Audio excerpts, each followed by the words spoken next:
Everyone, good morning, good afternoon, good evening to all of you. Welcome once again to this live session. Start करते हैं आज का session. फिलहाल के लिए देखोगे क्रूड ऑयल और नेचुरल गैस को। तो क्रूड ऑयल एक गैप डाउन हुआ था, बट लोअर एंड से मार्केट में एक स्ट्रॉन्ग बाइंग देखने के लिए मिली थी। फिर मार्केट वो कल परसों वाला एक रेजिस्टेंस है वहां पर आ चुका है। और remember this resistance is now weak. ठीक है, अब ये थोड़ा सा रेजिस्टेंस को वीक मानेंगे। मल्टीपल टाइम टेस्ट हो गया है, तो दिस इज लास्ट टाइम यहाँ से सेलिंग आ रही है। जितनी आ जाती है वेल एंड गुड।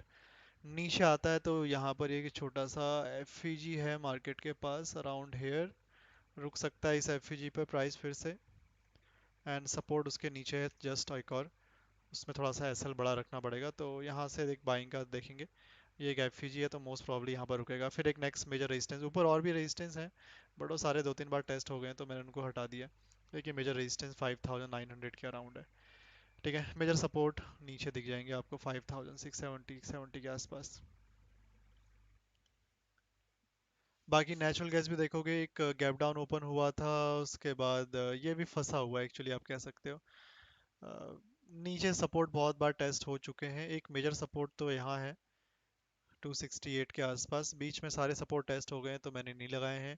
ऊपर यहाँ पर ब्रेकडाउन हो गया है तो ये जो रीटेस्ट की तरह काम करेगा। ऊपर का लेवल है, ये रीटेस्ट जोन है। एंड अभी फिलहाल के लिए कह सकते हो it is a sideways in a range. यहाँ से थोड़ी बहुत सेलिंग का प्लान करेंगे बट देखेंगे, क्योंकि यहाँ से सेलिंग आती भी है तो ये सपोर्ट की तरह काम कर सकता है। तो मार्केट इस रेंज में मुझे साइडवेज लग रहा है फिलहाल। बेस्ट के सिनेरियो मैं क्या एक्सपेक्ट कर रहा हूँ यहाँ से कि प्राइस थोड़ा सा ऊपर जाने से पहले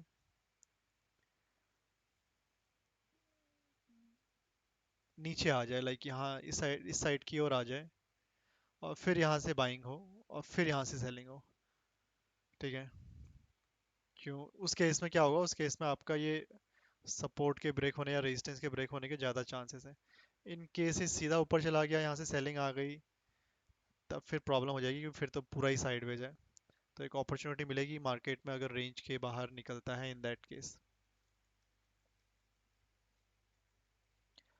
बाकी डेटा की बात करें तो कोई डेटा नहीं है। 12:30 लंदन सेशन ऑलरेडी ओपन है, 5:30 न्यूयॉर्क सेशन ओपन होगा। बाकी और आज कोई डेटा नहीं है। ब्रिक्स समिट का डे आज सेकेंड है, तो ब्रिक्स समिट चल रही है, उसके अलावा और कोई डेटा नहीं है आज। कोई न्यूज़ वगैरह आती है तो I will let you know, comment box में बता दूंगा। कोई क्वेश्चन होगा तो आप लोग भी अपना कमेंट बॉक्स में पूछ सकते हैं। गोल्ड भी मॉर्निंग पे ओपन हुआ था, कंटिन्यूसली सेलिंग में चला गया, फिलहाल सपोर्ट पे रुका हुआ है 1 आवर टाइम फ्रेम पे। वैसे ये सपोर्ट भी मल्टीपल टाइम टेस्ट हो गया, बट अभी भी है ये सपोर्ट 1 आवर टाइम फ्रेम पे ना। गोल्ड सपोर्ट पे ही है। मॉर्निंग पे आया था ये आपका 6:30 की कैंडल पे 1 आवर टाइम फ्रेम पे, उसके बाद बिल्कुल साइडवेज हो गया सपोर्ट पे। लेट्स सी क्या ये निकलता है ऊपर या फिर ऐसे ही साइडवेज चला जाता है 1 आवर टाइम फ्रेम के अकॉर्डिंग।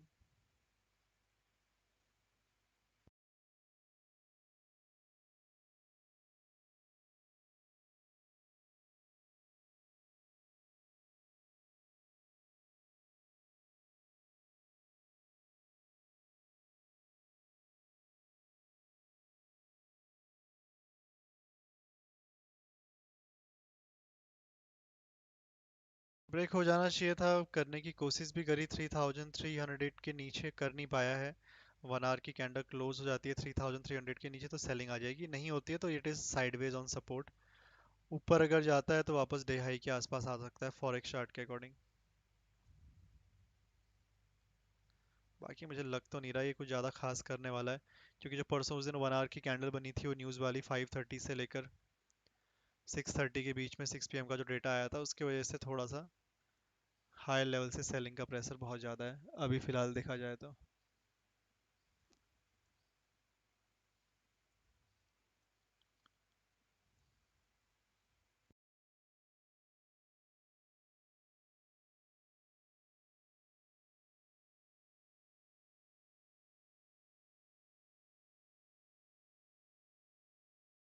ठीक है, बाकी अगर ऊपर आया भी तो ज़्यादा मुझे लग नहीं रहा गोल्ड जाएगा ऊपर। मैक्स टू मैक्स 3320 से 3330 तक जा सकता है।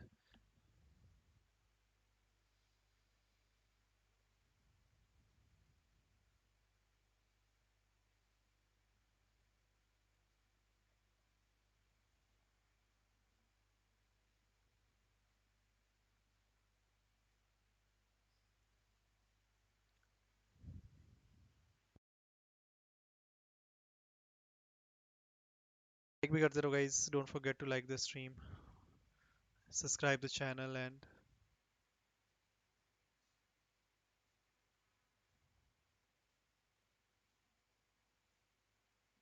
इंडियन मार्केट भी क्लोज होने वाला है, आधा घंटा रह गया सिर्फ. Natural gas.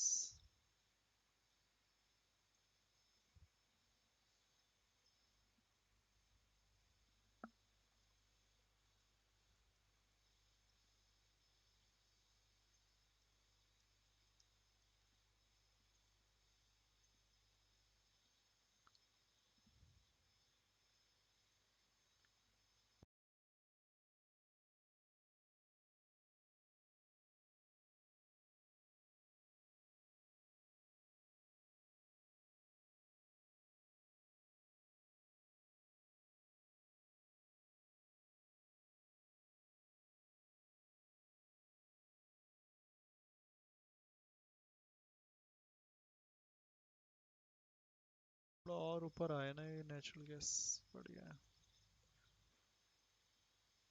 सपोर्ट तो है नहीं इसमें कुछ.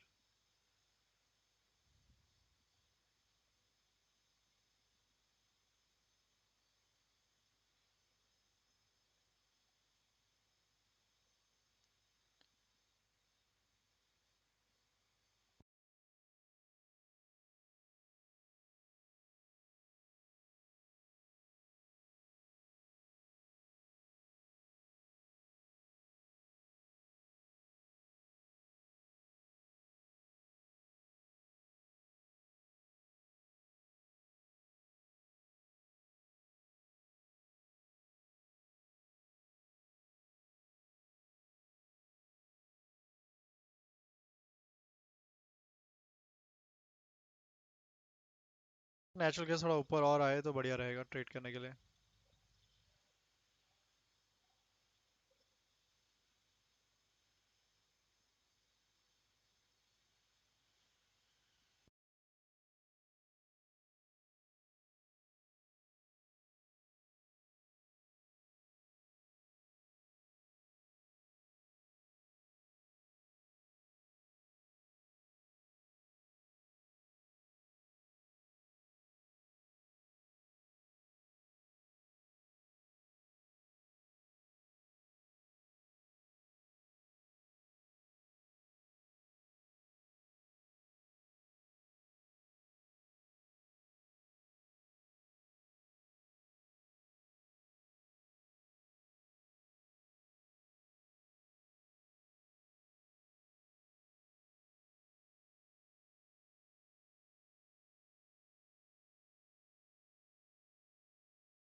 यहाँ पर भी ये नेचुरल गैस का सपोर्ट देख रहे हो ना, ये भी मल्टीपल टाइम टेस्ट हो गया है। नया सपोर्ट बन जाए तो बेटर है, रेदर देन इसी सपोर्ट पे मार्केट होल्ड करते रहे, क्योंकि साइडवेज जाने के चांसेस फिर उस केस में बहुत ज़्यादा हो जाएंगे। प्राइस पूरा ही साइड में चला जाएगा, ऑलरेडी है वैसे भी चला ही जाएगा।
तो ओवरऑल कह सकते हैं it is a range in natural gas from here 5 point की रेंज बना के बैठा हुआ है। किसी एक साइड अगर क्लोजिंग दे दे तो बढ़िया, नहीं तो ऐसे ही साइडवे चला जाएगा। ठीक है, ये सपोर्ट था आपका, सपोर्ट से मार्केट में बाइंग आनी चाहिए थी। मार्केट सपोर्ट पर ही ओपन हुआ, candle open equal to high बनाई, बट अभी भी बायर थोड़े बहुत यहाँ पर पेंडिंग हैं जब तक कैंडल नीचे क्लोज नहीं होती।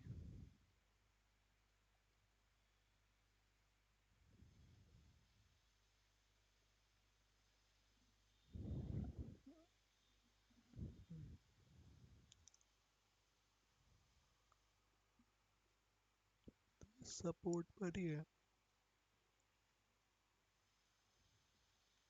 ठीक है, नेचुरल गैस बड़ी ही स्ट्रेंज सिचुएशन में है, ऊपर ही रेजिस्टेंस, नीचे सपोर्ट। वैसे देखा जाए तो ये पूरा सपोर्ट जोन ही है, यहाँ से यहाँ तक पूरा सपोर्ट है हायर टाइम फ्रेम पे, बट वहाँ पर रेजिस्टेंस भी बन गया है। तो एक तरह से कह सकते हो कि सपोर्ट के अंदर ही रेजिस्टेंस बना हुआ है। या तो ये नीचे पर्पल कलर की लाइन के नीचे क्लोजिंग दे दे, वो बेस्ट केस सिनेरियो रहेगा। फिर उस केस में नीचे सपोर्ट ब्रेक हो जाएगा तो ऊपर का रेजिस्टेंस स्टॉक माना जाएगा और फिर सारे लेवल सही हो जाएंगे, फिर कोई नया सपोर्ट बनता है तो अलग बात है। अदरवाइज ये क्या करेगा, ये जितने यहाँ पर एक्यूमुलेशन देते जा रहा है देते जा रहा है, सपोर्ट है इसलिए रेजिस्टेंस सेलिंग भी आएगी तो ये पूरा सपोर्ट जो है एक्यूमुलेशन होता ही जा रहा है। ये कैंडल इसके नीचे क्लोजिंग चाहिए, एक एटलीस्ट एक कैंडल, या फिर ऊपर ही ब्रेक कर दे अब वापस, क्योंकि जब तक इस नीचे पर्पल कलर की लाइन 289.9 के नीचे कैंडल क्लोज नहीं होती। Also on support. Let's see, देखते हैं क्या कर सकते हैं अभी इसमें और कुछ। हम यही मान के चलेंगे कि ऊपर ही रेजिस्टेंस है, नीचे सपोर्ट है, कैंडल या तो क्लोज करे किसी एक साइड पे, नहीं तो 5 पॉइंट की रेंज में इट इज साइडवेज। फिर ये दो लेवल है हमारे पास ठीक ठाक।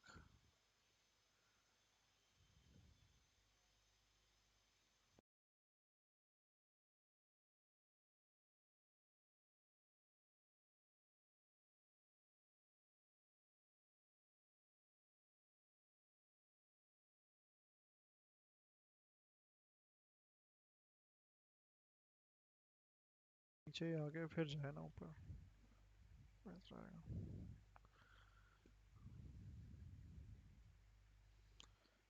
ग्रेट।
अब दो चार्ट में बिल्कुल ही डिफरेंट दिख रहा है यार। ट्रेडिंग व्यू के दो चार्ट दो अलग अलग टर्मिनल में लगाए हैं, प्राइस बिल्कुल ही अलग है।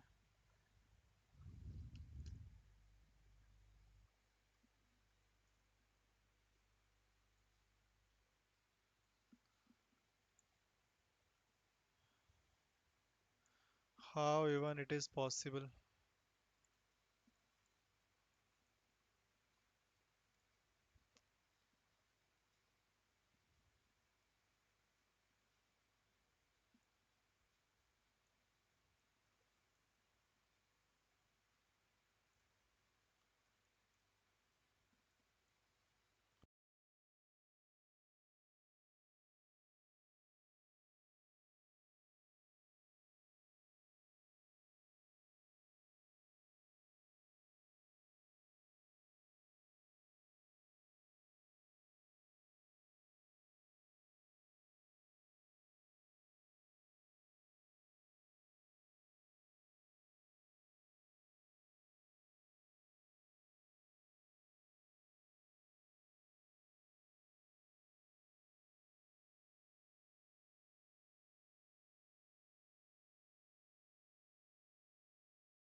Fifteen minute Indian market is going to close.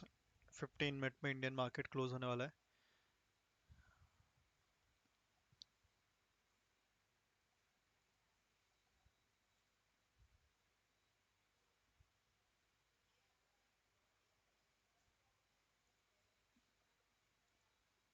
Normally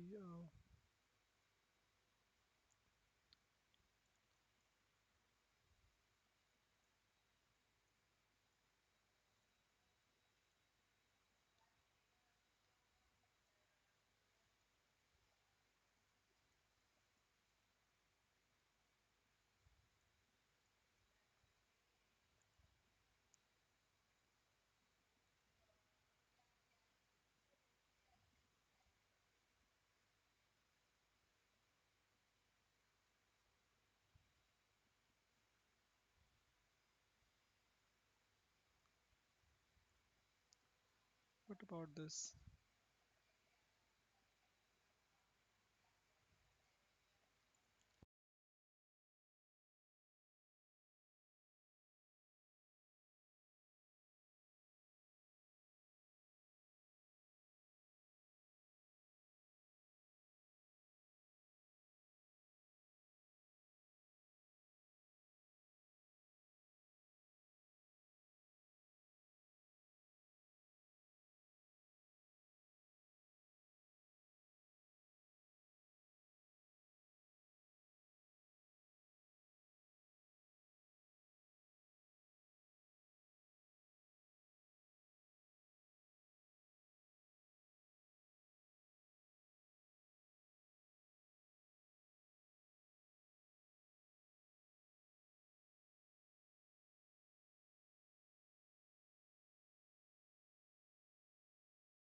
बढ़िया, नेचुरल गैस थोड़ा और आ जाए नीचे,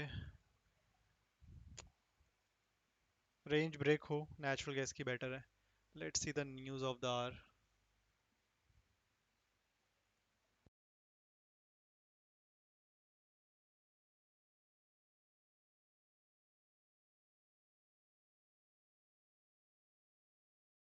in China because Counterpoint, we reported the other day, came out with some research about robust demand for Apple's newest phones there. And of course, Foxconn being a big manufacturer there, I think it's probably also good news for Apple. Yeah, but definitely AI services demand is holding steady. And how vulnerable is Foxconn to potential tariffs?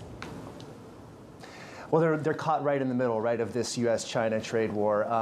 Case in point, we saw the recent news about the new tariffs coming to Vietnam, and Honhai, like many global tech companies, has been trying to diversify its supply chain, its operations into other countries, precisely countries like Vietnam. So they're caught in the middle of this, and they actually earlier this year, Honhai revised down their expected revenues for the year. One interesting thing that we might be seeing actually is that some companies, observers say, might be upping their orders in anticipation of new tariffs coming, so they might actually, in a counterintuitive way, be benefiting from some of this turbulence. Okay, that's really interesting. And meanwhile, I was waiting for this Grok 4 release. Musk told us that it was going to come just after July 4th, but there's no sign of it yet. Just talk us through maybe why it's been delayed, and if we know anything about what will be different between Grok 3 and Grok 4. Right. Well, we're a few days on now, of course, from July 4th. I just did a quick scan of his recent postings on X. I haven't seen anything. He's been talking about his America, new political party, of course, you were just discussing. Someone tweeted, or I should say, I posted on X that that the Grok 3 appears to now be able to interpret memes, so he responded to that. But no news yet on when the new version could be out. Why is it important? I'll give you one word: money. We reported that X.AI, the AI wing, has been burning through something like $1 billion a month in cash as it seeks to develop these new models and build out its infrastructure. Musk then took to X to dispute that report, I should say. But it's expensive to do this stuff, and what we might expect from the new version, just better all around. It could have more data, it could be faster, it should have fewer hallucinations. So just in the way that all these models should get better, the more money and the more resources you pour into them, that's what you would expect from Grok 4 as well. Already getting distracted, you might say. Bloomberg's Newly Purnell, we thank you for the latest there on Grok, which we're still waiting for, maybe tomorrow. But coming up on the programme, we'll get you set up for your trading week next. This is Bloomberg.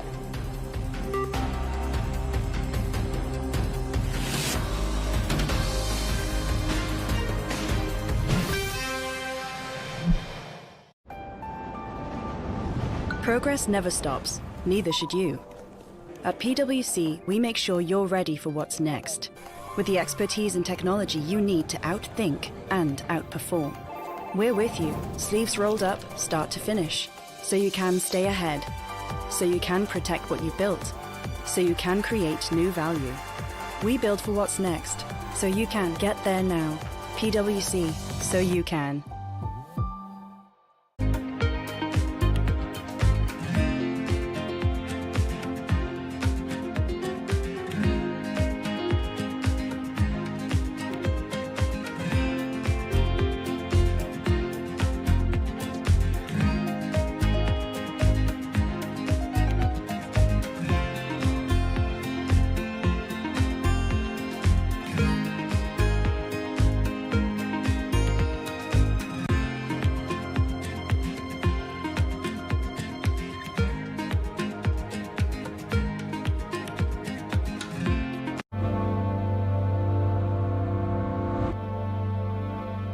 Tech is integrated into every aspect of our lives, from finance to defense, AI to entertainment, and from the road to the stars. Bloomberg brings you the latest stories from the people and companies pushing the tech sector to new frontiers and the politics that shape global tech markets.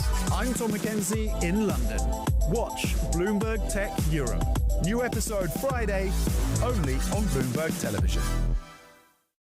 bringing you up-to-the-minute global news whenever and wherever it happens. I'm Jumana Bersachi in Tehran, and this is Bloomberg. Why do the biggest names in business choose Bloomberg Television?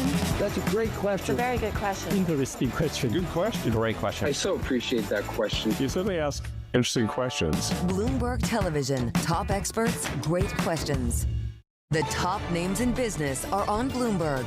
We view the tariff situation as something that will be resolved over the next 6 to 9 months. Even if you end up with a base level of 10%, divide 10% up 3 ways, it doesn't have a huge impact on inflation in terms of global growth. It's something the world can absorb. Nobody covers business like Bloomberg. Bloomberg loves earnings. I know it's like your Super Bowl, right? I can't wait. It's like opening presents in the morning. All right, it will be exciting. Nobody covers earnings like Bloomberg.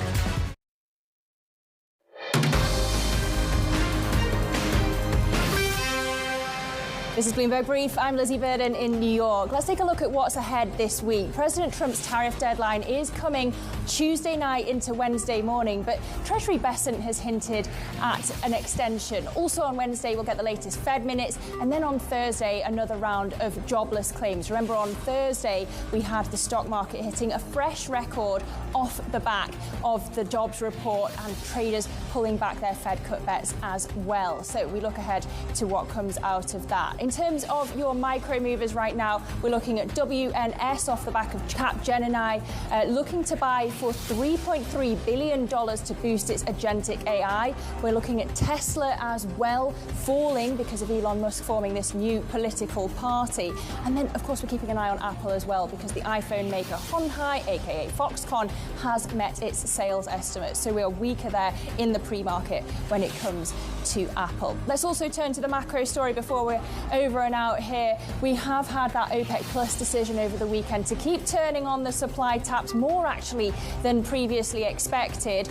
In May, June and July, they'd gone for 411,000 barrel extra hikes, and this time they've gone for 548,000 barrels extra a day. But when you look at the Brent reaction this morning, actually we're higher by 0.6%. We're currently at $68 a barrel off the back of this. You might have expected oil to fall, but it seems like traders have realised that there's enough demand to keep up with all of this supply. We had Goldman and JP Morgan estimating that by the fourth quarter you could see oil falling to $60 a barrel. Doesn't look like it this morning, but of course things could change. But look, this is an extension of that strategic pivot by Saudi Arabia. Bit of a nightmare for President Trump. Yes, he wants lower oil prices to help deal with inflation, but at the same time, what could it all mean for the US shale industry if we do actually see oil prices falling? It's been a pleasure being with you this past hour. I'm with you all week in for Danny Berger. That does it for your Bloomberg Brief. Surveillance is coming up next. This is Bloomberg.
going to get the debt down and the deficit down if we have these big tax cuts?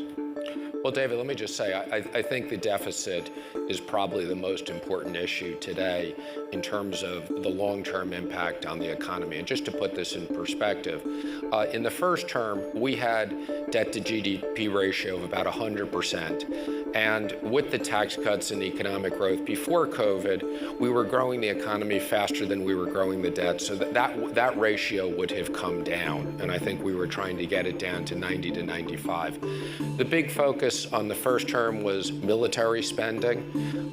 We unfortunately had to increase non-military spending to get it through the House and Senate. But what really impacted us was COVID. And I think, as you know firsthand, we had to spend a lot of money in COVID or we would have had a worldwide depression, not recession. I think the problem was, the first $2 trillion was well spent. The next $2 trillion we never should have spent. And then the Biden administration kept on spending. So, we have debt to GDP of close to 125% today. That's a gigantic problem. Secretary Bessent has talked about getting the deficit down from 6% to 3% of GDP, and that's got to be a major focus.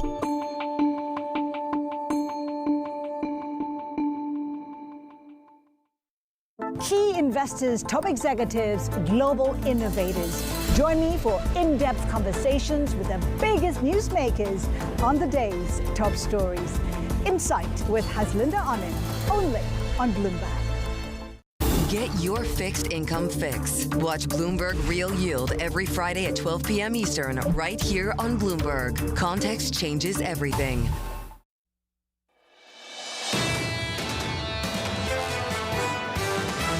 The fact that the unemployment rate is going down is something that, of course, is quite surprising. It feels like a lot of optimism has been priced in the market, but we do expect a soft patch later this year. The story here is not the headline. If the labor market's okay, their urgency to cut goes down. Base case, we have them not cutting. Certainly July is off the table. This is Bloomberg Surveillance with Jonathan Farrow, Lisa Abramowitz, and Anne-Marie Hordern. Live from New York City this morning. Good morning, good morning. For our audience worldwide, Bloomberg Surveillance starts right now. Coming into Monday, attention shifting from taxes to trade. I think we'll have most countries done by July 9th, yeah? Either a letter or a deal. But they go into effect on August 1st. Tariffs go into effect August 1st, but the president is setting the rates and the deals right now. The White House preparing to set tariff rates in the face of shifting deadlines. As President Donald Trump signs his major tax and spending bill into law, the Tesla CEO, Elon Musk, unveiling his bid to start a new political party, putting Tesla stock back in a spotlight. A lot to digest this Monday morning, especially as we have this tariff deadline looming. It really feels like parallel tracks, though, Jonathan. The president, very late last night, putting out a Truth Social post saying that there will be deals announced today, letters, trade and tariff letters sent to a number of countries by noon today. At the same time, his own Commerce Secretary and the Treasury Secretary talking about now August 1st. So it feels like the deadline is shifting, and it always felt like this deadline was a bit fluid. So July 9th was the self-imposed 90-day pause. That's in a couple of days' time. August 1st is when the tariffs kick in. And after Secretary Bessent spent over the weekend, a lot of people just assume there's some space here to negotiate. Now, the president also said, just to confuse things even more, the letters will go out at noon today. Right. So what this all says to me is very simply, they do not have the deals done yet, because the second a deal seems like they are close and at the finish line, the president takes to Truth Social or has a press conference in the Oval Office, like he did with the United Kingdom, like he did just a few days ago with Vietnam. So they're still working through a few details, clearly. The Treasury Secretary is talking about 18 trading partners. We have been saying for weeks, when you speak to the other side of the table that are negotiating with the White House, they say if you are negotiating in good faith and they feel like you are far enough along, the White House has told them that they will give them the breathing room and the space beyond July 9th. July 9th is Wednesday, so a lot of those trading partners are going to get more days. That's the focus coming into a brand new trading week. The single name focus so far this morning, one name, Tesla, in the pre-market, down by more than 6%. One quote from Elon Musk, enough to wipe out some serious gains on this stock. You want a new political party? You shall have it. Well, what you're seeing right now is the feud, once again, back in play between Elon Musk and the president of the United States. This is not what investors or the board of his companies wanted to see when they saw him leave the White House and leave Doge. Dan Ives, who we're going to be speaking to, says that exactly, very simply. Musk diving deeper into politics, now trying to take the Beltway establishment, is exactly the opposite direction that investors and shareholders want him to take during this crucial period for the Tesla story. More on this stock a little bit later this morning. Down hard in the pre-market. Futures doing okay on the S&P 500, negative by about 0.25%. Coming up this hour, we'll catch up with Steve Chevron of Federated as a risk-off mood returns to markets. Dan Ives of Wedbush on Elon Musk's new political party, and Andrew Honhorst of Citi following a stronger than expected jobs report. We begin this hour with stocks falling ahead of President Trump's Wednesday tariff deadline. Steve Chevron of Federated writing the following: the market will get comfortable with the new levels, especially against the background of much greater certainty, pro-growth fiscal policies and monetary easing on the horizon. Steve joins us now for more. Steve, welcome to the programme, sir, and I hope you had a fantastic July 4th long weekend. Let's get straight into this and your expectations for a couple of days' time. What are you expecting from this White House? I think you've got a last-minute negotiation push here. I mean, I think that's what some of the uncertainty is around. Clearly, having put pressure on, the administration is looking for that last bit of pressure to get these deals where they want them to be. I think that's what some of the threats are. I do think, though, there's some information around the Vietnam deal. I think the Wall Street's been looking for a kind of 10% around the board rate. The Vietnam deal suggests to me that maybe that number is a little bit higher. So I think you could see a little bit of indigestion this week. I think the market may have to become comfortable with a number that's north of 10% as the kind of standard rate. But again, with energy prices lower, with the tax bill now behind us, with earnings estimates stabilized, I think the market will be able to digest that over the course of a week or two and continue to move higher. But this week is going to be a little tricky, I think. Steve, just to sit on trade just a little bit longer, difficult, of course, to guess the number, but I think we can guess the direction of travel here.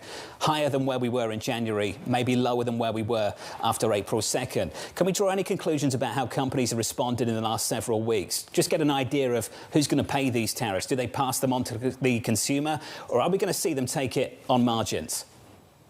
I think it's going to be, I think it's a combination of both. I mean, I think if you've got an item where demand is inelastic, you may see some prices pass through. I think in other cases, you might see it eaten in margin. In some cases, it might be eaten by the importer. I'm sorry, the exporter rather than the importer.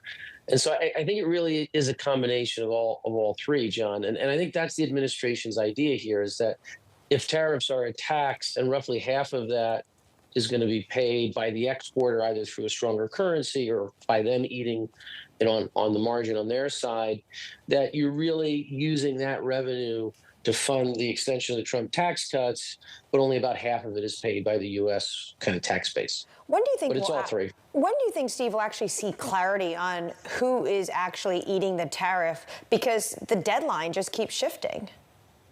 I don't think that's a policy thing, Anne-Marie. I think it really is about the currency. We've seen the dollar weaker the first half of this year. I think a lot of that has to do with the way that the government financed itself ahead of the debt ceiling. You're spending out of the Treasury general account.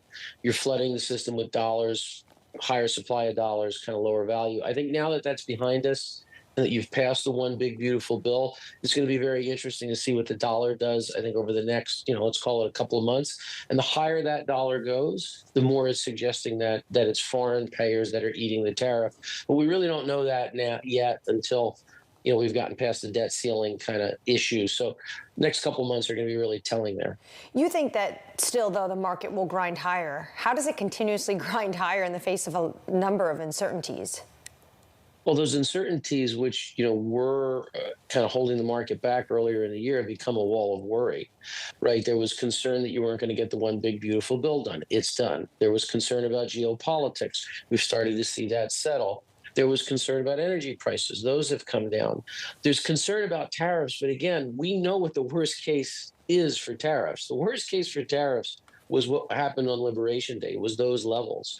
And whatever's going to be implemented is going to be less than that, with key countries likely to get across the finish line. So, look, being bearish is always easier because you can point to all of the things that are, potentially negative in front of you or that are negative today.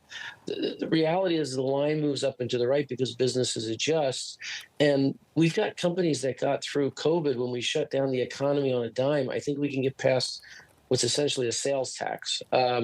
And so I don't think what you have here is something that's a long-term destruction of the economy. It's a tax, and companies will figure it out and will move higher. Well, Steve, let's worry about something else, because there's always something else to worry about. Let's worry about the data. Payroll's out on Friday, or rather Thursday, going into the long weekend with the July 4th holiday on Friday. This is what Citi had to say about the numbers. Solid headline, fragile details. There is a worry about maybe some cracks forming beneath the surface, and maybe those cracks come to the surface as we work our way through summer. Why isn't that something to be concerned about for you and the team?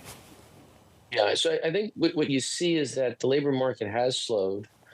I don't think there's any question about that. But what you're seeing is not that there's mass layoffs. You're seeing just a slowing of hiring, a slowing of churn.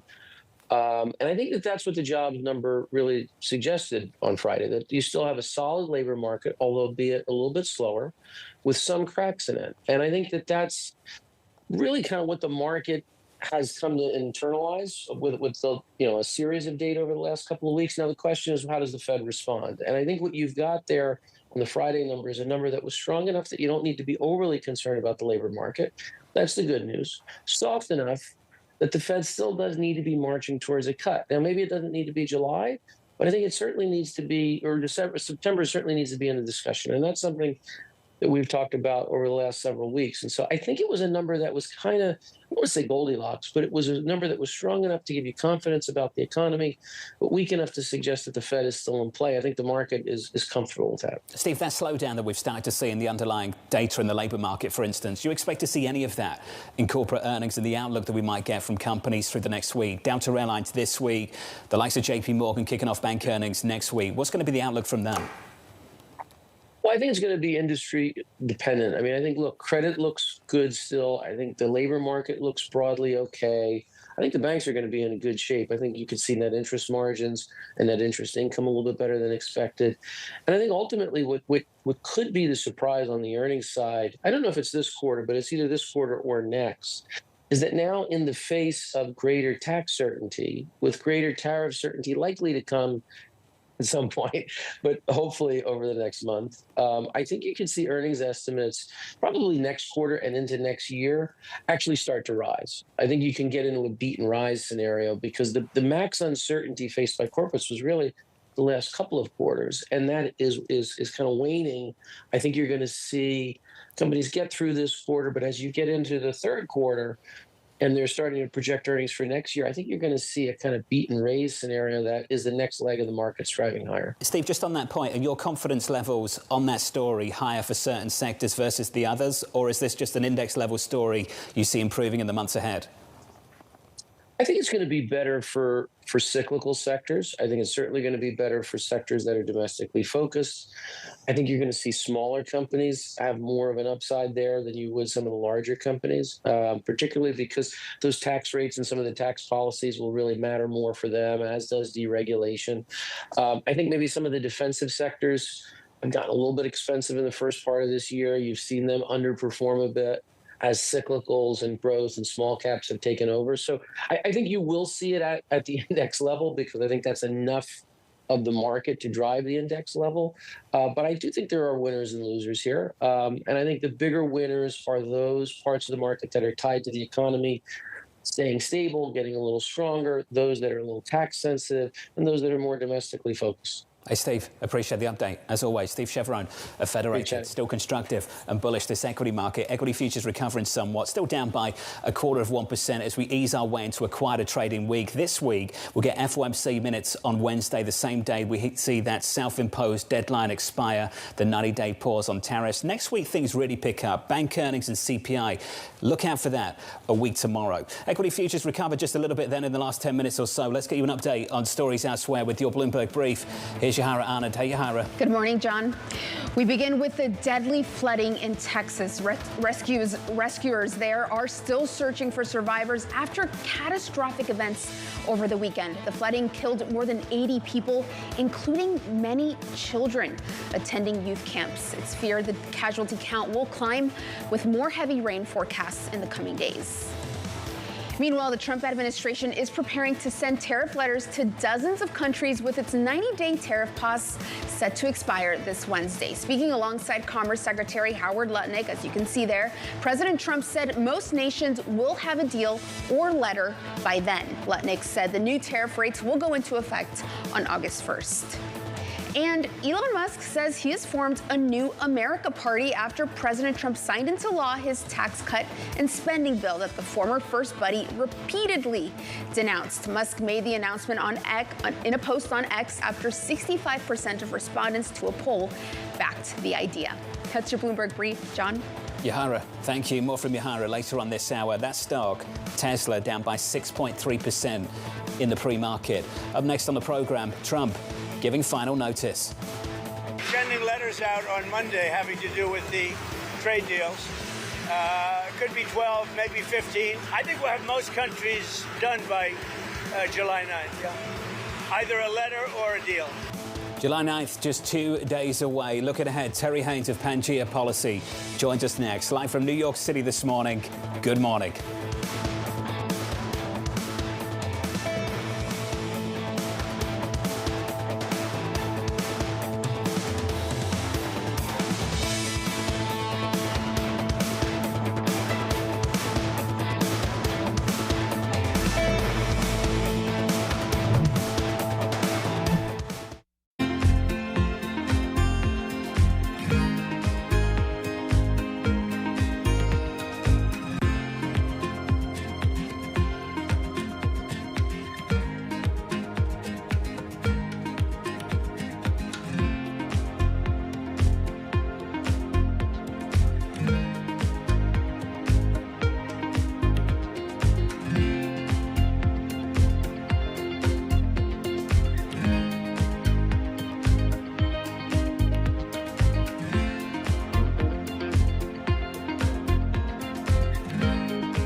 We're at the epicenter of a global realignment on a scale not seen for decades. At the intersection between markets, economics and geopolitics, a forum for sophisticated conversation. This is Bloomberg Surveillance.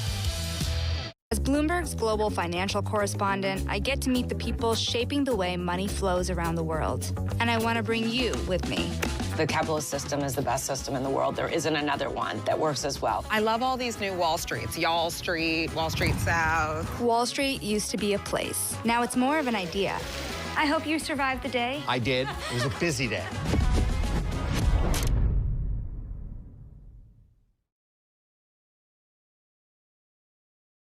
Bloomberg brings you breaking news 24 hours a day. Powered by more than 3,000 journalists and analysts in more than 100 bureaus across the globe.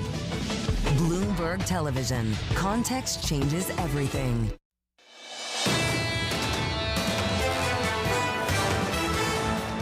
Tesla, the one to watch in the pre-market. The name is down by more than 6% this morning. Plenty of reaction to this. Dan Ives of Wedbush saying very simply, Musk diving deeper into politics is exactly the opposite direction that investors and shareholders want him to take. Dan Ives is going to join us in about 15 minutes' time. That's a single name story in the pre-market. More broadly, equity futures doing okay. Equity futures negative by only 0.25% on the S&P. On the Nasdaq this morning, negative by 0.4. Under surveillance this morning, Trump giving final notice. Sending letters out on Monday having to do with the trade deals. Could be 12, maybe 15. Some will go out on Tuesday and Wednesday, and and we've made deals also. So we're going to have a combination of letters, and some deals have been made. I think we'll have most countries done by July 9th. Yeah. either a letter or a deal. So here's the latest this morning. President Donald Trump saying the U.S. will send letters to trade partners starting at noon today, as his pause on higher tariffs is set to expire on Wednesday. Joining us now from the nation's capital is Bloomberg's Tyler Kendall. Tyler, a lot of people waking up in this market this morning with one question after all the comments over the weekend. Just what is the actual deadline? Yeah, hey, John, good morning. Well, the administration has signaled that perhaps there's some leeway here in terms of a perhaps 3-week extension. Administration officials have said that they're going to send out the letters in the coming days, but the levies aren't going to go into effect until August 1st. And we heard from the Treasury Secretary, Scott Bessent, in an interview over the weekend saying that the administration's playbook is what he called maximum pressure, that they're hoping by sending these letters that will light a fire under the trading partners to essentially put their best offer on the table. Now, President Trump said that these letters are going out to 12 to 15 of our trading partners. We know the White House was negotiating over the holiday weekend with officials from economies that have long been prioritized, including South Korea, Japan, India, the European Union. We should also probably note that officials from Vietnam were here in Washington. Even though we've already gotten an announcement of a framework agreement, it's clear that things are fluid and they're still ironing out the details. I will also add that the Treasury Secretary said that at the end of the day, they're likely to send 100 letters or so, because that will include some of those smaller countries that don't do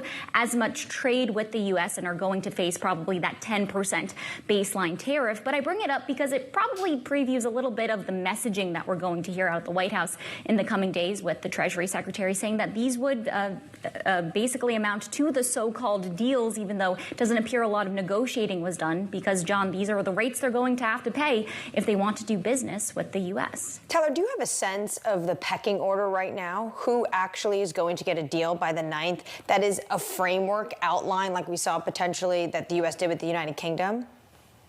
Well, it's actually, Anne-Marie, been really interesting to see how some of these economies that have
In a world of seismic change, will your business shape the future or be China for semiconductor design software? And it's Jobs Day. Coming a day early, forecasters anticipate the Trump admin's policies to begin hitting the labor market. The most Friday of Thursdays. If you are in the U.S., congratulations. You made it to the end of the week, and you made it to the end of the week with another all-time high on this equity market. But we are hanging tight. Little change this morning, actually exactly unchanged on the S&P 500. NASDAQ barely moves. Russell 2000 futures, those continue to outperform. It is Jobs Day, 2.5 hours. 106,000 is the estimate for today. It is a bond market that is, though, rallying this morning, led by the front end, down by 2 basis points, nearly 2 basis points for the 10-year, but it really has been the UK bond market that's been dragging around global bonds over the past 24 hours with the fiscal concerns, the scares of is Chancellor Rachel Reeves out or not. Keir Starmer confirmed she is. So we're getting a big rally. You can see it at the bottom of your screen with gilts this morning. So that's lifting global bond markets as well this morning. Okay, let's get you some stocks to watch. With that is Joe Easton. Hey, Joe. Hey, Danny. So we're watching these industrial software stocks this morning. As you mentioned there, we have seen news of the US removing these restrictions on China in terms of the sales of the software used to design semiconductors. All very complicated stuff, but we are seeing moves higher in Synopsys today. That's up 6%. Cadence Design Systems up the same amount as well. We saw Siemens rallying here in Europe, so keep an eye on those today. Then we've got delivery stocks in focus. BNP Paribas, Exane upgrading a couple of those. So FedEx is the one they like as they navigate the disappointing results from last week in terms of the Amazon impact. Amazon not as profitable for FedEx despite all those parcels that are delivered, and UPS also comes up as well. So gains in both of those delivery stocks this morning. Then finally, Tesla. Not so much about the spat between Musk and Trump. This is about the sales. We did see a jump in the stock yesterday.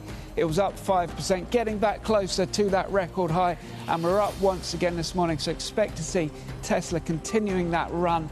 And as always, check out the Before the Bell opening wrap for the fantastic summary of all these news movers and more, Danny. Joe, thank you so much. Appreciate it. And should just flag that equity markets will be closing at 1 p.m.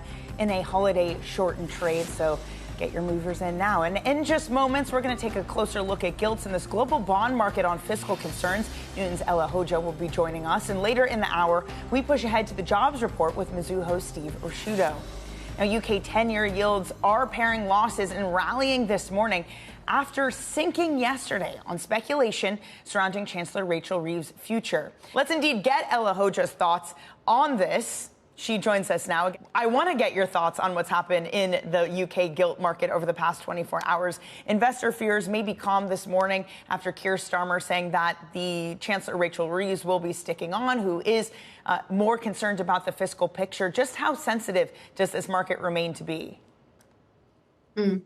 Yes, it's interesting because gilts are very closely watched by investors because this is where we first started fiscal concerns a few years ago now, right? So we had that mini episode of September 2022, which turned out into a major episode for bond markets. So yesterday, a little bit of a reminder of what happens when bond investors get nervous on fiscal. So you had bond yields up, sterling down, and UK equities underperforming relative to other markets. So I think, look, the mentality has shifted in bonds. We've talked about this a few other times on this show in terms of the jitters around fiscal concerns. Those remain. We're very much in that path for bond investors, and it explains why we've been seeing steepening of curves. So it's not just pertinent to gilts, but because of the need of funding from foreigners for the gilt markets, those nerves are pretty frail. And so it shows how little room there is to maneuver from a fiscal perspective, particularly for the UK. But it also is a reminder, Ella, that though the concerns might be similar, it is a very different market between the US and UK, that you can have this instantaneous, really sudden reaction. Whereas in Washington, D.C., there is a vote ongoing right now. I believe in about 30 minutes, we're expecting the House to do the final vote for the One Big Beautiful Bill. And it's a bond market that hasn't been reacting. Is there enough premium priced in for growing deficits? The answer is no. And the way we can compare that is if we look in the sort of pre-2000s world where we demanded more term premium to be out in the curve, we sort of repriced relative to that history, but only about halfway through if we look at our models, which means there's still more room to go. So even if just comparing to where we were pre-2000s, right? So if you look at the long history of bond markets, you know, when there's concerns on fiscal, when there's concerns on inflation, term premium can rise substantially. So the short answer would be probably we haven't priced enough risk premium. We haven't priced enough risk premium, but it's a market that maybe is paying more attention to the cyclical factors of where growth is going and what sort of Fed cuts we might get, Ella. Does that at the end of the day not weigh out what is, again, not cyclical, which is secular, which is what's happening with the fiscal budget? Is at least in the term, in the here and the now, are Fed cuts in the economy not outweighing that for this bond market? I think that's the reason why the front end is more anchored. So you look at the 2 to 5 year part of the curve and yields are much better behaved. It's also one of the reasons why the 10-year yield is at 4.25%, given those fiscal concerns. If it wasn't for the cyclical weakness that we're seeing, so we're seeing things soften down in the US, then perhaps bond yields would be significantly higher. Look, I mean, I'm definitely in the camp that believes fiscal will matter for the medium to long run. It's very difficult to know exactly when we engage with that, and the case in point has been the UK, but it's very much on the forefront of investors' minds, and it's a sentiment issue. So the moment that markets decide to engage with it, you can move pretty rapidly. Can we talk about the sentiment right now, Ella? Because risk assets have been doing extremely well, from credit to equity. How do you interpret the trend we've seen at the past 3 months? Is it renewed risk appetite and sustainable momentum, or is it just something of a correction of what was really negative sentiment to start the year? Well, there was a lot of negative sentiment. We had a lot of event risks. We had a lot of policy reaction functions. So we've sort of priced a majority of those out. And look, volatility is suppressed, where bond yields are trading in the soft landing narrative. So if you look at that perspective, there is nothing that's sort of concerning investors too much. And we've navigated a couple of potential hotspots this year, whether that was in the Middle East or around April, with the tariffs oncoming. So we've kind of gotten comfortable to this environment now where volatility is low, growth is okay, even if it's slowing down, but it's not a disaster, and policy is easing. Because if you look at across the world, central banks have been easing policy. So this is how you can explain it. Doesn't mean you can extrapolate this in the future. It's going to depend a lot on what happens to inflation, because we have this base effects component that starts to peter out into the second half of the year, and how we're going to feel about fiscal, right? Because this is going to matter. And I really believe in the next 2 years, this is a very major theme for financial markets. But if you want to buy risk assets, Ella, why would you even stop? Because we've learned, to your point, that war doesn't disrupt the trend, or if it does, it happens very quickly. You can even go back to COVID. You can go back to tariffs to start this year. The rebounds seem to be getting quicker and quicker. Ella, is it now just this Pavlovian urge to buy the dip that continues to be fortified and justified, but what we continue to see year after year? Yes, it's been validated, right, and rewarded to do so. So you've been incentivized to buy the dip, and even the retail component of markets has learned that reaction function and has been rewarded handsomely for it. But this is where I bring this dynamic of what happens to bond markets, because I do think it could be a driver for risk over the next few years. And the reason for that is every time we've sort of gone through this range of 5% and above, we've sort of started to reprice risk in a very different way. So because we're trading in this sweet spot, there's no reason to panic. And when you get the panics, as you say, they tend to be short-lived and they're faded fast. And the policy reaction function has supported that, right? So we've had either a response from the Fed or central banks, or we've had a fiscal response, or in the case of tariffs, we had a bit of a reversal in the policy. So you've been rewarded to play that way. That's why I think, aside from that, the dynamic that could dominate is where interest rates land on the long term. And I think that's a bond market issue, and that's going to be the driver going forward. Hey, Ella, just quickly, to be clear, do you think that 5% is higher, and higher is something realistic for something like the 10-year? Because you say that that's the level that would upset equity markets. It's given us a good range to play for and against, right? So that 3.5% to 5% has been a strong range for us. So we've tried to push against it in either direction. I reckon over the next, I cannot tell you exact timing. Timing is not my forte, But I can say that with conviction, actually, that over the next, let's say 6 to 12 months, we're probably going to push on the upside of that and explore new highs in yield. Yes, and I think it's driven by this sort of lots of supply. Who's going to buy that supply in the absence of a major cyclical slowdown? I think that's the big question to answer. All right, Ella, we're going to have to leave it there. Thank you so much for joining us this morning. Ella Hoja of Newton Investment Management. Let's now get you some other top stories trending on the terminal this morning. As we've been talking about, UK markets are rebounding, paring steep losses after Prime Minister Keir Starmer said Chancellor Rachel Reeves will stay on in his cabinet for many years to come. UK markets slumped on Wednesday over speculation on Reeves' position. European companies, including ASML and Airbus, have called on the EU to suspend the implementation of its landmark AI regulation. Firms say the EU is risking its own ambitions in the field by reining in the most powerful AI models, calling on the president of the European Commission to take a more innovation-friendly approach to regulation. And a member of Bank of Japan's board has warned that the central bank's rate hike cycle will resume after what he believes is only a temporary pause. The member kept his hawkish tone despite the cloudy economic outlook, particularly amid ongoing trade uncertainty between Tokyo and Washington. Coming up, almost at the finish line, you're looking at live pictures of the House with Republicans clearing a critical procedural hurdle to advance the big, beautiful bill. The debate goes on. We'll have the latest on your brief. Because when it comes to everyday Americans, this one big, ugly bill will hurt the quality of life of hardworking American taxpayers. And it's all designed to put a happy smile on the face of billionaires. That is inconsistent with the declaration.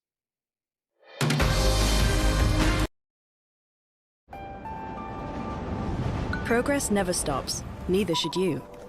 At PwC, we make sure you're ready for what's next, with the expertise and technology you need to outthink and outperform.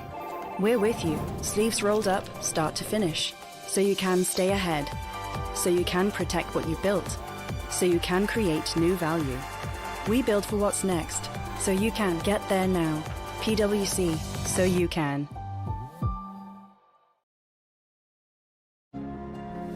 In a world of seismic change, will your business shape the future or be shaped by it? How will we capture the imagination of tomorrow's consumers?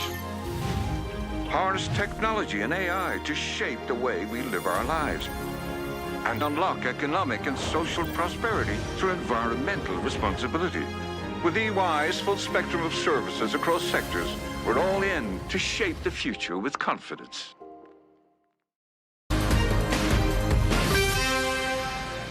It's been a good day. We're in a good place right now. This is the legislative process. This is exactly how I think the framers intended for it to work.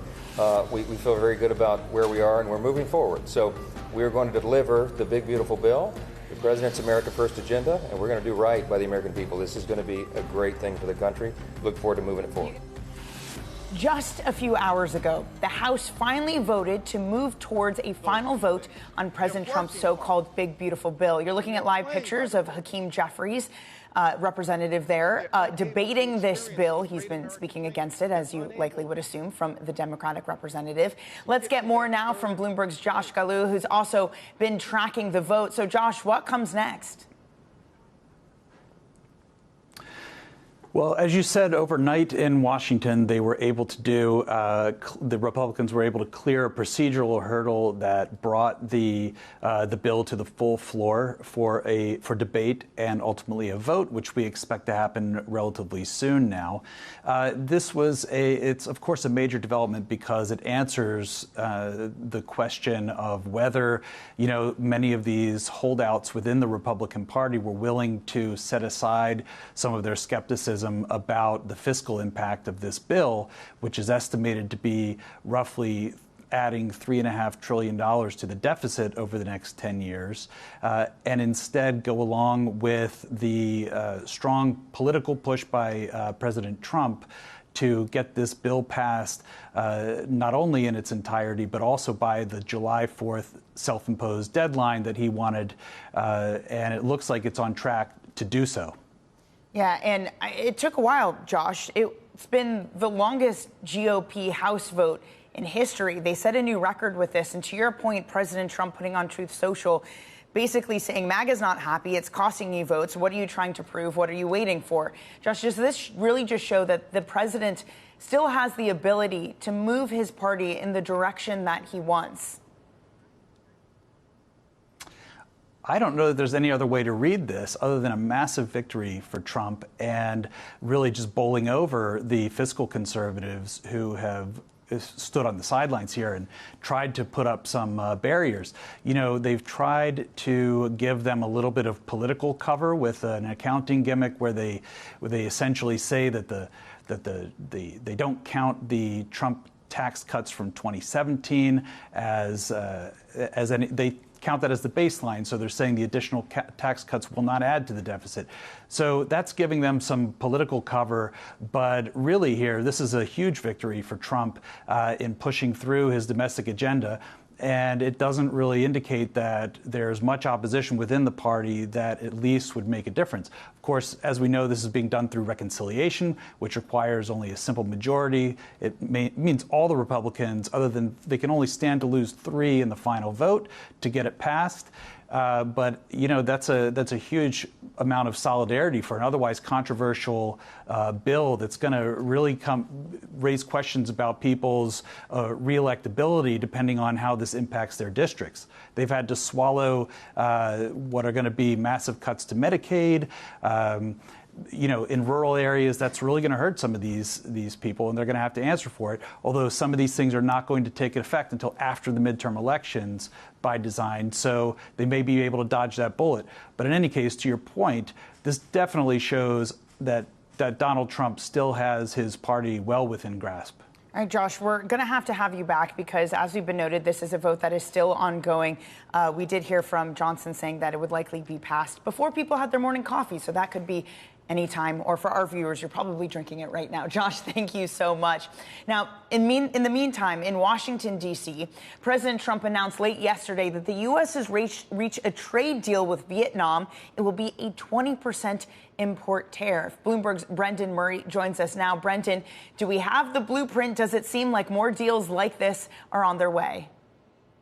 Yeah, it seems like the trickle of deals that we've seen over the past couple of weeks. We had one with the UK. We had an extension of an arrangement with China, and then now this Vietnam deal. This trickle of deals is going to start picking up some pace over the next several days for this other deadline that Trump has set of July 9th for negotiations to conclude, for countries to put their best deals on the table, and for him to be able to announce more arrangements like this. The Vietnam deal is important because Vietnam is a place where a lot of exports have come instead of coming from China over the past few years. So Vietnam's trade surplus with the U.S. has widened considerably. So the Trump administration has this kind of two-tiered system: 20% tariffs on Vietnamese imports, and then a 40% tariff on imports deemed to be actually produced in China but just transshipped through Vietnam. So we will look closely to see whether this is a template for other deals for countries in Southeast Asia, as the administration tries to bake in some of this idea that countries ought to de-link themselves with China in global supply chains. The market reaction was also fascinating because it was one of relief. It was one of a rally, Brendan. But if you just look at a company like On, for example, that makes the running shoe, they had assumed for their guidance a 10% tariff from Vietnam, to which it has huge exposure. 20% is double what many, including companies like this, had been expecting. Brendan, what will be the ramifications of that? Yeah, exactly. These companies are going to they're going to take a hit on their margins in the short term, but overall it seems like the market is saying these adjustments can be made without huge damage. Remember, Vietnam was facing a tariff of 46%, which would essentially cut off a lot of, if not all of trade. So I think there's a bit of relief that the worst case scenario didn't happen, and we'll see whether other countries in the days ahead, we hear hear that India, and have reported that India is close. There are other countries that consider themselves to be in the final throes.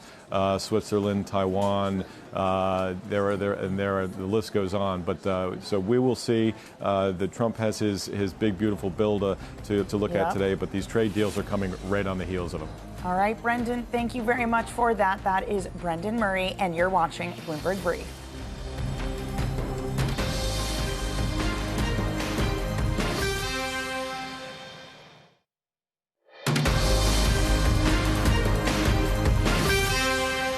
Get you some front page news this morning. First up, most outlets leading with the House bill vote. The Washington Post among them, clearing a procedural hurdle on Trump's agenda that now paves the way for passage. We're keeping an eye on the progress of those votes. Hakeem Jeffries speaking now out against the bill. Speaker Mike Johnson says that the Republican leaderships have enough votes to send the bill to the president's desk before July 4th.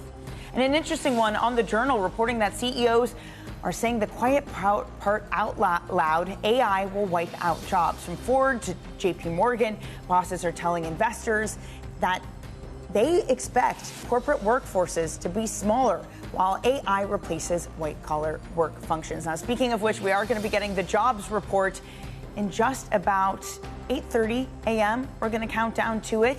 We're going to be catching up with Mizuho's Steve Rasciuto on that next. You're watching Bloomberg.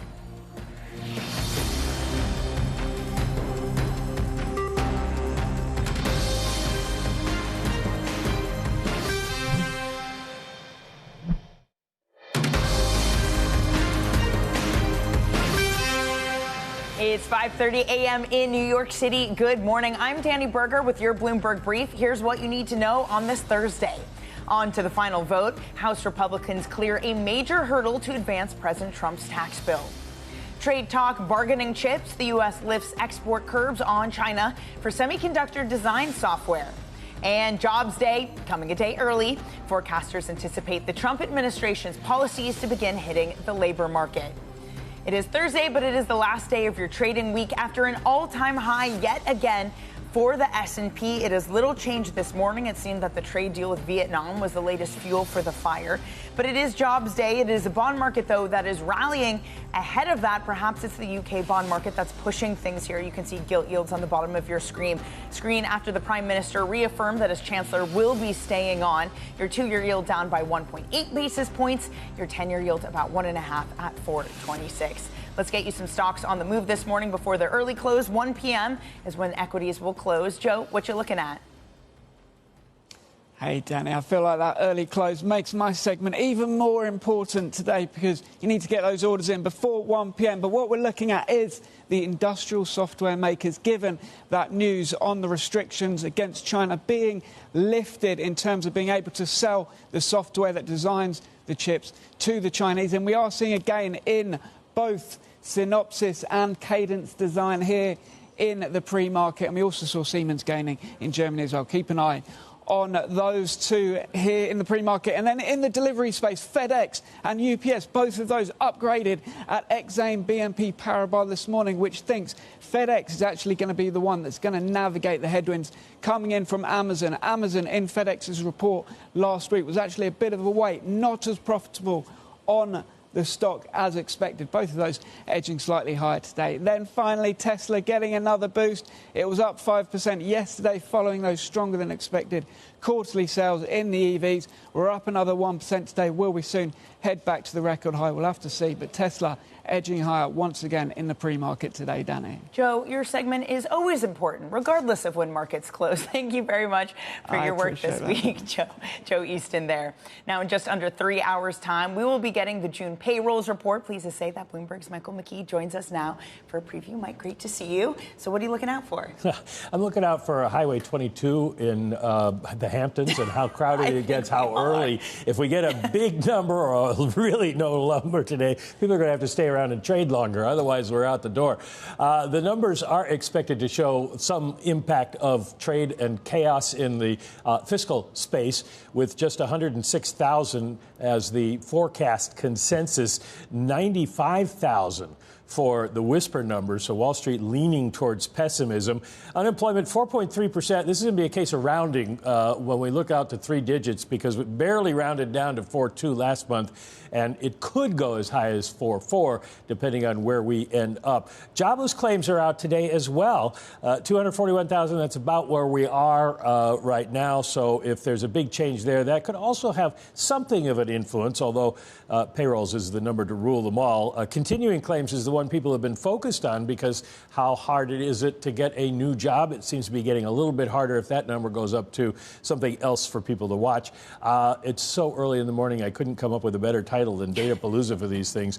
We also get the trade balance today, the advanced trade number, much bigger than anticipated. We'll see when they put services into this, whether it really moves or not. ISM Services is out at 10 o'clock.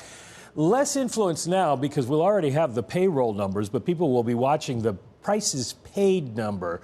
That is forecast to be about where the ISM manufacturing prices paid number are, showing some inflation out there. We get factory orders, the capital goods number expected to be unchanged from the earlier durable goods report. I do have one other chart, though, Danny, I want to show you, because given the way this is all set up, yesterday we had the ADP number minus 33,000, and that's influenced everybody to move their overall forecasts a little bit lower. Last time we were this low on ADP, negative 53,000 for March of 2023. The whisper number that day was 215,000, and look what we got, 238,000. But look what happened since. They've revised that 238 down to 85.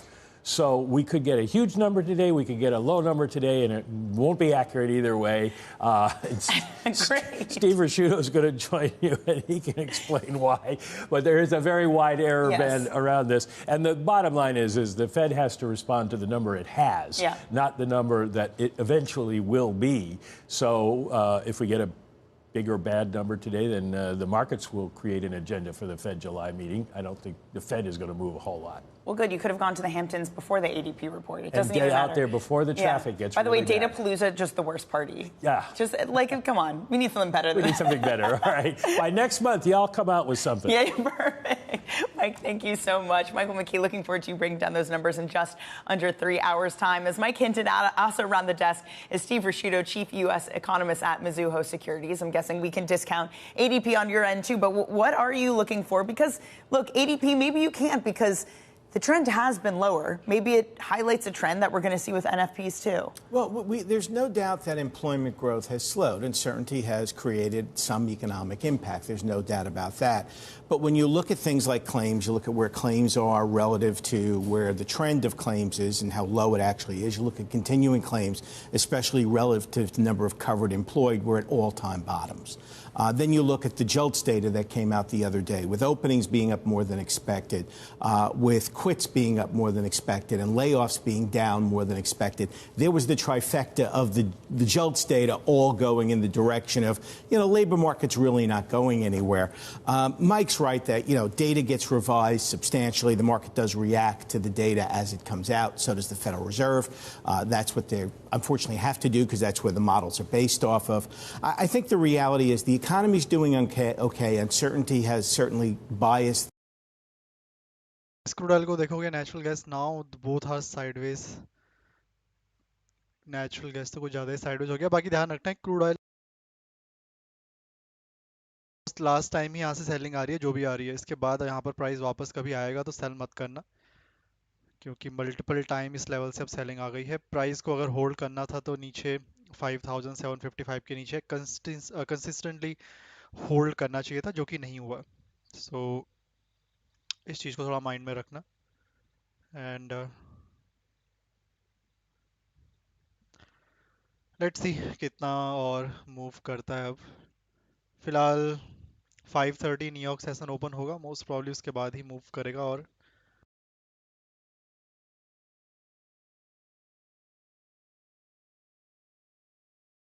देखते हैं, अगर नीचे closing आ गई 5739 के नीचे, तब थोड़ा हो सकता है बड़ा फॉल कर जाए.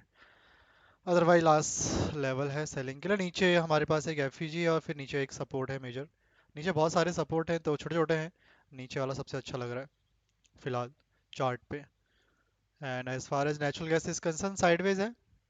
ये ऊपर रेजिस्टेंस है, नीचे जब तक ये नीचे पर्पल कलर की लाइन के नीचे क्लोज नहीं करता तब तक इसको आप सपोर्ट मान के चलना। एक्चुअली ये है क्या, ये पूरा सपोर्ट जोन ही है, यहाँ से यहाँ तक this whole area is a support area. Purple colour की लाइन से ऊपर जो येलो कलर का बॉक्स मैंने बनाया है, दिस होल एरिया 5 पॉइंट की जो रेंज है पूरा सपोर्ट जोन है। इसमें यहाँ पर एक रेजिस्टेंस बना दिया है, तो अब दो चीज़ हो सकती हैं, या तो ये रेजिस्टेंस के ऊपर निकल जाए या जो सपोर्ट का लोअर एंड है ये ब्रेक कर दे। अगर ये लोअर एंड ब्रेक करके नीचे क्लोज कर देता है एक कैंडल भी, तो ये रेजिस्टेंस इंटैक्ट हो जाएगा और जो सपोर्ट बना हुआ था वो अल्टीमेटली ब्रेक हो जाएगा। या फिर ऊपर का रेजिस्टेंस ब्रेक कर दे तो उस केस में जो पूरा सपोर्ट है अभी भी होल्ड करके बैठा हुआ है, ये हम मान के चलेंगे। बीच में और कोई नया सपोर्ट बना नहीं है।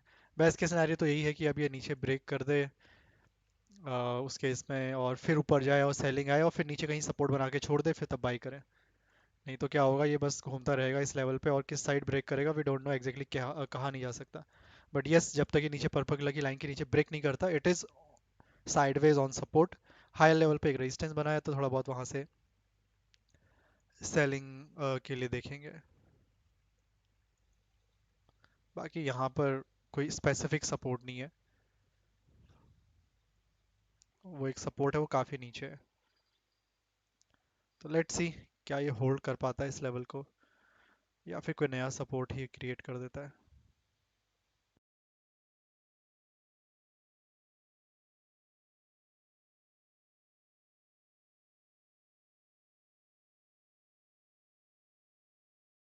Of a sideways natural gas, ठीक है, इन 15 मिनट टाइम फ्रेम।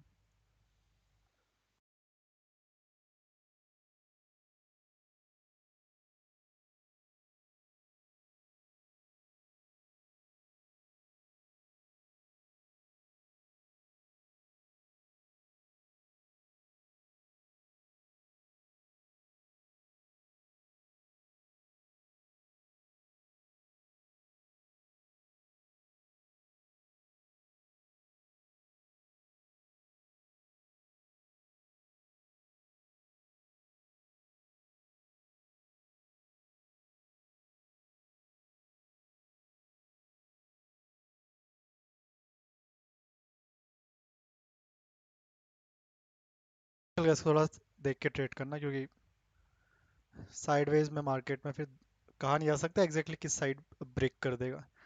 बाकी कोई डेटा नहीं है आज, ठीक है, there is no data schedule for today specially from US. US से कोई डेटा शेड्यूल तो नहीं है। ब्रिक्स समिट का सेकंड डे है, लास्ट डे, कल पहला दिन था। उसके अलावा कोई भी डेटा आज नहीं है। 12:30 लंदन सेशन ओपन है already. New York session 5:30 and 7 PM US market open होगा, तब थोड़ी वॉलेटिलिटी बढ़ सकती है। कोई और न्यूज़ भी नहीं है जिसका इम्पैक्ट हो, अदरवाइज देखते। सो नो सच न्यूज़ जिसका इमिजिएटली मार्केट पे कुछ इम्पैक्ट हो। क्रूड ऑयल पे परसों न्यूज आई थी, उसकी वजह से गैप डाउन ओपन हुआ था बट रिकवर कर गया।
इस क्वेश्चन किसी का है?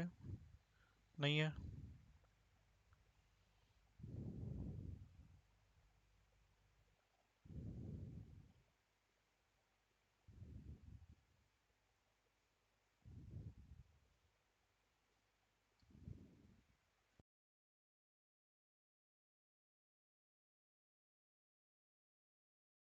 इस वीक कोई खास और डेटा है भी नहीं वैसे देखोगे तो।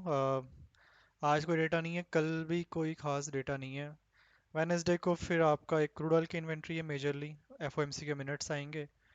वो हमारा मार्केट क्लोजिंग के बाद ही आएंगे। देन 6 PM पे थर्सडे को अनएम्प्लॉयमेंट क्लेम्स का डेटा है, गोल्ड और सिल्वर को मेनली इम्पैक्ट करता है, एंड देन नेचुरल गैस की इन्वेंट्री। फिर फ्राइडे को भी कोई डेटा नहीं है, तो इस वीक कोई खास और मेजर डेटा शेड्यूल नहीं है। बाकी देखो, तो कुछ देर पहले एक रिपोर्ट आई थी regarding the US president Trump के रिगार्डिंग, जहां पर ये क्लेम था किसी वाइट हाउस के इंसाइडर का कि जो एक ट्रम्प कंटिन्यूसली थ्रेट कर रहे हैं कि कि हम टैरिफ लगा देंगे, ये कर देंगे, वो कर देंगे।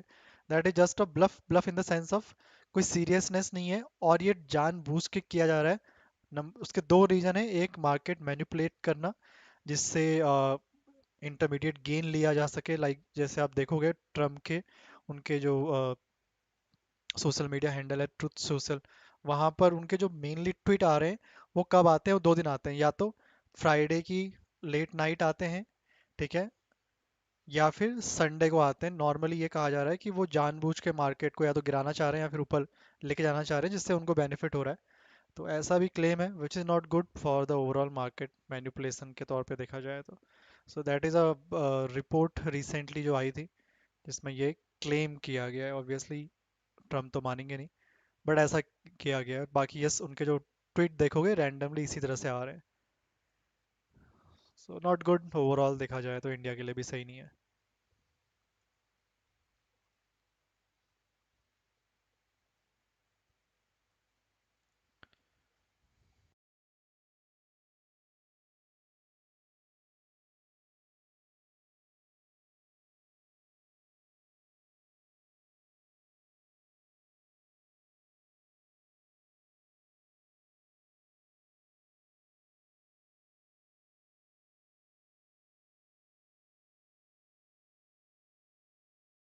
गोल्ड को भी देख लेते हैं। गोल्ड वैसे मॉर्निंग पे तो सेल ऑफ में आया था, नीचे सपोर्ट पे साइडवेज हो गया था, ज़्यादा ऊपर लग नहीं रहा है। फॉरेक्स का चार्ट देखोगे 1 आवर टाइम फ्रेम पे, 15 मिनट में भी देख लेते हैं एक बार, ठीक है। 1 आवर टाइम फ्रेम पे देखोगे इट इज साइडवेज ऑलमोस्ट। ऊपर अगर आता है 1 आवर टाइम फ्रेम के अकॉर्डिंग 3320 से 3325 के बीच में, तो वापस सेल कर सकते हैं।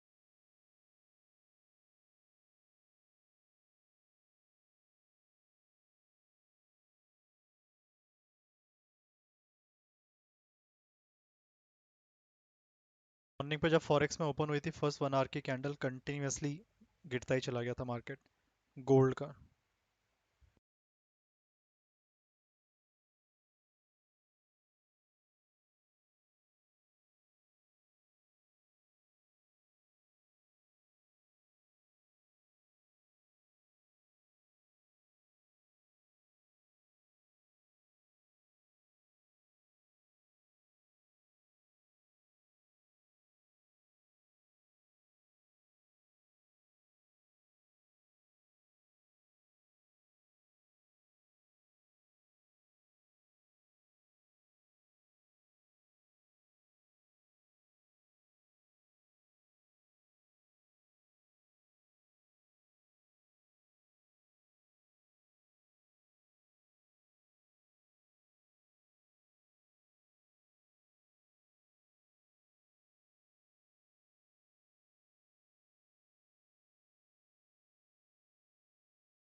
नीचे 1 आवर टाइम फ्रेम पे गोल्ड में देखो, नीचे 1 आवर टाइम फ्रेम पे एक major support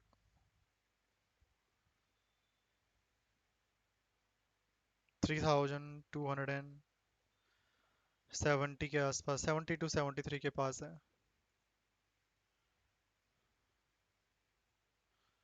1 2 not hire high.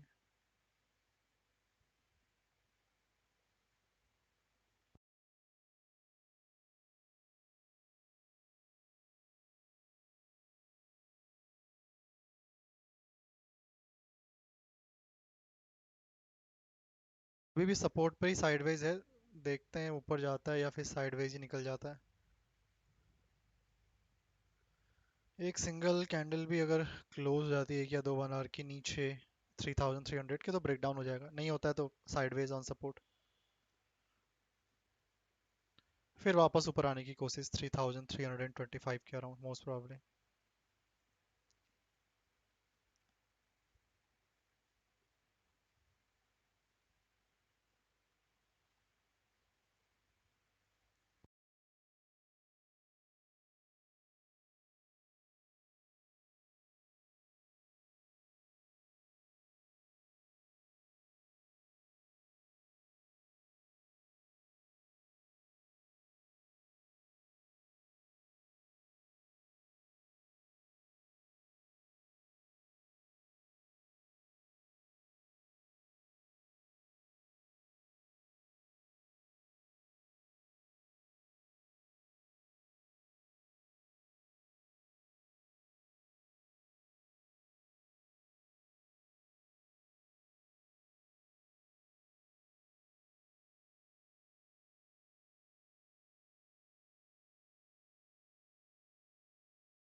देखते हैं क्रूड ऑयल अब कितने देर साइडवेज जाता है। ज़्यादा देर साइडवेज गया तो ब्रेकआउट के चांसेस बढ़ जाएंगे। वैसे ही मल्टीपल टाइम टेस्ट हो गया है, सेलिंग में आना है तो फास्ट आना चाहिए। मॉर्निंग से कंटिन्यूसली बुलिश है आज, ऑलमोस्ट गैप डाउन ओपन हुआ था उसके बाद से देखोगे तो अभी फ़िलहाल के लिए करंटली MCX की मैं बात कर रहा हूँ 2% से ऊपर है पॉजिटिव वो भी।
ऑलमोस्ट 2.5 घंटा होने वाला है क्रूड ऑयल को सेम लेवल पे, बट मोमेंटम ही नहीं है।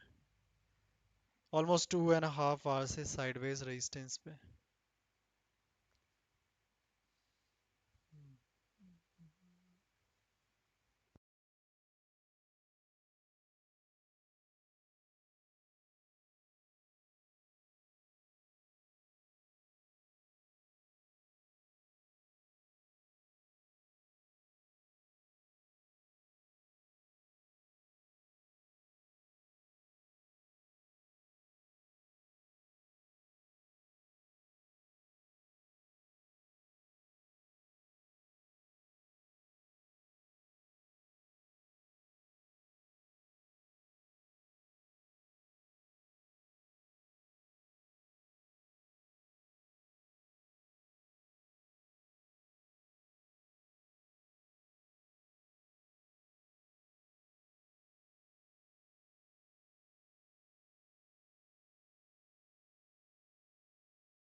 यहाँ पर ना रीटेस्ट जोन था, रीटेस्ट किया हुआ है, काफी क्लेवरली रीटेस्ट हुआ है।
ये भी रीटेस्ट ही है इस साइड पे ना।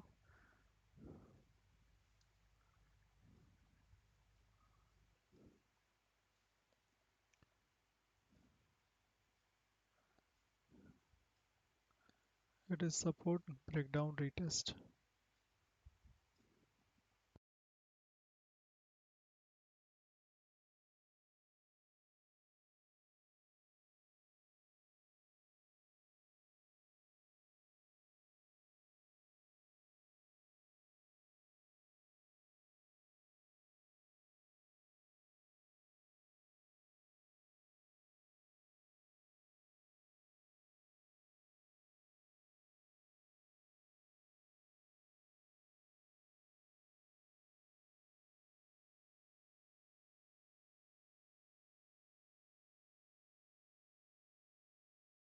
क्रूड ऑयल को देखोगे इस लेवल पे सपोर्ट था, ओपन इक्वल टू हाई बनी, ब्रेक कर दिया।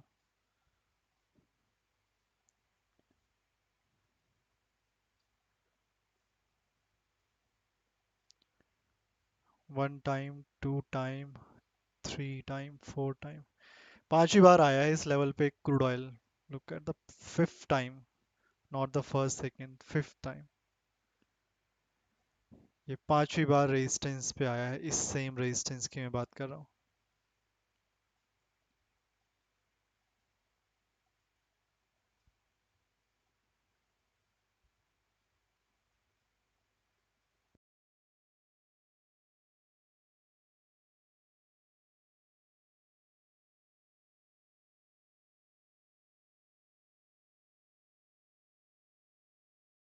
टाइम भी लग रहा था ब्रेकआउट ही कर देगा, होल्ड कर गया। बट एक चीज़ थोड़ी सी नेगेटिव है, मार्केट जब पहली बार आया था यहाँ पर एक लो क्रिएट किया था, सेकेंड टाइम आया लोअर लो क्रिएट किया, थर्ड टाइम आया हाई लो क्रिएट किया है, फोर टाइम में भी हाई लो, ये फिफ्थ टाइम है। तो कहीं ना कहीं सेलर थोड़े वीक तो जरूर हैं जरूर, बट वीक हैं, क्लियरली दिख रहा है यहाँ पर। बाकी अगर नीचे आ जाए तो बढ़िया है, नीचे एक बाइंग के लिए अपॉर्चुनिटी अच्छी है। लोअर एंड पे मार्केट के पास सपोर्ट है, कैंडल नॉर्मली क्रिएट होती है तो दो support area act like just सब normal level, which is great.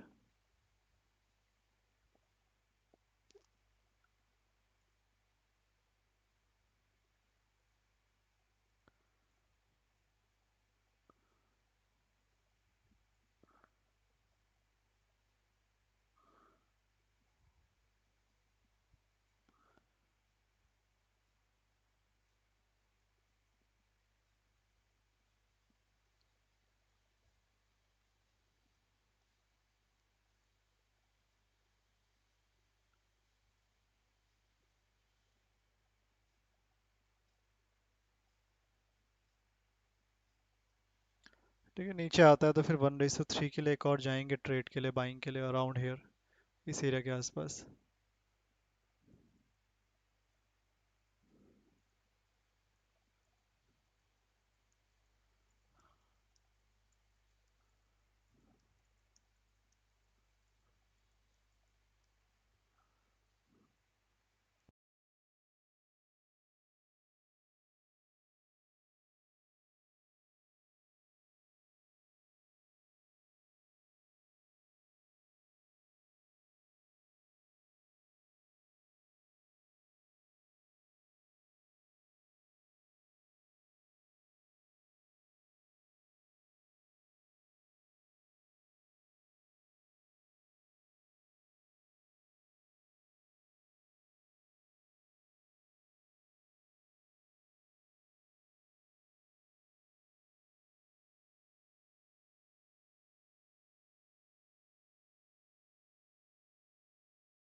Natural gas को भी देखोगे as expected, still in a range.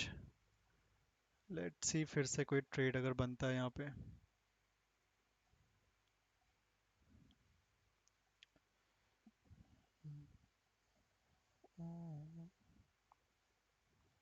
ये तो नहीं है ना, हेलो।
नीचे 276 वाला ना, वो लेवल भी अच्छा है। देखो वहाँ कब आता है ये तो।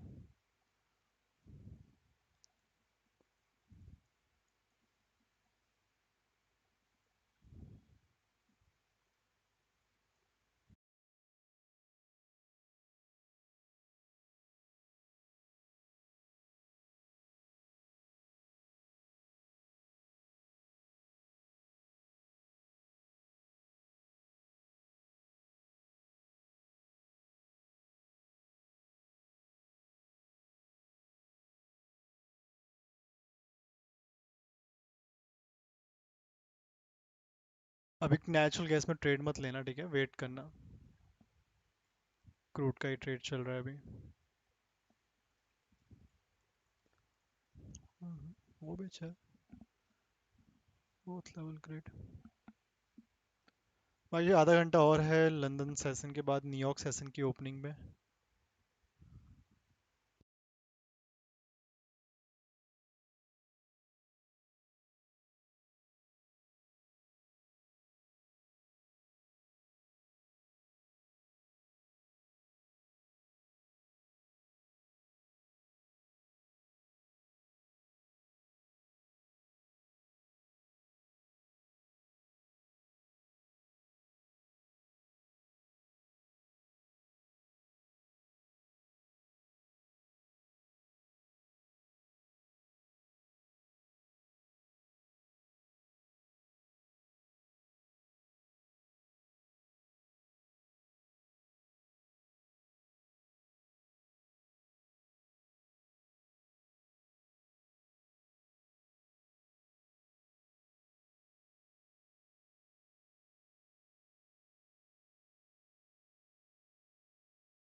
गाइस 5 PM हो चुका है, आधा घंटा रह गया। याद रखना 5:30 की कैंडल थोड़ी सी इंपॉर्टेंट कैंडल है। 5:30 candle is important. New York session open होगा 5:30 पे, तो ओपन रनिंग पोजीशन चल रही होगी तो एसएल कॉस्ट पर रख लेना यार, ठीक है। फिर रिस्क नहीं ले सकते 5:30 कैंडल पे सडनली कोई बड़ी कैंडल किसी एक डायरेक्शन पे ना बन जाए। So New York session is going to open at 5:30 Indian time के according.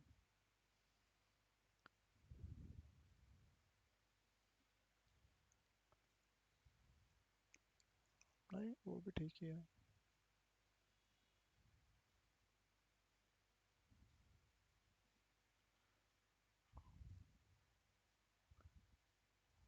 That is too far from here. लगभग कितना परसेंट डाउन है?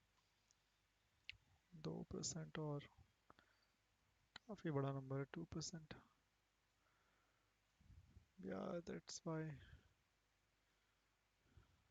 most probably there is a support, gives a breakdown and then hold it like this.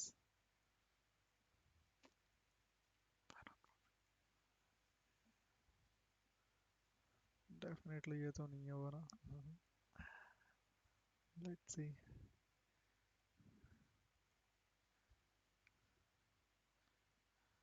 This is a perfect example.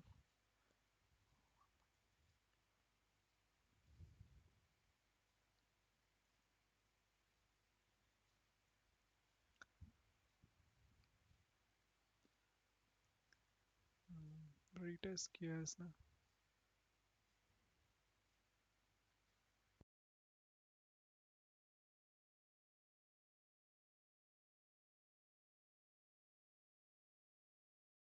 Like कर दिया, thank you so much.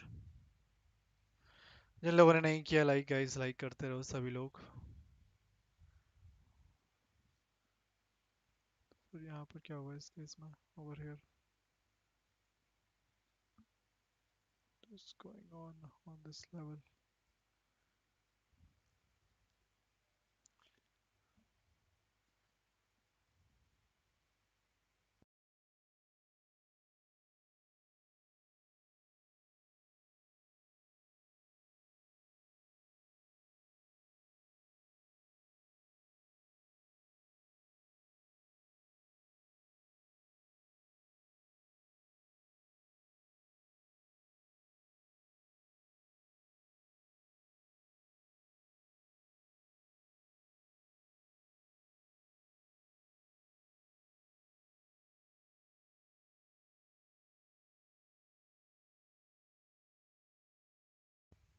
यहाँ पर काफी support लिया है ये भी मॉर्निंग वाला लेवल ना क्रूड का।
ओके 15 मिनट रह गए, 15 to 20 minute sorry.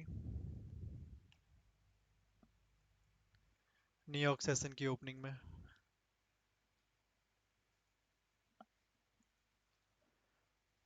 Natural gas का व्यू कोई व्यू नहीं है, साइडवे चल रहा है रेंज के अंदर मार्केट। ये रेजिस्टेंस है, नीचे सपोर्ट है। किसी एक साइड क्लोज कर दे नीचे पर्पल कलर की लाइन के नीचे या फिर ऊपर, तब रेंज ब्रेक हो जाएगी, तब एक थोड़ा मोमेंटम बड़ा कर सकता है। अदरवाइज सिर्फ 5 पॉइंट की रेंज, इसी में साइडवेज रहने के चांसेस है।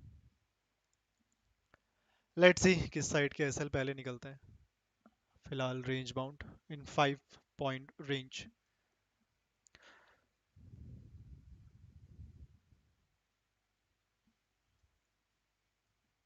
ओके श्योर, ये लेवल पे यहीं पर आ गया ना दोनों पे।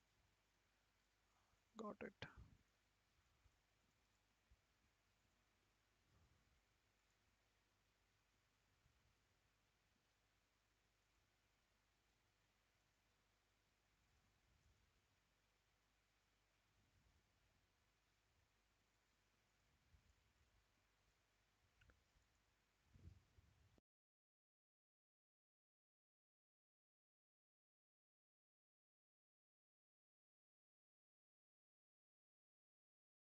लो ओपन इक्वल टू लो बने ना तो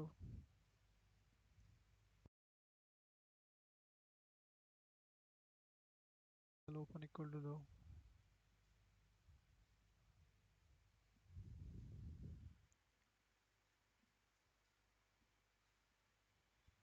that may be act like a resistance. Natural gas में भी हाफ प्रॉफिट बुक कर लो देन ट्रेल कर लो। ठीक है, again I am saying that ये है साइडवेज, किस साइड ब्रेक कर सकता है वी डोंट नो एग्जैक्टली। ऐसा तो नहीं है साइडवेज ही रहेगा, कहीं ना कहीं ब्रेक जरूर करेगा इस रेंज के बाहर। तो ये टारगेट है पूरा, लेट्स सी नीचे ब्रेक करता है ऊपर, बट अपना हाफ प्रॉफिट बुक कर लो देन ट्रेल। फिर 5:30 की कैंडल क्लोज होगी उसके बाद देखते हैं। ठीक है, एसएल जाने हैं तो या तो नीचे क्लोजिंग यहाँ या फिर यहाँ कहीं क्लोजिंग, 2 कैंडल कंजिक्यूटिवली मतलब ब्रेकआउट प्रॉपरली, या फिर open equal to low open equal to high बना के कैंडल आ जाए। वो लेवल भी होल्ड नहीं करता है, दो level also gone directly.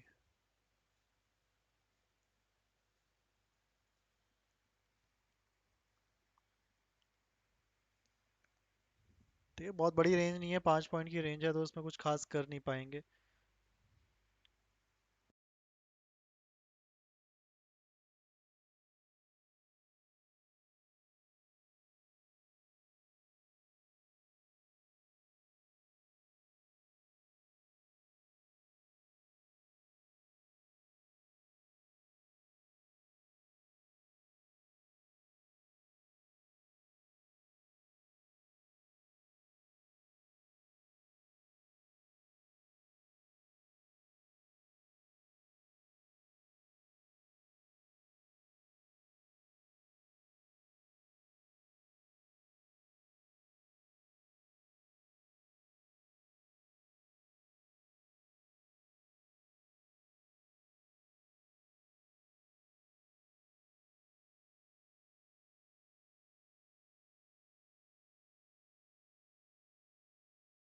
people are watching, come on guys, natural gas में हाफ प्रॉफिट बुक करके ट्रेल करना, 5:30 की कैंडल के बाद देखते हैं अब।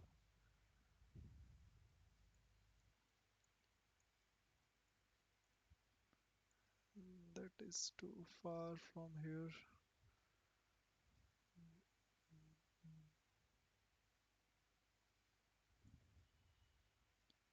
तो लेवल ही ढूंढना मुश्किल है।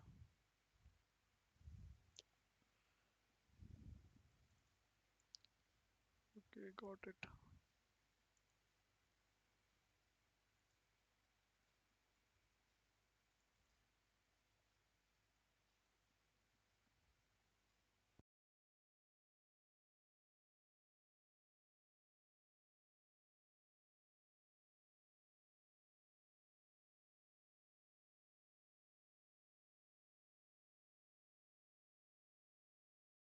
एटीन लाइक्स पे रुकना नहीं है गाइस। नहीं, कोई डेटा नहीं है आज शेड्यूल फिलहाल के लिए, कोई न्यूज आ जाती है सडनली तो उस पर मैं कमेंट नहीं कर सकता। डेटा कोई शेड्यूल नहीं है इस वीक, कोई ज़्यादा मेजर डेटा है भी नहीं।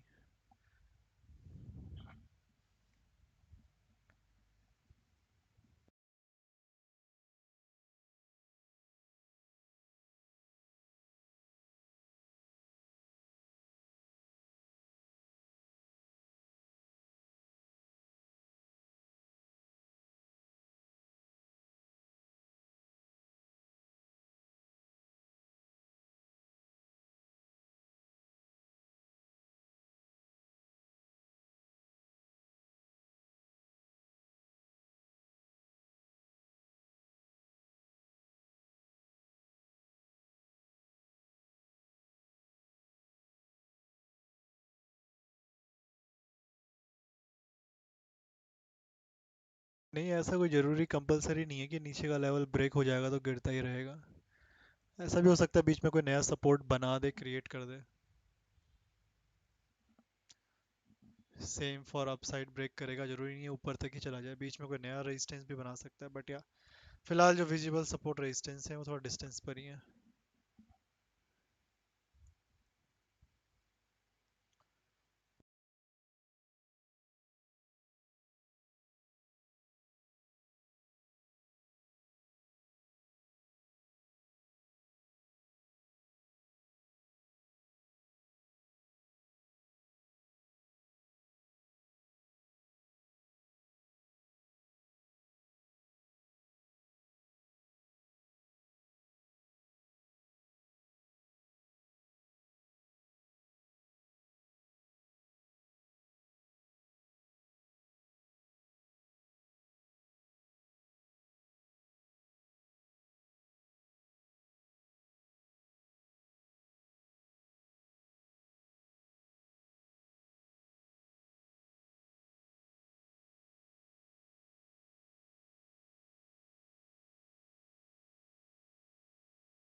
Eight minute left guys, 8 minute और रह गए हैं सिर्फ। कौन सा स्टॉक है? जीएमई, और इसको भी देख लेते हैं।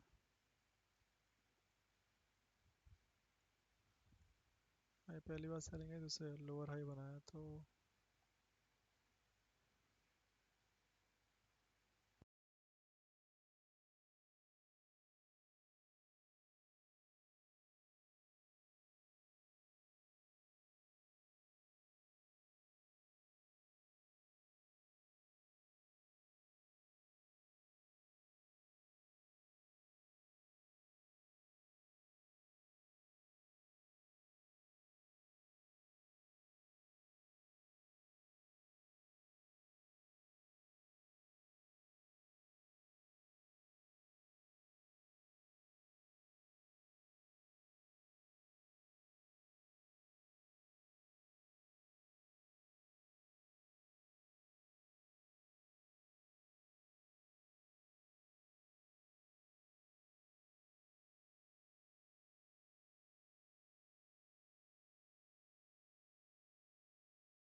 Seven minute left. Natural gas में हाफ प्रॉफिट बुक करके ट्रेल करना गाइस, फिर रिपीट कर रहा हूँ।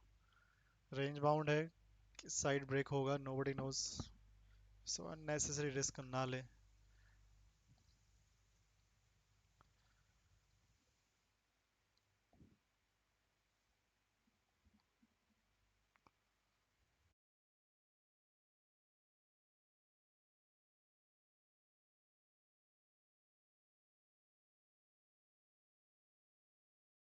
वो लिक्विडिटी वहाँ पर हाई लेवल से ही आई है ना, यहाँ पर लाइक दिस। सही बात है।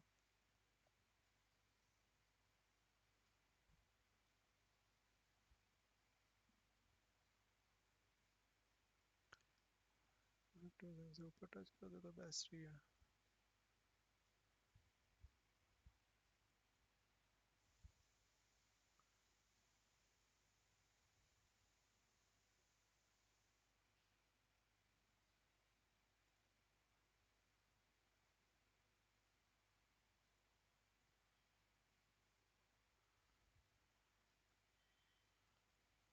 ये सपोर्ट भी ठीक ही है,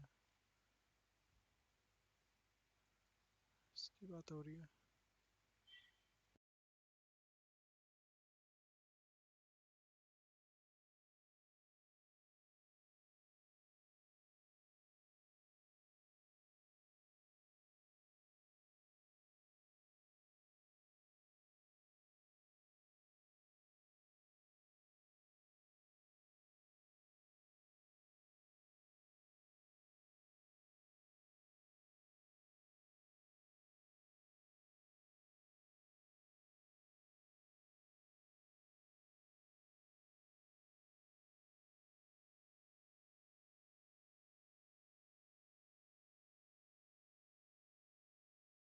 Okay, 5 minutes left only.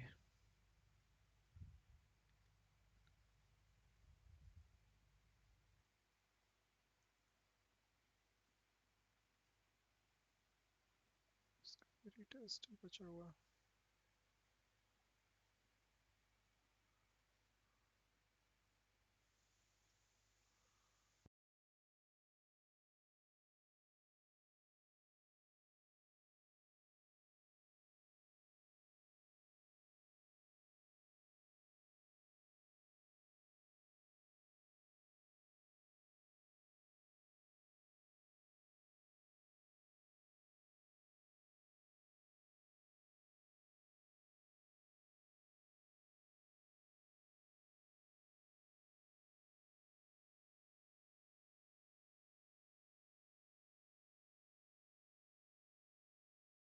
Minute left.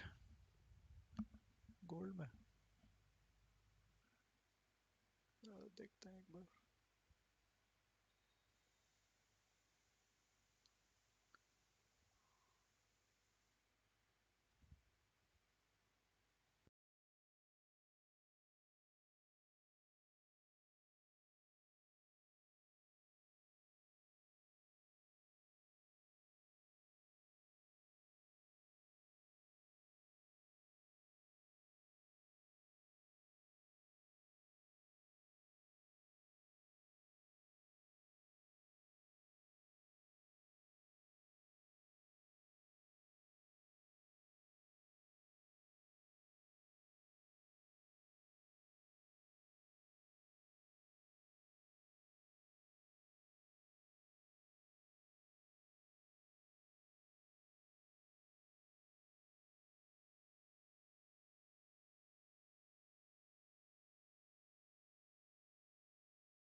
ये भी गैप डाउन हुआ है तो वो रीटेस्ट ही हो गया सीधा।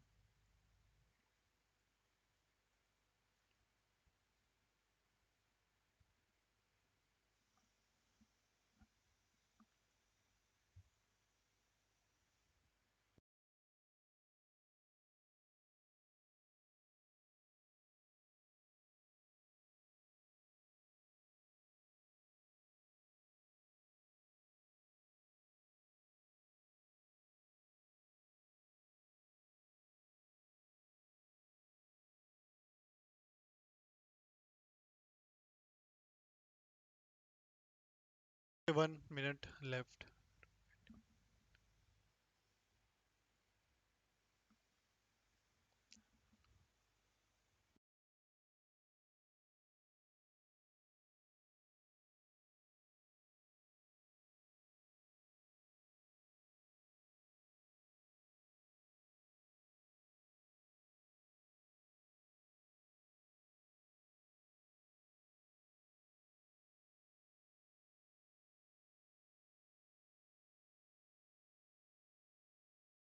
न्यूयॉर्क सेशन ओपन होने वाला है, कैंडल ध्यान रखना ओपन इक्वल टू हाई ना बने कहीं, कोई फ्रेश एंट्री मत करना अभी,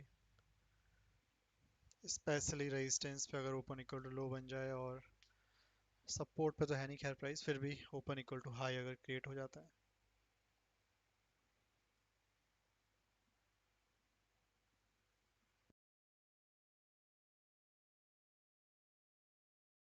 session open, let's see volume किस तरह से जनरेट होता है, किस तरह का जनरेट होता है।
क्रूड ऑयल को भी देखोगे 3 घंटे हो गए हैं रेजिस्टेंस पे, 1 2 3 4 1 2 3 4 1 2 3 4 1 2, 3 घंटे 30 minute, 3 hours 30 minutes on resistance. जब से रेजिस्टेंस पे आया है ना ऊपर जा पा रहा है ना नीचे, ये पहली बार नहीं है, this is the 5th time price इस लेवल पे आया है क्रूड ऑयल में। तो आना है तो फटाफट आना चाहिए, नहीं तो ऊपर ब्रेक हुआ तो ऊपर आसानी से चला जाएगा। इतने बार नॉर्मली रेजिस्टेंस लेता नहीं है किसी भी एक पर्टिकुलर लेवल से, but this is the 5th time crude oil on their resistance.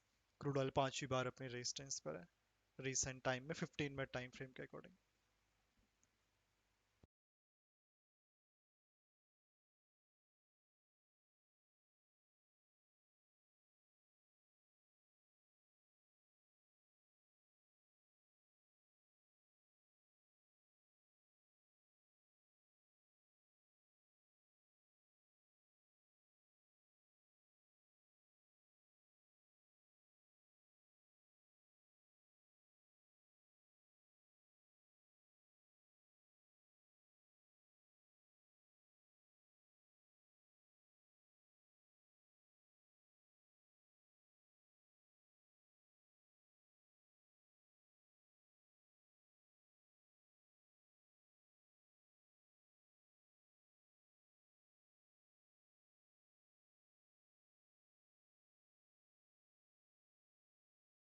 Okay, 1 ratio 3 ही होगा फिर,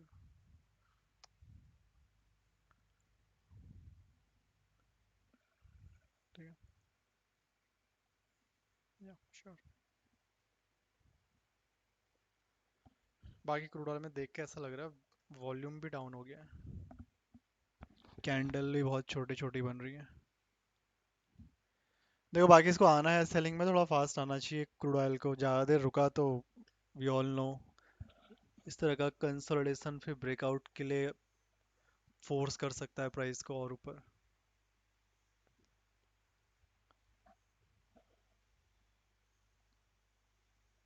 नहीं थोड़ा सा और वेट,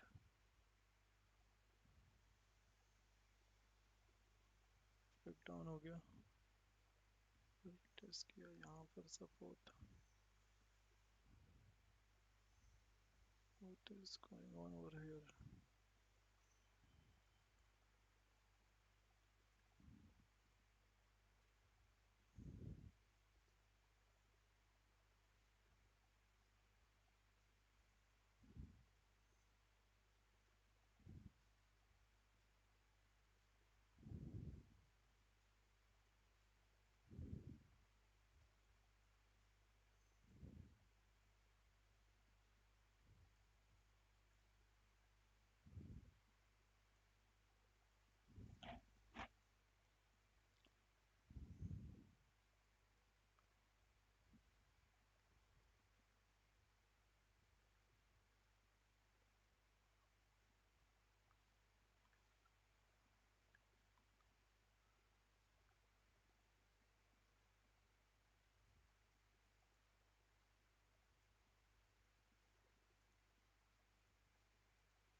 उसके हिसाब से तो नीचे और आना चाहिए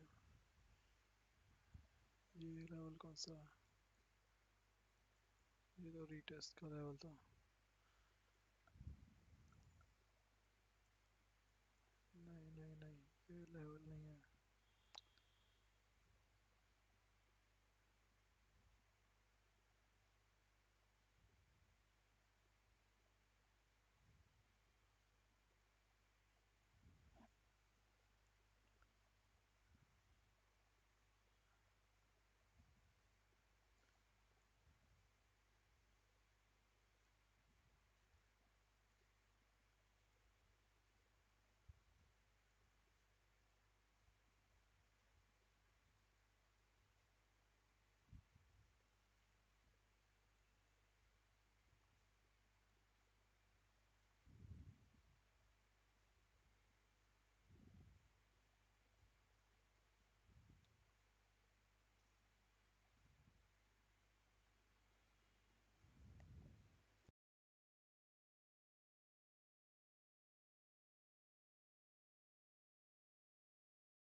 वेट करना करंट कैंडल का, कोई नया ट्रेड लेने से पहले क्लोज हो जाने दो करंट कैंडल को 15 मिनट की जो बन रही है, इसके बाद देखेंगे कोई नया ट्रेड फिर से। वॉलेटाइल कैंडल है, वॉल्यूम जनरेट हुआ है तो वेट करना ही पड़ेगा इस पर्टिकुलर कैंडल के लिए।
देखो न्यूयॉर्क सेशन की कैंडल क्लोज हो गई है, क्रूड वहीं का वहीं है, रेजिस्टेंस पे नेचुरल गैस थोड़ा अपसाइड आ गया, करंट कैंडल फिर से ओपन इक्वल टू लो, नहीं फिर कोई नया ट्रेड नहीं है नेचुरल गैस में, वेट करते हैं। क्रूड का लग रहा है मुझे ज़्यादा साइडवेज चला गया तो प्रॉब्लम क्रिएट कर देगा अभी, जितना देर रुक रहा है 50-50 चांसेस होते जा रहे हैं क्रूड के नीचे आने के और फिर ब्रेकआउट होने के।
Sending letters out on Monday having to do with the trade deals.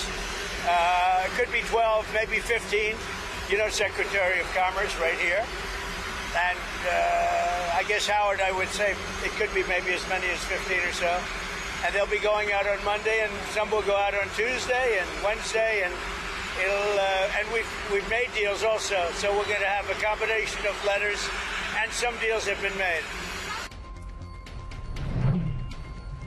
President Trump on the latest tariff negotiations as nations are now scrambling to secure a trade agreement with Washington or lobby for extra time ahead of Wednesday's deadline for those tariffs to come back up. We're talking about the blanket tariffs on several nations. Our chief North Asia correspondent, Steve Van Engel, now joining us for more on this. So, Steve, will we see those blanket tariffs resume on Wednesday or not?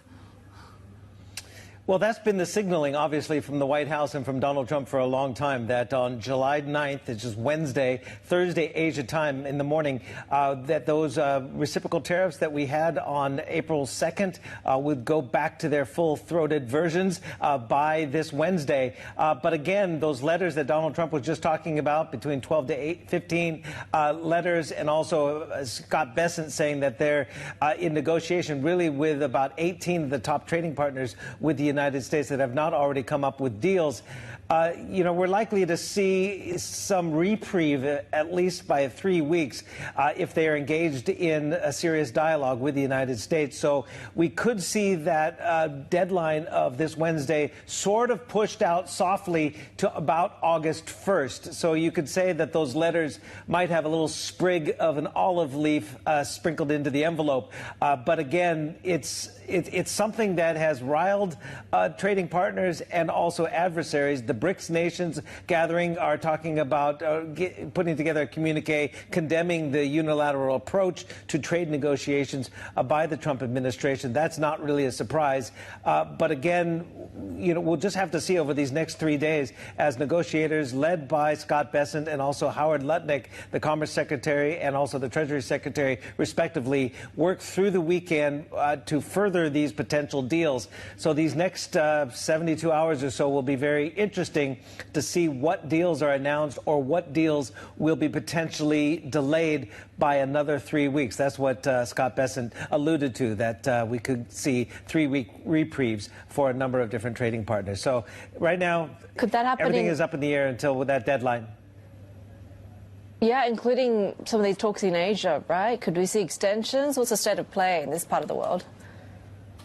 Yeah, I think everything is in play in this part of the world because the Asian economies, by and large, got the bulk of those higher tariffs. Cambodia, 49%. We had Thailand, 36%. Malaysia, a number of them had very high tariffs, and including key trading partners like South Korea, 25%, Japan, 24%, India, 26%. So we're seeing, let me just run through a number of those right now because the U.S. administration has been talking to Japan, South Korea, the EU as well, India and Vietnam.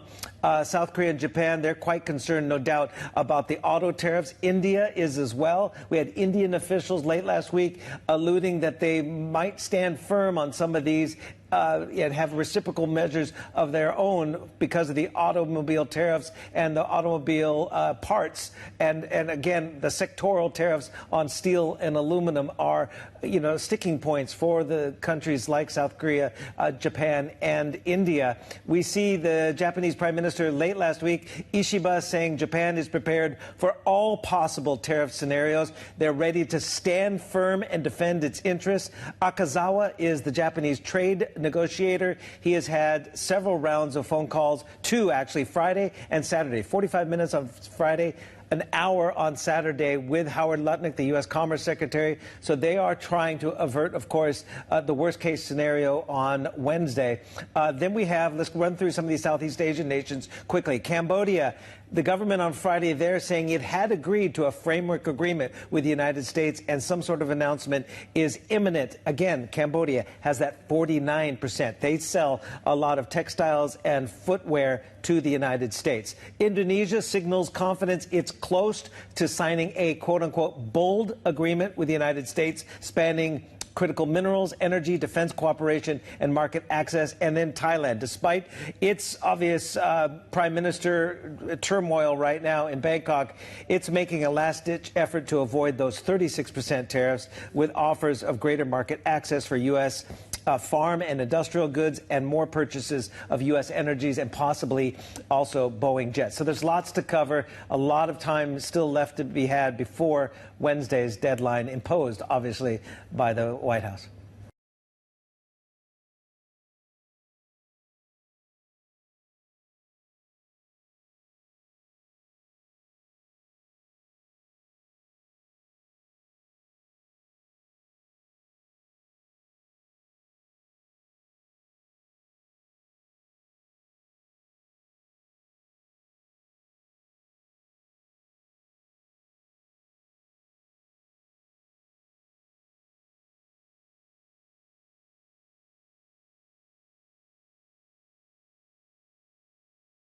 Range break हो चुकी है natural gas की, upper side पे break हुई है, देखते हैं वापस अगर थोड़ा ऊपर आएगा।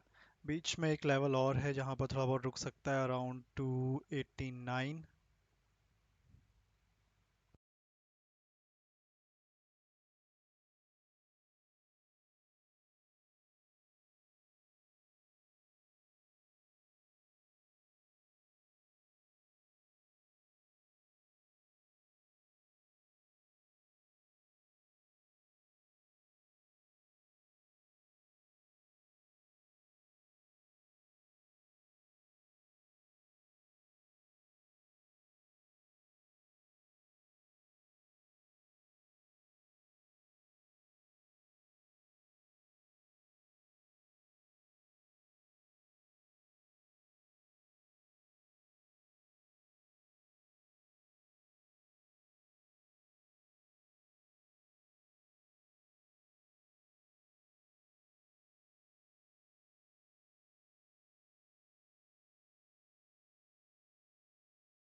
Crude oil is still sideways, no move.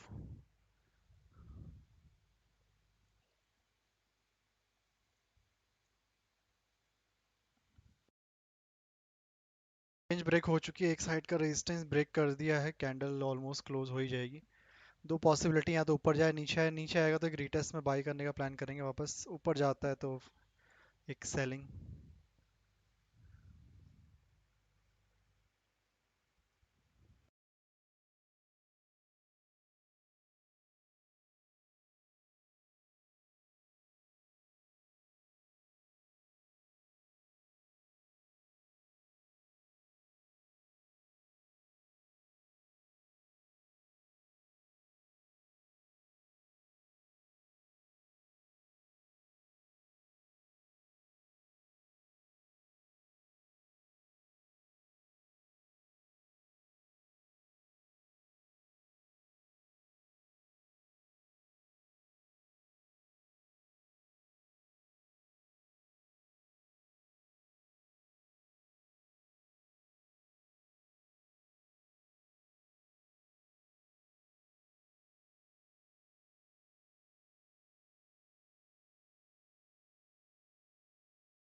Crude oil बहुत देर से रुका हुआ है ऑलमोस्ट रेजिस्टेंस एरिया पे 4 घंटे होने वाले हैं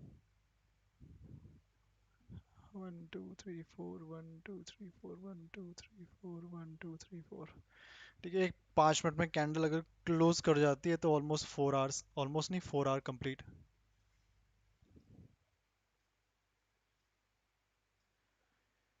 3 आवर्स 45 मिनट हो चुके हैं इसी रेजिस्टेंस पे मुझे लग रहा है 7 PM पे हो सकता है ब्रेकआउट के लिए चला जाए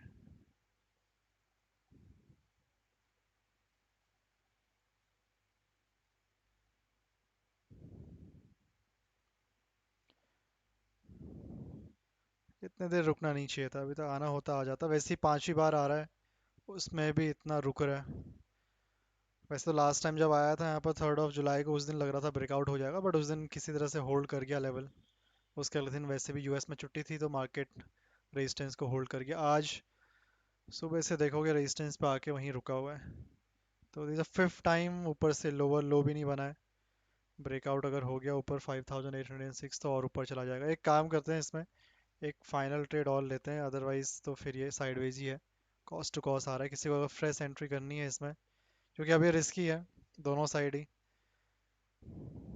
सपोर्ट तो खैर नीचे ही है वहां तक आ जाए तो बढ़िया था वैसे बाइंग के लिए बट इतने देर साइडवेज गया तो फिर ब्रेकआउट रीटेस्ट में भी टाइम लग जाएगा तो एक थोड़े बड़े टारगेट के साथ रिस्क लेते हैं सेम ट्रेड में स्मॉल एसएल बाकी अब याद रखना थोड़ा रिस्की है ये ट्रेड क्रूड ऑयल का multiple time hit the same level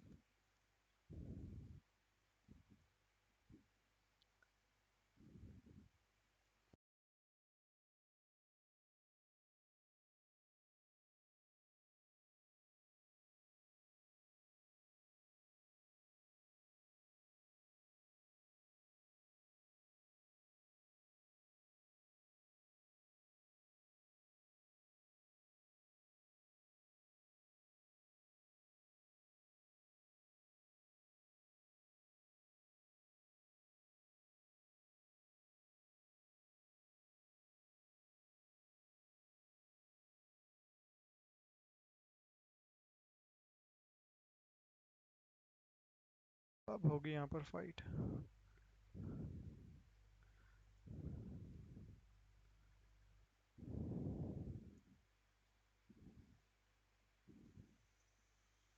दो मिनट और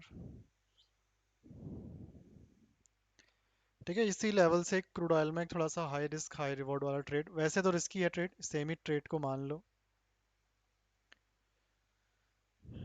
याद रखना रिस्की है बहुत टारगेट मिलेगा तो बहुत बड़ा नहीं तो एसएल जा सकता है all depend upon next 2 15 minute candle 5वीं बार आ रहा है तो ज़्यादा रिस्क मत लेना टारगेट बड़ा रख सकते हो 3 4 घंटे हो चुके हैं सेम रेजिस्टेंस पे काफ़ी बड़ा कंसोलिडेशन है ब्रेकआउट हो गया अगर सक्सेसफुली तो फिर अच्छा खासा ऊपर जाएगा आज बट लेट्स सी एक क्लास फाइट और कर देता है तो नीचे जो लिक्विडिटी है उसको लेके आने के लिए बाकी अगर निकला ऊपर 5805 के ऊपर 56 के ऊपर ब्रेकआउट करता हुआ इसमें क्वांटिटी कम ही रखना टारगेट बड़ा रखा हुआ है इसलिए now risky very risky next 2 candle very important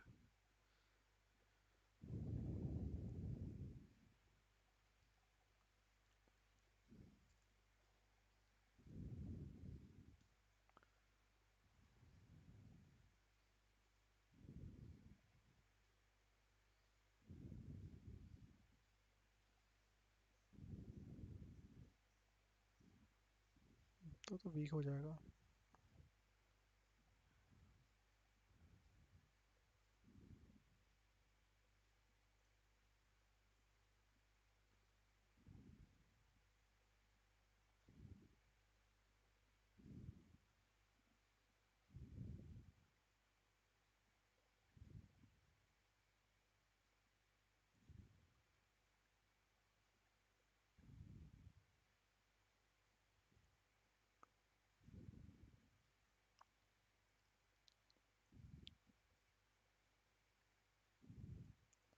ये सारे के सारे स्ट्रॉन्ग ही है नीचे सपोर्ट।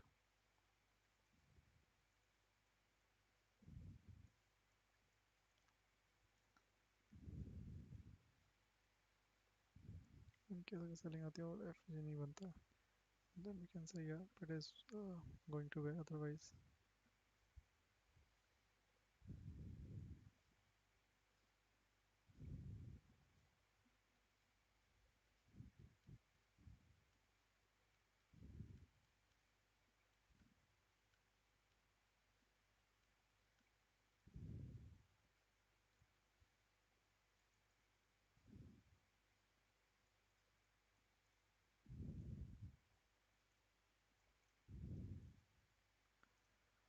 हो सकता है नेक्स्ट रेजिस्टेंस की और ये भी स्ट्रॉन्ग ही है रेजिस्टेंस तो।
कैटेगरी तो रिस्की है।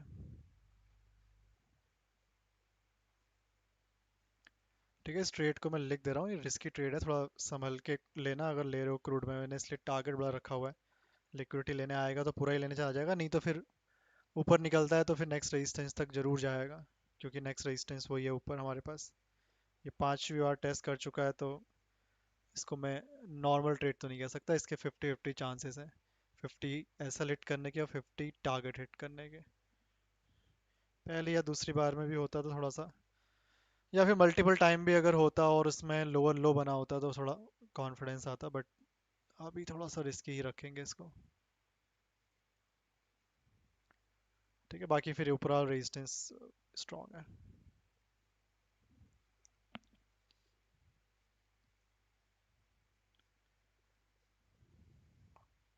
ठीक है, next 2 candle almost picture clear कर देंगी क्रूड नीचे आने की तैयारी कर रहा है या फिर नहीं। ये करंट कैंडल और इसके बाद एक और candle.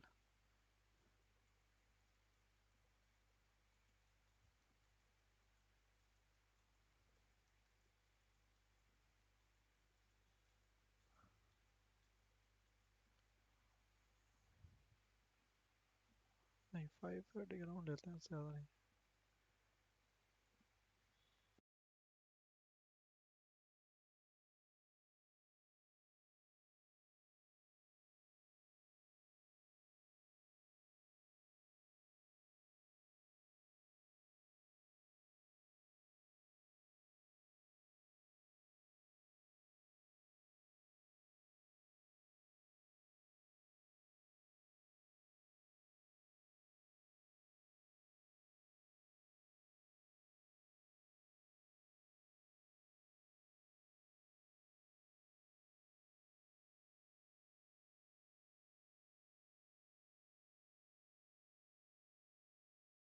Price is now aligning more with fundamentals, Lombard would says.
वो more refined level है उस area के around, जितना मुझे दिख रहा है यहाँ पे.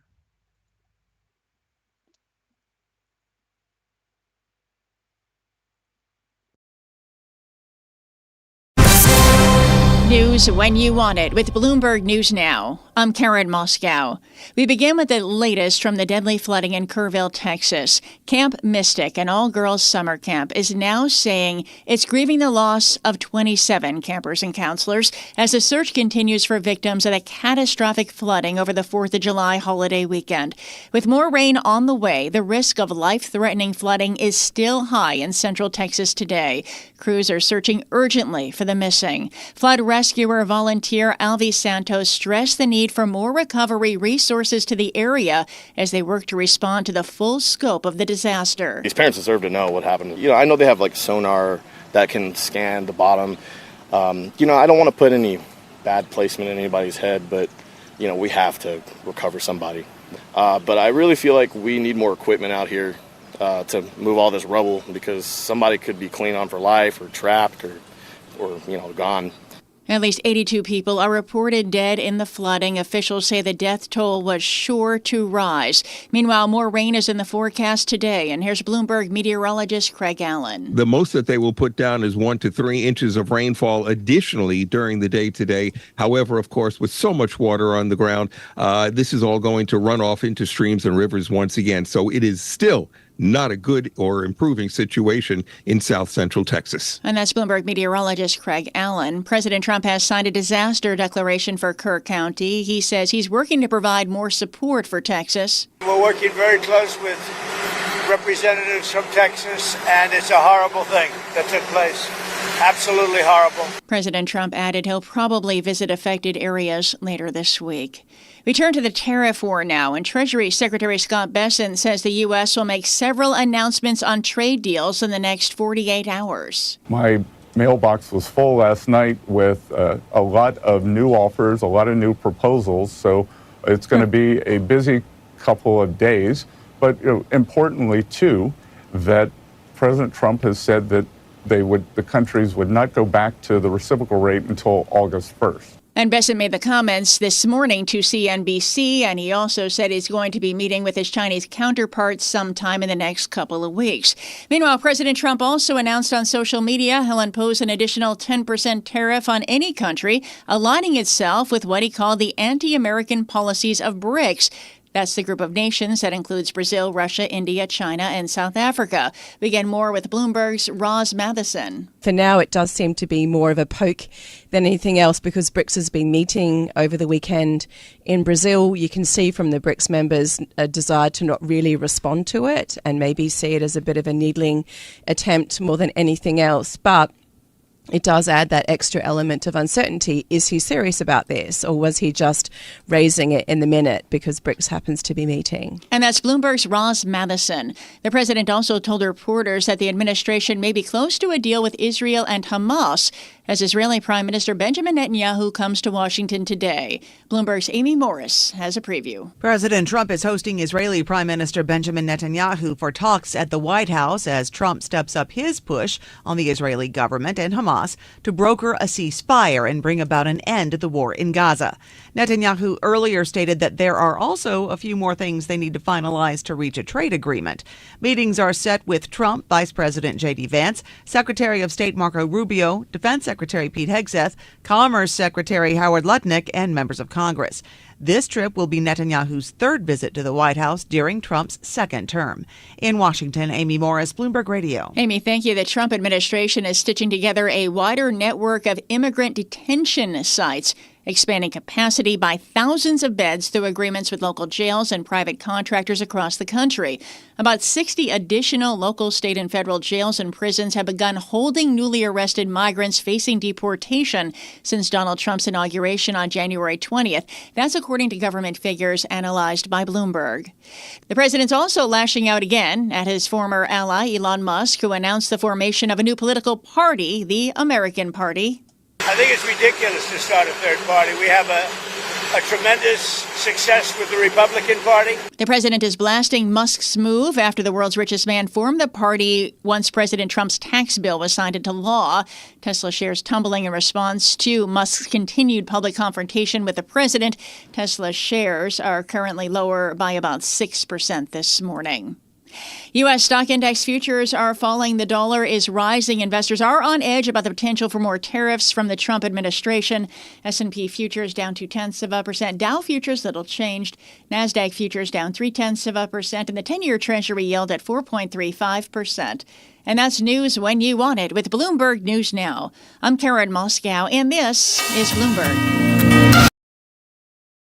Let's turn to Tesla. The CEO, Elon Musk, saying he has formed a new political party called the America Party. President Trump slamming the move. It's always been a two-party system, and I think starting a third party just adds to confusion. It really seems to have been developed for two parties. Third parties have never worked, so he can have fun with it, but I think it's ridiculous. Joining us now is Bloomberg's Craig Trudell. Craig, the president thinks it's ridiculous. I'm sure some shareholders do too with this move in the pre-market. Before we get into the politics, let's just talk about the company. Craig, what's the condition, the state of operations currently? Not good. And we got a fresh indication of just how poorly the company is doing last week when they reported another 13% decline in quarterly sales. So, the vehicle deliveries reported for the first quarter, there was, some question as to just how much of this had to do with, Musk and his politicking and just how much it had to do with the Model Y changeover. That's their most important vehicle. And they did have, all of their factories go down for some time in the first quarter. By the time you got to the second quarter, you had that fresh product, that arrow in the quiver, and yet Musk, also was giving investors this notion that, I'm going to turn back to the business now that I'm done with Doge. He has not, done that, as we've seen on a sort of day-to-day basis. He's continues to kick things up in Washington, and now has made himself not only an opponent of the Democrats, but an opponent for the GOP and for President Trump. Craig, when you look at the data right now for car sales, not just in Europe, but around the world, do you see a brand issue that's unique to Tesla, or do you see an industry problem that others have too?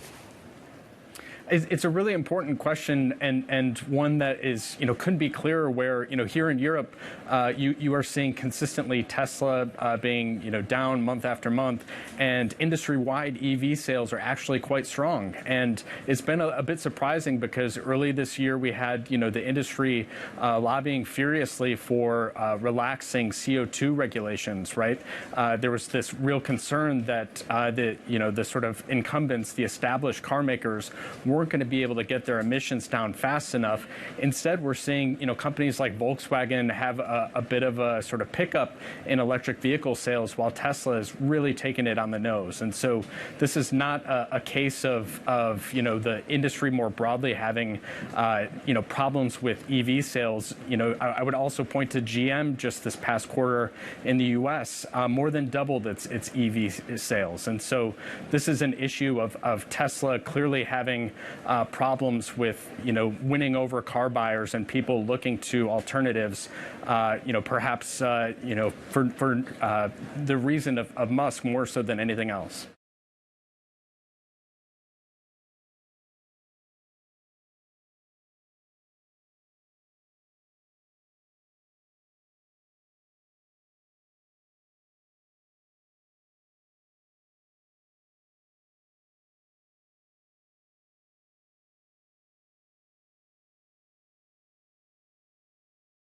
देखो ये current candle तो हो गई है close, एक candle और फिर थोड़ा सा क्लैरिटी आ जाएगी कितने और चांसेस हैं क्रूड ऑयल के नीचे आने के from the current level.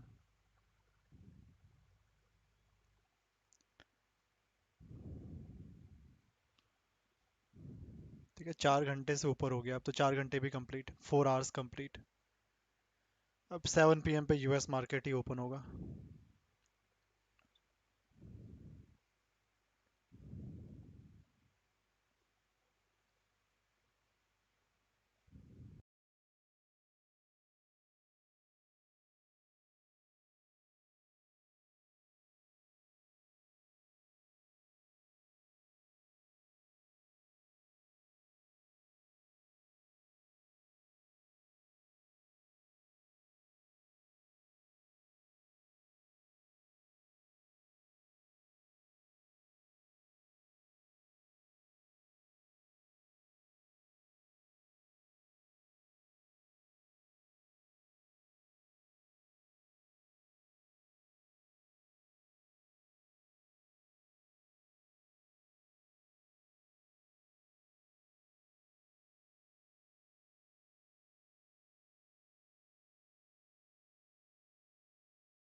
of seismic change. Will your business shape the future or be India's market regulator is barring Jane Street from access to its local securities market. SEBI also plans to seize $570 million of what it calls unlawful gains from the U.S. trading firm after an investigation into derivatives trades that generated billions of dollars. Jane Street, in a statement, says they're disputing these findings. Let's get the details with senior reporter Abhishek Vishnoy. Abhishek, it's really about SEBI clamping down, having greater scrutiny over these foreign institutional investors. That's right, and this may possibly be the biggest, fine that SEBI has employed on a foreign entity like Jane Street. It may actually be the biggest fine if it materializes ever, for such kind of market manipulation, alleged market manipulation. Now, the ramifications are strong, especially for the derivatives market. I mean, if you look at India's derivatives to cash volume, it's more than 400 times. That kind of figure does not exist in the US, Germany, and many other developed markets. So implications for derivatives market would be big, but for the cash equity, the bread and butter, the main India story would be low. There would also be implications for exchanges. Obviously, they're the first ever regulator and the marketplaces. So there might be some impact on BSE. NSE's IPO is on the anvil, so who knows? Maybe the valuation may get impacted there. From what our reporting or our conversations with the market participants suggesting, this can be looked at, on both sides. Like, it looks like a move done by EM, but it's also something similar to what SEC does in the US. And, US makes 60% of global portfolios. India is not even 10%. Jane Street was making $2.3 billion, and that was more than 10% of their bottom line. So there is a context to this, and it shows how big market inefficiency exists in India, and how such low guardrails are there in India that regulators is now trying to close. So it's going to send some chills down HFTs, algo traders, and proprietary traders. Silence isn't empty. It's full of proof. When a silent gesture orchestrates masterpieces, we're not just one step ahead. We're in a league of our own. From 50 years ago to today to tomorrow, CIB has always been here. Growth, innovation, and setting the standard for half a century. Progress driven by quiet mastery. During summer months when oranges in Florida and California aren't in season, the United States imports most of its fruit from Southern Hemisphere producers like Peru and from groves such as this one in South Africa. It's South Africa's biggest agricultural export, with citrus products destined for the U.S. alone accounting for $132 million in 2022.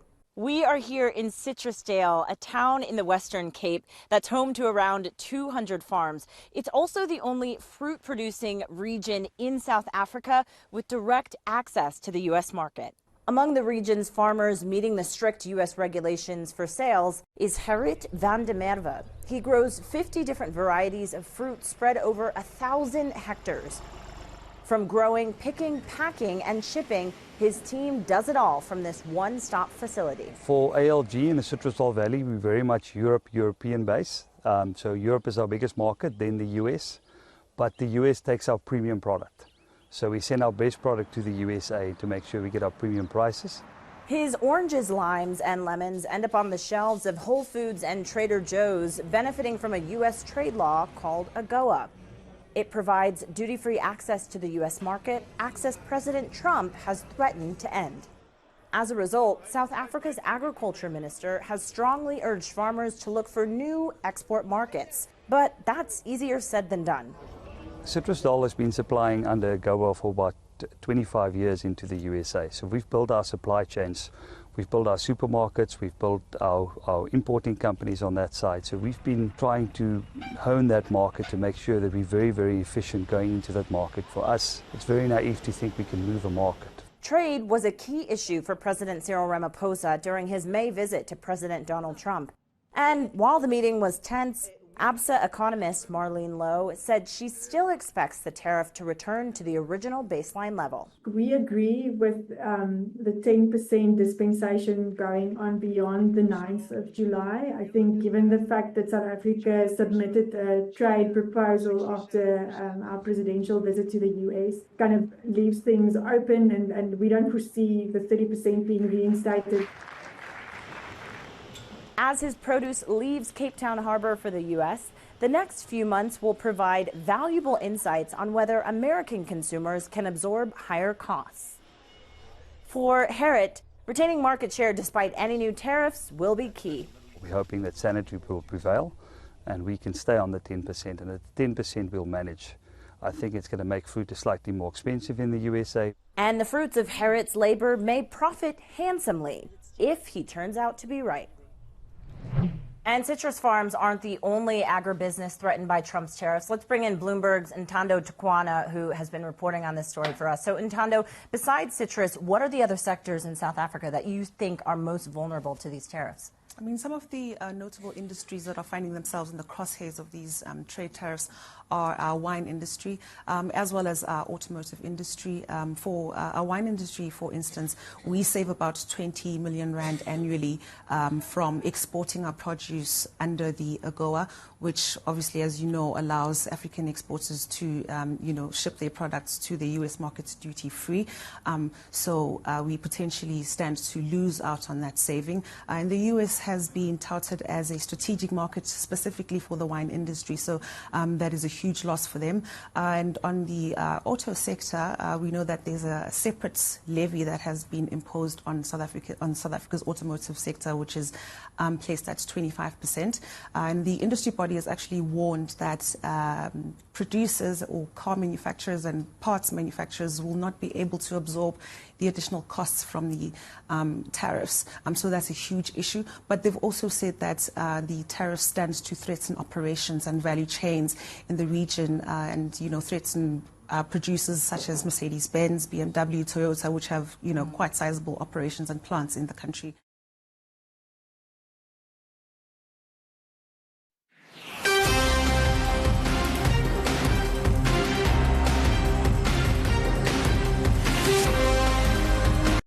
Morning, the escalatory language from the president. So futures lower, but S&P futures were down 0.5%. Now flip the board over to the Treasury picture. There isn't a whole lot of movement in either direction, but we've not got much on the docket for this week when it comes to the eco data. We're pretty light. We've got the Fed minutes, though, to look out for on Wednesday. But this risk-averse sentiment is weighing on euro dollar because we've got the dollar higher on the flip side, so we're down at a 117 handle for euro dollar. But let's take a look at some of the pre-market movers we're watching this morning. Joe Easton's with us for that. Joe, what's on your radar? Hey Lizzie, so we got a significant drop in Tesla this morning. As you mentioned there, it is all related to this news around Musk launching his own party, the America Party, and Trump deriding it, calling it ridiculous to reporters. We're seeing Tesla down 7% almost in the pre-market. Analysts saying they just wish Musk would get back to focusing on Tesla and the brand, therefore that weakness coming into the stock today. Then we've also got a bit of M&A. Capgemini here in Europe, the French company, going over to the US and buying WNS at a decent premium, around a 10% premium from where it closed on Friday. This is agentic AI, so AI that can operate on its own without human intervention, a really hot space at the moment, and WNS rising around 11% today. Then in the casino space, we're not spending enough money over in Las Vegas, according to analysts at Goldman Sachs, and they therefore give a sell rating to MGM Resorts today. They actually have a buy on Caesars, the rival, but both of those stocks are slipping this morning, giving Goldman is negative on Las Vegas. And as usual, check out the Before the Bell opening wrap on the terminal for a summary of these news movers and more, Lizzie. Excellent work, Joey. Thank you so much. And we'll catch up with you later again in the hour. Now, in just moments, we're going to be speaking to Anna Rosenberg of Amundi Asset Management. And later on this hour, Paul Weeks of Water Tower Research will be unpacking investor risks ahead of this week's tariff deadline. But we are just 2 days away from that self-imposed deadline from President Trump on his US trade partners. And Amundi's Anna Rosenberg has been weighing in. She writes, the most likely outcome is a combination of new deals being announced, some countries where talks are progressing, seeing a deadline extension, while some countries will be hit with tariffs. And I'm pleased to say that Anna joins us now. Welcome to the programme, Anna. Good morning. I'm looking at all of this, and we've got the Treasury Secretary, Scott Bessent, indicating that there could be this 3-week extension. You've got the President ramping up the escalatory language. Who should we listen to?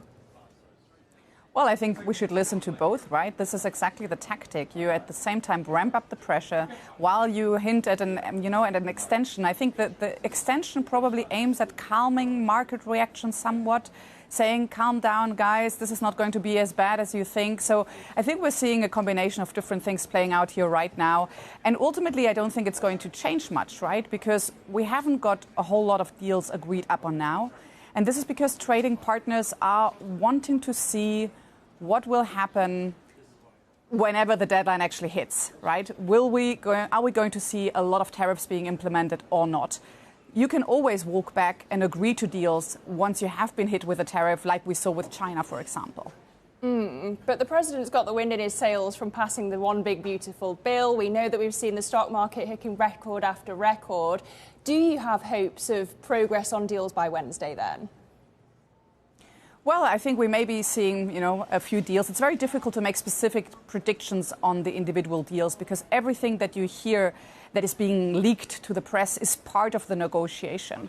So you could see some deals where we think, things are likely going to materialize, like the one with India, falling apart, right? Versus you're seeing some deals that are quite difficult to actually materialize, like the one with the EU coming to fruition. It's very difficult to really make a confident judgment call on these deals. But I think the fact that we kind of have an extension now is going to take the wind out of the sail of some of these negotiations, because why rush now when you have a few more weeks to negotiate, potentially get something else out of it? And when you look at the Vietnam deal, of course, 20% is double the 10% universal tariff. So does that mean that actually the tariff rates in general across the board are going to be higher, closer towards the top end of the tariffs that the president's been threatening, when, we know that he needs this revenue to fund that big, beautiful bill's tax cuts from Friday? Well, I think let's wait and see here. I mean, the conclusion that many trading partners will have drawn from the deals that have been struck so far is that these deals are not great for us, so maybe we shouldn't be rushing towards them. Ultimately, the Vietnam deal is not good on paper for Vietnam, and indeed seems higher than those 10% universal tariffs. But let's take a step back here. Okay. Initially, when you go back and read the paper by Stephen Mirren that was published just before the election, there was a clear strategy here. And the strategy was we need 10% tariffs with everyone without retaliation. Now, how do you get that? Well, you get that by actually making much more aggressive demands, much bigger demands. And this is what Trump has done. He's gone in with much higher tariff demands, tariff expectations, and ultimately no one has retaliated yet. So if he walks away with 10% tariffs across the board, that's a pretty good outcome. Everything on top of that will be a bonus. You talk about retaliation, Anna. We saw the EU-China summit ending early last week. Does that suggest that actually Brussels isn't going to be willing to roll over in the trade talks with Washington, and that actually President Trump should be braced from retaliation there? So clearly, I think that's a very important point. You mentioned two important points. Firstly, the issue of retaliation, and secondly, China. So I think that we should expect some level of retaliation. The EU is historically a very tough trade negotiator. They don't make those deals easily, also because they have to coordinate amongst many member states, right? So I think that there is going to be an element of retaliation if this doesn't go into the direction that is useful for the EU. And it doesn't look like it at the moment, okay? So that's one thing. The second thing, on China, we have to keep in mind that what this is. We are having growing economic friction. The trade deals that the US has signed so far aim at sidelining China, okay? And China is taking notice. And we have already seen China flex. Okay, candle को देखोगे crude oil की last वाली भी close हुई है, candle वापस open equal to लो बन गई है. रिस्की ट्रेड है, ध्यान रखना थोड़ा सा अगर लिया हुआ है तो. 5वीं बार आया था इस लेवल पे, 4 घंटे से साइडवेज ही था, फिर लग रहा है कि ब्रेकआउट करने जा सकता है. इसलिए टारगेट बड़ा रखा है, एसएल जाएगा छोटा, टारगेट मिलेगा तो बहुत बड़ा। लेट्स सी 5वीं बार में ब्रेकआउट करता है या फिर नहीं, या स्टिल स्पेस देता है थोड़ा सा नीचे। और बाकी 15 मिनट के बाद यूएस मार्केट भी ओपन होने वाला है, तो उसका भी ध्यान रखना। US market is also going to open after 12 minute sorry.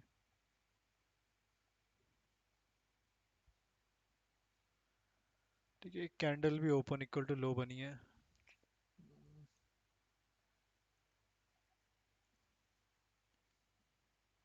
कुछ ज़्यादा ही पॉजिटिव हो गया आज, 2% ऑलरेडी पॉजिटिव है।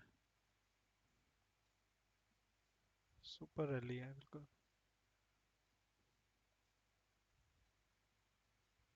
नीचे से 3% दिखा रहा है।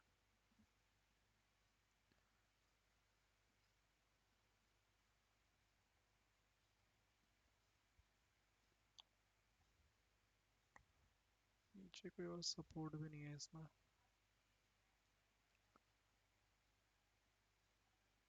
ठीक है, ब्रेकआउट हो गया, इसका होने ही वाला है। Open equal to low candle, ऐसा जाएगा, निकल जाना। अगर लिया हुआ है रिस्की ट्रेड होल्ड मत करना, ठीक है। क्रूड का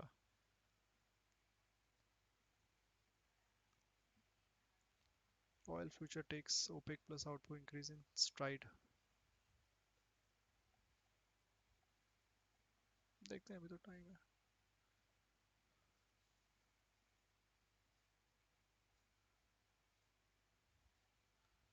एग्जैक्ट प्राइस ओवर हियर यहाँ पर है।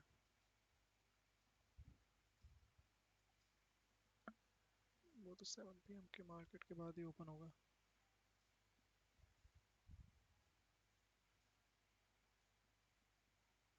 इसके ऊपर 2 कैंडल क्लोज हो गई तभी रिटेस्ट बनेगा, अभी नहीं।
7 मिनट रह गए हैं यूएस मार्केट की ओपनिंग में।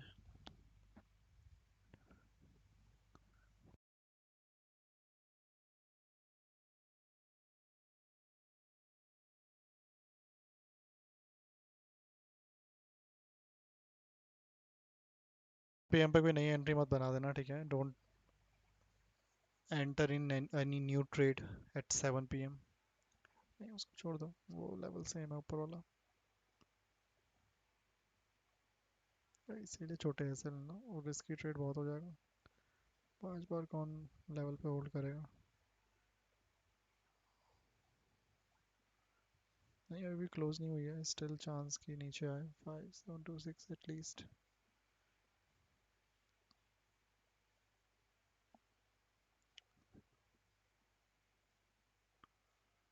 हाँ, इस एफजी के आसपास तक तो बनता ही है।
थ्री मिनट, 3 मिनट और है।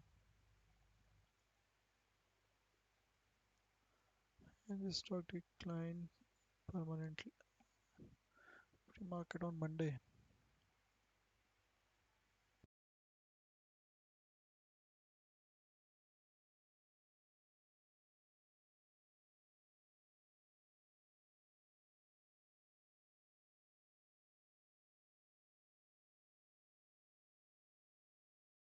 That's why वो जब नीचे आया तो वो लेवल वहाँ पर होल्ड नहीं कर पाया. That is a major reason for that. Correct.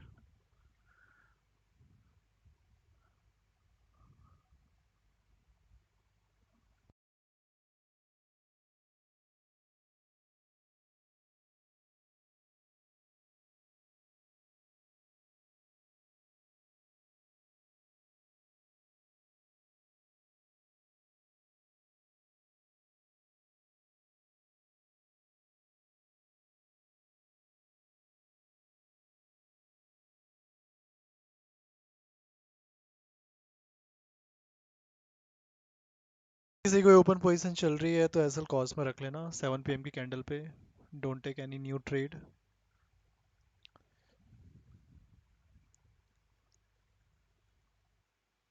Sector of energy stock decline pre-market Monday.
Okay less than 1 minute is left again किसी की ओपन पोजीशन चल रही है एसएल कॉस्ट पर रख लो don't take any risk now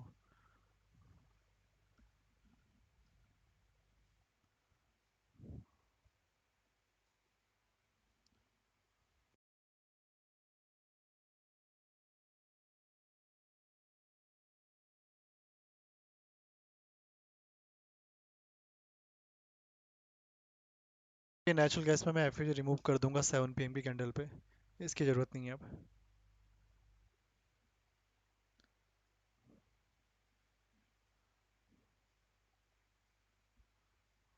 हो गया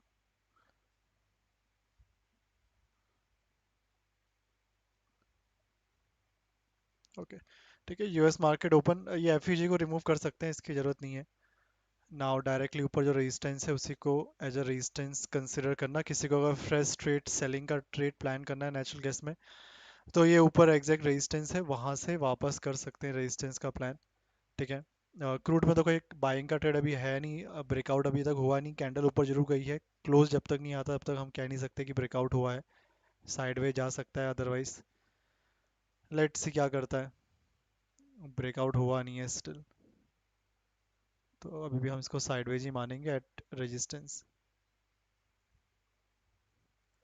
ठीक है बाकी नेचुरल गैस में जैसा मैंने बताया किसी को अगर फ्रेश सेल करना होगा तो हायर लेवल से सेल करना यहाँ पर मत करना आप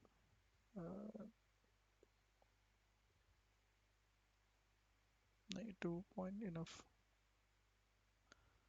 अनलेस कोई नया सपोर्ट नहीं बनता तो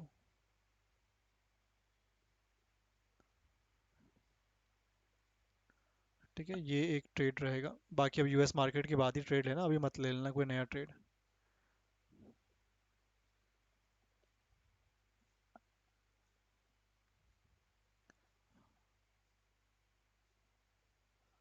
बाकी इसकी ज़रूरत नहीं है इस ट्रेड को भी रिमूव कर सकते हैं कॉस्ट टू कॉस्ट पे अगर है वो एफयूजी को आप कंसिडर बिल्कुल मत करना let it go fresh selling यहाँ से प्लान हो सकती है एग्जैक्ट रेजिस्टेंस है नहीं वो एफयूजी को रिमूव कर दो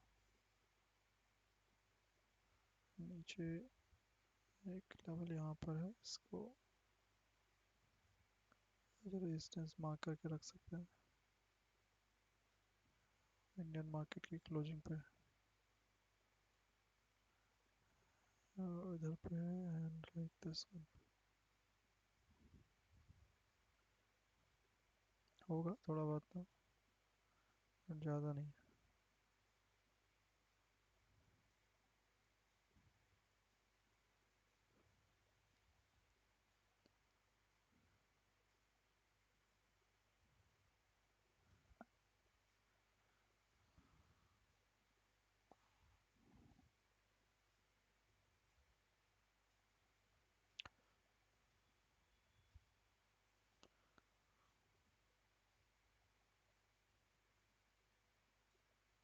ओके डन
क्रूड ऑयल को स्टिल रेजिस्टेंस पे ही कंसिडर करेंगे ना नीचे आ रहा है ना ब्रेकआउट कर पा रहा है more than 4 hour still sideways on resistance.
Recently Karnataka में वी ऑल नो दैट एक वहाँ पर डिस्ट्रिक्ट है शायद जहाँ पर बहुत सारे लोगों को इन 40 days 22 people are died because of cardiac issue, ठीक है, हार्ट अटैक और कार्डियक अरेस्ट। उस पर एक रिपोर्ट आई है एक्चुअली वहाँ के जो मिनिस्टर हैं उनकी ओर से। तो उन्होंने 6 की कॉजेस बताए हैं जो ये सडन डेथ हुई है उनके पीछे, and vaccine is not the main concern. जो सबसे पहला रिस्क फैक्टर आया है दैट इज स्मोकिंग। जो वहाँ पर 50% डेथ हुई थी उनमें 50% जो लोग थे वो those are the smokers. The expert panel found that more than 50% of heart attack victims were smokers. Smoking has been identified as a significant cause of heart attack among youth.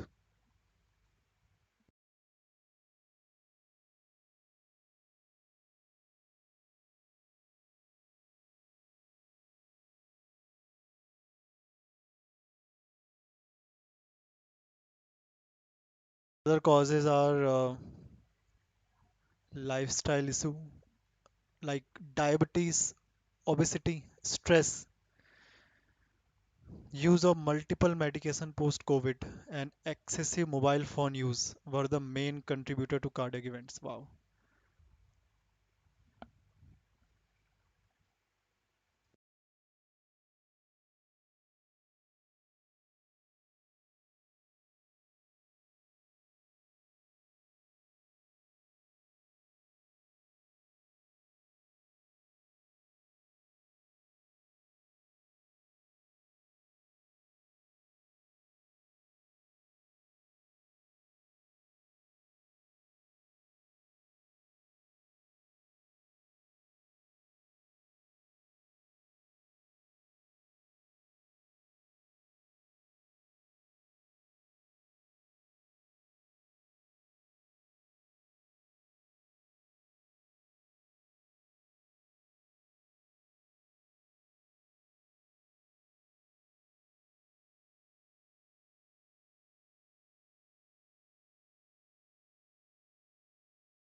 Everybody is telling us, the CEOs of major companies, that perhaps over time, 50% of these jobs are replaced by AI.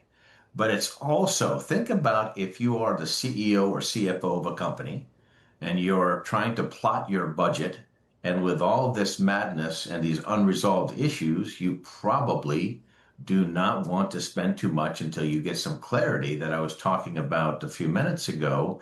And so I think those are the two big, they're not drivers, let's call them obstacles. जिस प्रभाकरन जी trading view नहीं चल रहा है, कोई और alternative नहीं? Trading view चलता रहा है, trading view is working fine. क्या इशू आ रहा है आपके ट्रेडिंग व्यू में? रिफ्रेश कर लो एक बार, अगर फिर भी ना चल रहा हो तो मैं भी शायद कोई टेक्निकल ग्लिच होगा। अगर होता तो सब जगह आता, यहाँ पर तो रनिंग है, मेरा तो रनिंग है, कोई इशू नहीं आ रहा टेक्निकल ग्लिच के तौर पे। बाकी अगर दूसरा कोई यूज़ करना चाह रहे हो तो अपना ब्रोकर यूज़ कर सकते हो, धन, उसका लिंक मैं सेंड कर देता हूँ। एंड वही फ्री ऑफ कॉस्ट ही है, उसमें कोई फंड पैसे नहीं देने आपको। धन का अकाउंट यूज़ कर सकते हो। एंड अगर थोड़ा इंटरनेशनल वाला कोई देख रहे हो तो investing.com वेबसाइट है, वहाँ पर ही फ्री दिख जाता है, तो वो भी यूज़ कर सकते हो। धन का लिंक मैंने सेंड कर दिया कमेंट बॉक्स में।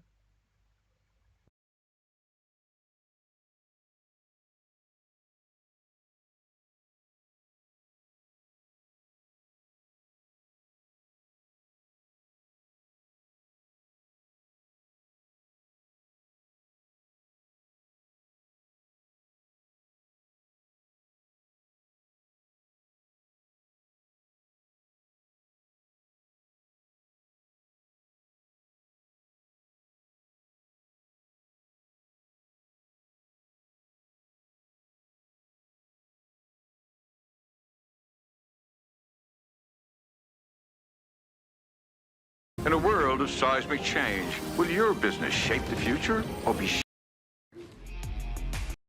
A little bit early, but I am excited to talk about Datadog. Yeah, well, let's talk about it right now. Datadog will replace Juniper Networks in the S&P 500 on July 9th, that fateful day, as Hewlett-Packard closes its acquisition on Juniper. You can see, as a result, Datadog shares are rising more than 10%. Katie? We'll dig into that, but let's get back to the story of the morning, and that is that jobs number coming in hot, blowing past forecasts. Let's break down the data with Michael McKee. He is our international economics and policy correspondent. So, Mike, 147,000. The estimate was for 106,000. Where exactly did all of this surprise strength come from? Aha. I'm glad you asked. As BlackRock's Jeffrey Rosenberg said, it is not the headline number that we care about. It is the private sector payrolls. I'll get to that in a second. Let's just run through the numbers. 147,000, as we said. Unemployment rate falls to 4.1%. That's what everybody's trading on. Average hourly earnings come in a little weak. Jobless claims for last week do fall a little bit, and continuing claims, no change at all. So basically kind of tells you it's a status quo labor market, except for this. What Mr. Rosenberg is pointing out is that government employment was up by 73,000 during the month, so half of what we got. And that was mostly state and local, and a lot of that in education. Private payrolls up just 74,000 during the month. The labor force fell by 130,000, which is the reason that we saw the decline in the unemployment rate. The foreign-born labor force falls for the third month in a row, 134,000 fewer people than last month, and maybe that is due to the immigration enforcement. Healthcare and social workers, your biggest job category besides the government workers, as always, up 58,000. So it is a story in two parts. All right. Well, it looks good, certainly, to markets. Michael McKee, thanks very much for that. We welcome now our Bloomberg TV and radio audience, or we are going to welcome them in just a moment to talk to Stephen Myron, because this report really was better than any of the estimates that I saw, and certainly any on our team. And you can see that surprise in the market reaction. Futures flying, yields flying, as well as traders sort of reprice those July rate cut expectations. Absolutely. We now welcome our Bloomberg TV and radio audience worldwide. I'm Matt Miller alongside Katie Greifeld, and joining us first on Bloomberg to discuss this jobs report and the U.S. economy, as well as the big, beautiful bill, is White House Council of Economic Advisors Chairman Stephen Myron. Stephen, great to get you on the program this morning, especially when we see such a positive jobs report, 147,000 jobs and a lower unemployment level. What is this? What is driving this? Good morning. Thanks for having me. Look, as you said a moment ago, this report was better than 78 out of the 79 forecasts that came into the Bloomberg consensus, right, into the Bloomberg forecast. And so what we see is an economy that continues to defy expectations, continues to defy, all the doom and gloom that's out there, whether it's about the border or immigration or tariffs. This labor market continues to power ahead.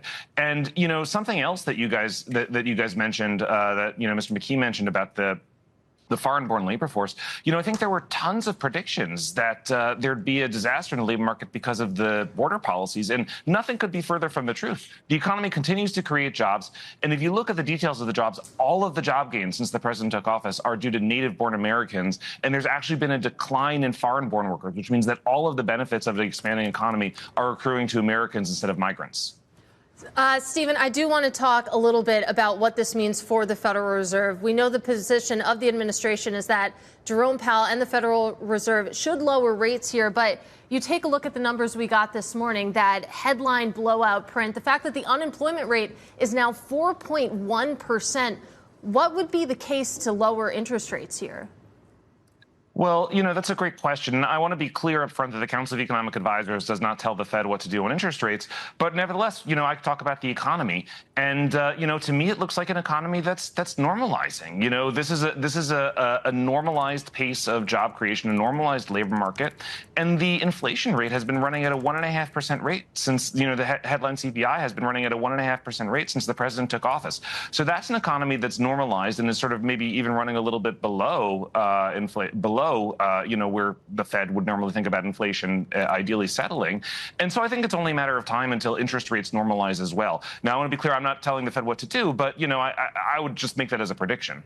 Well, but we still have 3% inflation, right? Average hourly earnings were up 3.7%. And the president has asked the Fed not just to cut rates, but to cut them by 3 full basis points. In what world is that a good idea? Well, it's an idea. It's a good idea in a world in which the economy is normalized, and policy will eventually catch up and normalize as well. And as I said a moment ago, inflation has been running at a very subdued pace since the president took office. It's been running at 1.5%. And I also want to emphasize that the president's suite of supply-side policies, through providing tax incentives for investing and building out the capital stock, deregulation, cutting red tape so that businesses can produce more with the same amount of resources, energy abundance, bringing gas prices down to the lowest price at the pump since 2021. These are all profoundly disinflationary. When you push out supply, you get lower price pressures. And so it makes complete sense to expect inflation to continue to normalize, to continue to run at a reasonable pace. Because if this is the opposite of what the previous administration did, where they stimulated demand into a rigid supply side. Instead, we're expanding the supply side, and that's going to reduce price pressures. But I just want to follow up here, Stephen, because you got your PhD at Harvard under Marty Feldstein, which is a very good school. Can you imagine if the Fed cut 3 full percentage points? I mean, that either causes an overheating in the economy or chaos in the bond market. Well, I think it depends. It depends where neutral rates are and how restrictive policy is. And as I said before, there's accumulating evidence that the economy is normalized. So, I think it's only a matter of time until interest rates follow. And as I also said, I think that, it's important to think of inflation as being not purely a monetary phenomenon. That's a bit of a fallacy. Fiscal policy plays an enormous role. And if fiscal policy, if government regulatory policy can push out supply, that brings downward pressure on prices. If you don't have enough goods and services and you make it easier to produce more goods and services, you get more goods and services and therefore lower price pressures. It's basic economics, supply and demand. And if you push out supply, there's less price pressure. Stephen, I do want to get back to the details of this jobs report. But before we do, it seems like what you're arguing is basically that the Federal Reserve, and not that you're telling them what to do, but it seems like your argument is that they should normalize interest rates, get back to neutral, which does seem different than what we're hearing from the president himself, that they should not just ease policy, but ease it very aggressively. Yeah, I mean, look, I think that there's a strong argument for the things that I just mentioned about policy normalization, and I think there's also a strong argument that the Fed has had a mixed track record in recent times of properly understanding the effects of fiscal policy. I mean, the president was right in 2021 when he said that fiscal policy was on a disastrous track and it was going to create massive inflation, and the Fed caught up to his view, which turned out to be correct, but it took them a while, and arguably they were too late. And I think again, the Fed is overly fixated on tariffs. There's zero evidence thus far that tariffs are leading to any macroeconomically significant inflation at all. You've got the Amazon, one of the Amazon CEOs coming recently and saying that inflation is not really showing up in their sales. You've got, evidence from high frequency prices in some of the research by my former grad school classmate Alberto Carvalho and others, showing that there's really only noise in terms of inflation of imported goods. And so there's just no evidence. And if you go back to 2018, 2019, same thing. We ran this experiment already. We have historical evidence. There was no material macroeconomically significant inflation, and yet the Fed is fixated on what's ultimately a small change in policy, a 10% tariff, whereas the other macroeconomic consequences of the other policies, deregulation, tax incentives for investment, these are going to be massively disinflationary, and I don't think that there's really a necessarily great understanding of the effects of fiscal policy on inflation, nor on growth. And this is why everyone gets the growth forecasts wrong over and over and over again about the effects of taxes on growth and revenue. I'm glad you brought us there, and you did your dissertation on that, households reacting to federal tax policy. In terms of tariffs, we've been talking about this. We're all positively surprised. Companies have had huge margins, and they're able to absorb, it looks like, some of that into them so far. In terms of growth, when we cut $4.5 trillion in taxes over 10 years, but then only reduce spending by $1.2 trillion, isn't that a red flag? I mean, historically, you look at the Reagan tax cuts, we saw exploding debt and deficit from that. You look at the Bush tax cuts, we saw an extra $6 trillion in deficits after those. You look at the 2017 TCJA, we have seen another $1.8 trillion added to the deficit. I mean, can you point to a time in the U.S. history when cutting taxes but not meeting those cuts with requisite spending cuts has resulted in the kind of growth that you're forecasting, 4 to 5% of a dynamic growth boost? So that growth boost is over a 4-year period, and so if you divide it by 4, it's about a percent over that. It's about 1% over that period. But I think that we've got plenty of good evidence, right? So first of all, our forecasts are that we'll get in the neighborhood of 2.8%, close to 3% growth over the next 10 years as a result of the full suite of the president's policies. But that's exactly what the growth rate was in the first term until COVID. The GDP growth in the president's first term from 2017 to 2019 was 2.8% annualized over that period. And I don't think anyone thinks that we can blame COVID on the Tax Cuts and Jobs Act. But it gets better when you look through the pandemic disruptions. There was no discernible decline in revenues as a result of the Tax Cuts and Jobs Act. Revenues as a share of GDP was 17.1% before the Tax Cuts and Jobs Act, and it was 17.1% last year. Corporate revenues went from 1.6% to 1.9%. So the corporate rate was cut enormously. There were huge incentives for investment. There were, reductions in statutory and effective rates, and yet corporate revenue increased as a share of the economy. And this is exactly the type of activity that you want to see when you think that tax cuts, when you think that deregulation, when you think that energy abundance, when you think that all of these things are going to boost economic growth, and that brings in more revenue. Well, Stephen, I hope to continue this conversation with you soon. Really appreciate your time this morning. That is White House Council of Economic Advisors Chairman Stephen Myron on that blowout jobs print that we got for June. Now let's get to Capitol Hill as the House nears a final vote on President Trump's tax bill. Bloomberg Washington correspondent Tyler Kendall joins us now with the latest. And Tyler, it's my understanding that Hakeem Jeffries is still speaking. What is the latest here? Yeah, hey, Katie. He is still speaking. He's afforded something known as the magic minute, and that magic minute is now verging on past, at this point, actually 4 hours, as we should also say that the House has been convened for 24 hours since it was this time yesterday that they started to gavel in. And what the Democratic leader, Hakeem Jeffries, there is doing is he's essentially previewing Democrats' arguments ahead of the midterms as they try to use messaging around the one big, beautiful bill that they're going to campaign on. Because at the moment, it does appear that the package package is poised to pass. Now, once Hakeem Jeffries is done speaking, House Speaker Mike Johnson might take the mic. It depends, since we know that Republicans want to get this finalized vote out as quickly as possible. But once he's done, we are expecting to move rather quickly to the vote on finalized passage. And the number we're going to be watching for is 217. Mike Johnson can only afford to lose 3 Republicans. And if we use a procedural vote that we saw this morning as a sort of test, it appears he is going to clear that threshold. He only lost 1 Republican vote. It wasn't a member of the House Freedom Caucus or a Republican pitching themselves as a fiscal hawk. It was actually Congressman Brian Fitzpatrick. He represents the 1st Congressional District in Pennsylvania, and he has raised concerns about what changes to Medicaid in this bill will mean for his constituents. And I'll point out, Matt and Katie, he represents a district that President Trump actually lost in 2024, which brings up this conversation looking ahead to how this is going to factor in the midterms. We are expecting this to go through and then get to the president's desk. Do you know, Tyler, what kind of pomp and circumstance we're going to see when President Trump signs this bill?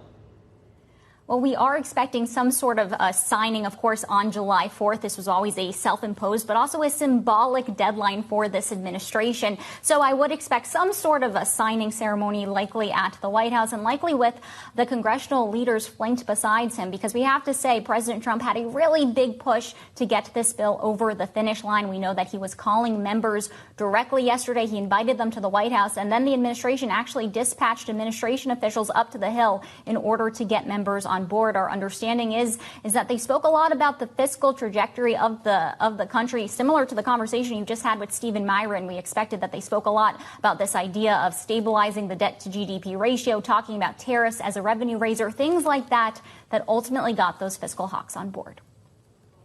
All right, Tyler, thanks very much. Bloomberg's Tyler Kendall there talking to us about the legislation, $3.4 trillion tax bill expected to move through the House and to the White House soon. Coming up, chip makers are rallying after the Trump administration curbs requirements for chip software sales in China. We'll take a look at tech next. This is Open Interest.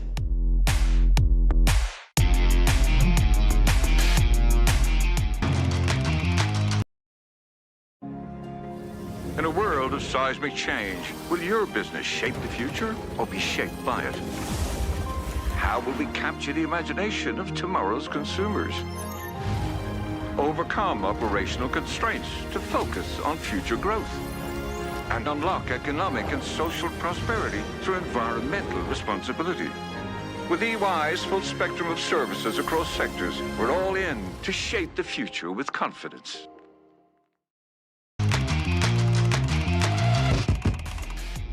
Well, the Trump administration is lifting requirements for chip design software sales in China. This move will allow companies like Synopsys and Cadence Design Systems to resume business in the country. And as such, you can see that both stocks jumping pre-market. Joining us now with more is Bloomberg Tech co-host Ed Ludlow. And Ed, we know a lot of these chip companies have been caught firmly in the middle of these trade negotiations between the U.S. and between China. Looks like we're getting a little bit of relief this morning.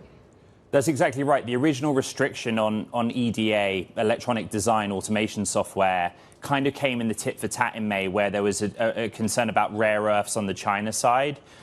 It was kind of like the last remaining tool in the chip restrictions bucket. So we know that Siemens, for example, has already started doing business again in China. Cadence and Synopsys are now going to start working towards that.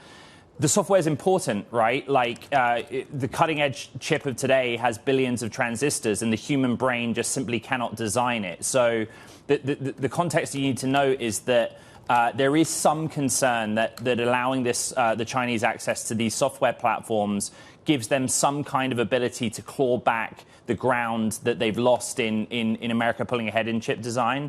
But in reality, this was kind of more of a political bargaining chip, both in London and the Geneva talks that took place in prior months. What about the big question, Ed, of NVIDIA selling their highest tech chips into the Chinese market? Are we going to see that barrier lifted? So I think the latest thinking from the administration, and again, this is based on my conversation with sources, David Sachs came on the show the other day, is that the export controls as they stand now are going to work, right?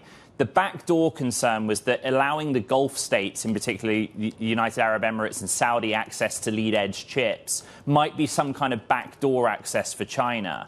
But as it stands, that there isn't sort of any evidence that that's the case necessarily. We haven't replaced the diffusion rule, and there isn't any sort of codified plan of action as it stands yet, specifically to restrict in a new way, new rules, new parameters for China.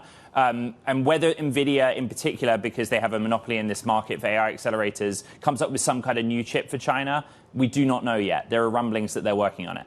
All right, Ed, I know you'll be all over this at 11 a.m. You can catch him there. That is Bloomberg Tech co-host Ed Ludlow. Let's take a look at some other movers on our radar this morning. I'm keeping a close eye on Datadog, which is replacing Juniper in the S&P 500. Juniper is being acquired. That's also to the disappointment of Robinhood investors. There had been some speculation that perhaps Robinhood would be added to the S&P 500. The stock has been on an absolute tear. That was a factor there. Now you can see a little bit of disappointment. And Datadog just cheering the way, up almost 10% pre-market. Datadog has been Robinhood has been absolutely ripping it, and Datadog is doing well today.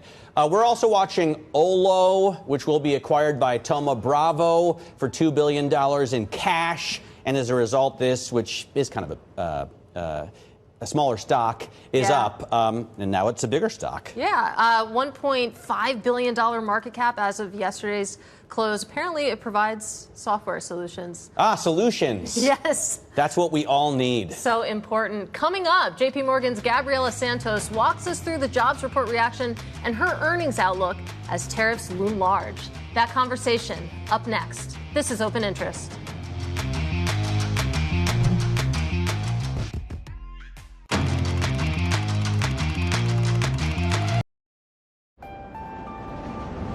Progress never stops, neither should you. At PwC, we make sure you're ready for what's next, with the expertise and technology you need to outthink and outperform. We're with you, sleeves rolled up, start to finish, so you can stay ahead, so you can protect what you built, so you can create new value. We build for what's next, so you can get there now. PwC, so you can. Welcome back to Open Interest. We're keeping a close eye on futures ahead of the opening bell after that blowout jobs print. You can see the S&P 500 extending its record run right now, up about 0.3%. The bond market is where a lot of the action is. 2-year Treasury yields higher by about 9 basis points as traders really scrap those July rate cut bets. Let's break down the reaction with JP Morgan Chief Market Strategist for the Americas, Gabriela Santos. Great to see you in person. Good to see you. So we're running into the break, but just give us your reaction to the print this morning, because looking at the market, seems like everyone was surprised. I think it was good. I think it was better than feared. We had been hearing that whispers were that we would get a sub 100,000 print. If you look at 2-year yields, they had already moved lower by 30 basis points since early June. And we had added that extra possibility of a rate cut in July for about between 2 or 3 cuts this year. So we're unwinding some of that with an upside surprise. But I don't think we should get too excited either. It still confirms this trend of a cooling but not cool labor market, especially if you take out the jobs that were added by state and local. You just look at the private jobs, 75,000, it's fine. And especially very heavily. It's still half of the average I just looked at the average of the last 4 years, and clearly that includes post-COVID recovery, but it's 314,000, so it's not that. Right, and especially by industry, it was very concentrated in healthcare and social assistance. That's where you still have pent-up demand. The other industries, you didn't see job losses. It's just that still that message of slow to higher. Nonetheless, we continue to see new records on the S&P 500. We're going to talk with Gabriela Santos about that. She stays with us through the open as futures point to another record finish. This is Bloomberg.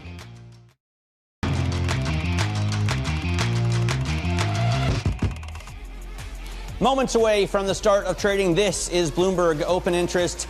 I'm Matt Miller. We're looking at futures that are pointing to yet another record on the S&P 500, 6293, 6294 on the futures there. NASDAQ up even more, 0.4%. And so we're going to see a higher cash trade as well after we start to trade. You hear the opening bell, and on the New York Stock Exchange, this is so cool. I didn't even think about the fact that next year is the 250th anniversary of America.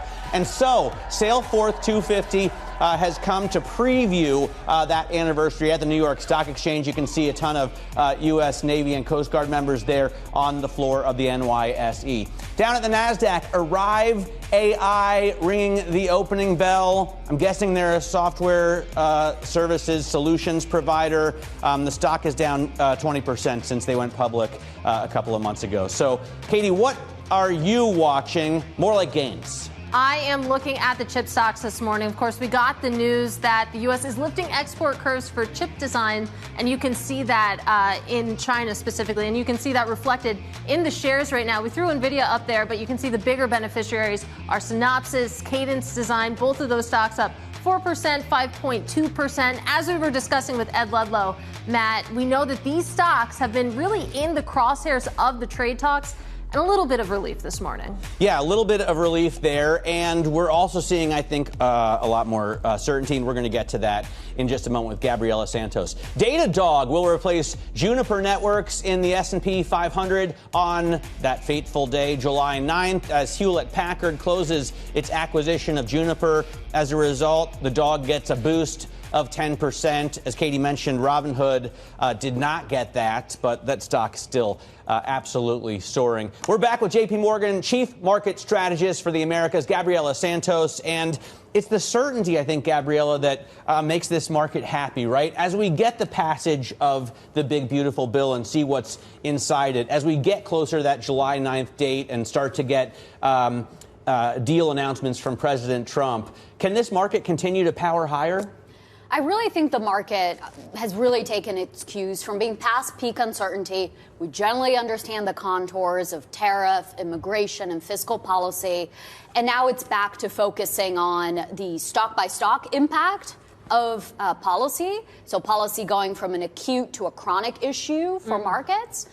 And most importantly, moving on to what we were focused on before. So the long-term themes, AI being one of them, higher defense spending, deregulation, benefiting the financial sector. So it's really back to business as usual. It's still a resilient market, but not an unchanged market beneath the surface. Yeah, it's interesting to hear you say that, these sort of long-term policy issues, very idiosyncratic. Yes. We were talking about the insurers yesterday, for example. It feels like Centene. Centene, never forget it. It feels like renewables are just a hot potato. And given those sorts of headwinds that you're encountering on a stock-by-stock, industry-by-industry basis, where do you have high conviction right now? Where is insulated from that type of noise? So it's hard to say it's a country overall or a sector overall. But I think some themes we can tease out. It's large cap over small cap. So you still have pretty soggy economic growth. You still have elevated rates. And you still have input costs going up through tariffs. That's still an environment where we feel a lot more comfortable with large caps leading and small caps still underperforming, like it has been the case this year and for a few years. Besides that, I think leaning into areas of the market where there are other supportive tailwinds to really propel revenue growth, earnings growth. And I think this is where the AI theme really comes back. And really the new winners from AI, right? Let's abandon that holistic Mag 7 concept. Let's think about who are the new winners, the adopters who are monetizing it, and the digital and physical infrastructure winners. I also think we can look to other regions where valuations are already pretty discounted and where things are getting incrementally less bad. So that really leads us to Europe, to Japan, to India as another example. So those are areas where I think policy is a bit less top of mind. I want to marinate on small caps for a little bit, because not that I'm pushing a narrative, but when we started this show about a year ago, I really bought into a lot of the bullish cases we were hearing on small caps. You have this valuation disconnect. These companies are more domestically focused than maybe some of those large caps. Just felt like the stars were aligning for the little guys. Turns out it was another false dawn. Why can't these small companies get off the ground? I think if you think about when small caps work, it's when economic growth is re-accelerating, which we never expected for this year, so we were not on the small cap train. You need slightly lower rates because they're very financed by bank loans, floating rate, also not the case, and modest rate cuts is what we expect. And then you also need a high amount of risk appetite, since a very high share of these companies are unprofitable. Got to be brave. So it's not quite there at the moment, despite the valuation signal having been there for a while. A way we think about investing then in smaller companies with high growth potential is much more in private markets. So looking at VC, private equity, private credit, and companies are staying private for longer. So that's really more and more the market to look for that opportunity. Gabriella, I keep going back to the IN page, the Bloomberg Index browser on the terminal, which is exceptionally boring, right? I mean, if we show a picture of it, you'll see just how boring it is. But the year-to-date return column is amazing, right, for fixed income. And you've called the first half, I think, revenge of diversification, right? Does this trade have legs? Do we continue to see this as a good buy? Yeah, the movie of the first half of the year came out. It would be called The Revenge of Diversification. Yes. Especially in the first quarter, if you looked at the scoreboard, only core fixed income was positive. Because then it was much more a risk aversion, concerns about recession risk rising. So bonds really showing why they're there in the first place. But high yield. High yield, really there because of really the carry, right? The super attractive all-in yield of over 7%. We still think that's interesting as we settle into higher rates and lower spreads. And then also diversification by style and region. Yeah, EM has been crushing it. EM, developed ex-US, and not all driven by the currency, although that's been a huge story. Currency diversification with the dollar down 11%, but also some incremental, less bad, you could even call it positive changes in a place like Europe. So I think really some of the things we were questioning the last 3 years, especially around diversification, they really came back to the forefront. We still think there's plenty of scope to rebalance in a lot of global portfolios. You know, it's funny to hear you say that, talking about diversification when it comes to region as well. We were talking to Rick Reeder on Monday. He said that he owns more European debt than he ever has before. Part of that comes back to the currency, but definitely people are taking a look. Right. And I mean, to be fair, you've been saying this for a long time. What about the dollar, though, Gabby? I mean, does that continue? We've seen a 10% drop from the high, and it's been a pretty sharp drop over the past few months. But if you back out and look at, a 25-year picture of the dollar, we're still in a relatively strong place. That's why I think this is still a drop in the bucket of this rebalancing in currencies and global equity markets because things had gotten so stretched in the direction of the U.S. So this is where I'm not a buyer of the end of U.S. exceptionalism. I think it's just a normalization of U.S. exceptionalism after a very abnormal time period. And if the dollar is a great place to look. Here's a 30-year chart, by the way, so you can see, my point. Yeah, exactly. It's been 15 years of solid dollar appreciation. It's a drop in the bucket so far, what we've seen this year, a lot more room to go. And if you stretch it back even further, you would see that these things come in cycles. Before the financial crisis, we had nearly a 10-year period of dollar weakness. Dollar was still the reserve currency. It was just getting less expensive or more in line with fundamentals. Oh, you ask and we deliver. 40-year chart of the dollar. There you go.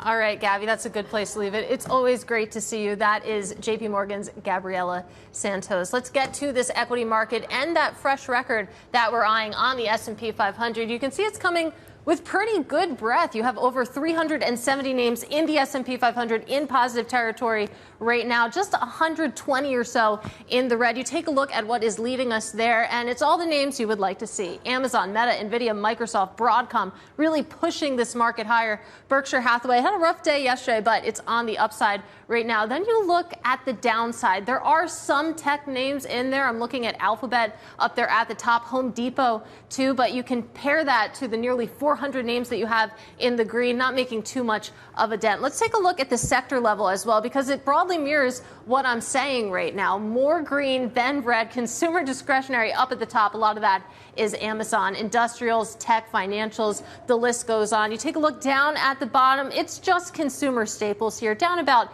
0.1%. So really the net here, Matt, is that this is a very risk-on day.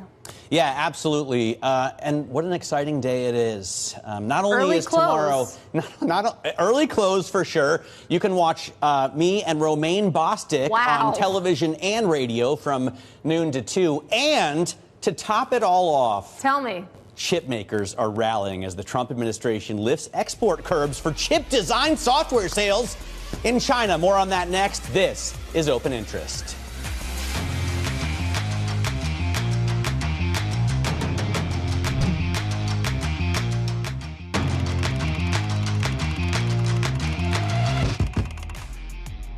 Welcome back to Open Interest. Take a look at this rally right now. The S&P 500 higher by about 0.5%. The NASDAQ 100 not too far ahead of it. And the small caps really leading the charge here. The Russell 2000 up 0.6% after that blowout jobs print. We'll see if that's sustainable. It just has to stay this way until 1 p.m. today because it's an early close on this July 3rd. But let's get to our top calls. Some of the analyst action in focus this morning. And first up, FedEx getting double upgraded to a buy over at BNP Paribas. The analyst there says that the stock is oversold and expects that FedEx will continue to outperform UPS. FedEx shares up 2% or so. Next up, Morgan Stanley naming KKR as its top pick among asset managers. The firm cites improving macroeconomic conditions and says that the company's diversity is positioned to take advantage of, quote, secular tailwinds. You can see shares up about 3%. And we end with Needham dropping its bearish view on Meta and moving to the sidelines with a hold rating on the social media giant. The analyst cites strong labor productivity, but remains cautious on its margins and its free cash flow. Pressure shares up about 1.4% for Meta. That has been a hard stock to have a sell rating on that. Let's stay, Katie, in the world of technology. I promised, and now I will deliver. Synopsys and Cadence Design Systems are rallying as the U.S. lifts export curbs for chip design software sales in China. The move allows the companies to resume services in China following a trade deal between Washington and Beijing. Joining us now is Mandeep Singh, Global Head of Tech Research for Bloomberg Intelligence. And Mandeep, these companies are indeed rallying on the news, and I suppose it's kind of an olive branch of sorts, but I'm waiting for the real news of NVIDIA being allowed to sell its most powerful chips into that economy. Are we going to get that? Probably this is a precursor. I mean, we know the administration already changed their diffusion rules, so some of that demand, I think NVIDIA can ship to now outside of China. And it looks like things are going in that direction where they really want the companies here to succeed when it comes to AI and really tap into demand from everywhere, including China.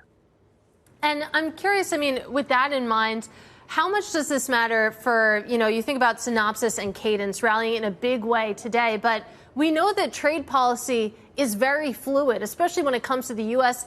and China. So as an analyst approaching this news, taking a look at the fundamentals of these companies, I mean, how much does this specific olive branch matter? It matters because we know China is about 15 to 20% of Synopsys and Cadence revenue. And even in the case of NVIDIA, the guide that they gave us for the next quarter had China revenue almost go to zero. But anything positive would help them deliver a bigger beat. So from that perspective, it's all good news when it comes to China and, the ability of companies to sell in that region. Hey, I want to go deeper into AI by asking about Stargate. this partnership that President Trump announced at the White House a few months ago. Oracle has now made a deal with OpenAI, whereas the latter is going to rent an even bigger amount of computing power from the database supplier. 4.5 gigawatts. I think I'm still trying to get my head around how much is how much. What kind of power is that? Well, so just to put it in context, overall U.S. data center power consumption is around 22 to 24 gigawatts. So we are talking about a pretty sizable, almost a 25% increment to the overall U.S. data center power consumption. But look, right now we are at a point where Anthropic just grew its revenue from $1 billion to a $4 billion run rate over a matter of 6 months. So the revenues are starting to show up for these AI companies. I mean, yesterday we were talking about Microsoft cutting headcount. So the cost savings are also starting to emerge. And that's why, there is so much excitement around this infrastructure build out. I'm sure at some point we'll have some sort of digestion, but right now it looks like everyone is excited about adding more inferencing capacity. I'm still trying to figure out how the scaling laws are going to shake out this year. But clearly, there's a lot of inferencing demand, and it's showing up in the revenues of these pure play companies. All right, Mandeep, really appreciate your analysis there. That is Mandeep Singh of Bloomberg Intelligence, where he leads global tech research. Let's get a check on stocks right now broadly, because we're still mapping the reaction to what we saw this morning at 8:30 this morning. That big blowout jobs print for June, 147,000 jobs added, the unemployment rate dropping to 4.1%. It's hard to find too much to quabble about. You did see manufacturing, that industry, lose jobs, though. Again, shedding about 7,000 there. But you can see the reaction in markets right now. The S&P 500 up 0.5%. The real reaction is in the bond market, though. Yeah, for sure. We see yields soaring in the bond market. If you take a look at the WB page, I think there we go. The 2-year yield up 9 basis points at 38.75. The 10-year yield up 5.5 at 43.31. I wouldn't quabble on the jobs number. What verb would you use? I may quibble with it. Quibble, quabble. But what I would say is, while it's a 50% higher number than the whisper number than the survey, and while no one on our team guessed higher than, I think, 105, right? Joe was the winner with a guess of 105. I did say once I saw everyone come in sub 100K that maybe it's going to be 145,000, but I was still off. The thing is, coming into this report, there was about a 25% chance that the Fed would cut rates in July. And you saw this massive plunge in the odds when we got the number, because July, we know that Jerome Powell said that he needed more data. He wanted to see this month's data. He has it now, and it's hard to build the case for a rate cut when you take a look at just how robust this labor market was. Right. The point I was going to make is that we're still not even half of the average over the last 4 years. Yeah. And it's a little bit unfair because that includes, of course, just the rebound from COVID and not the drop. But that's 314,000 jobs over the last 4 years on average per month. So this isn't fantastic. It's just better than expected, which is what markets care about. It's about the direction of travel. I hear what you're saying. Before I tease, which I am going to do, I will say we were talking with Mike McKee about how you should never trade ADP. This was another example, that ADP print, the line to NFP, it's fuzzy or non-existent. It's a mantra I will not forget. Never trade ADP. Coming up, TripAdvisor jumps as activist investor Starboard builds a 9% stake in the travel site. We'll bring you the details next. This is Open Interest.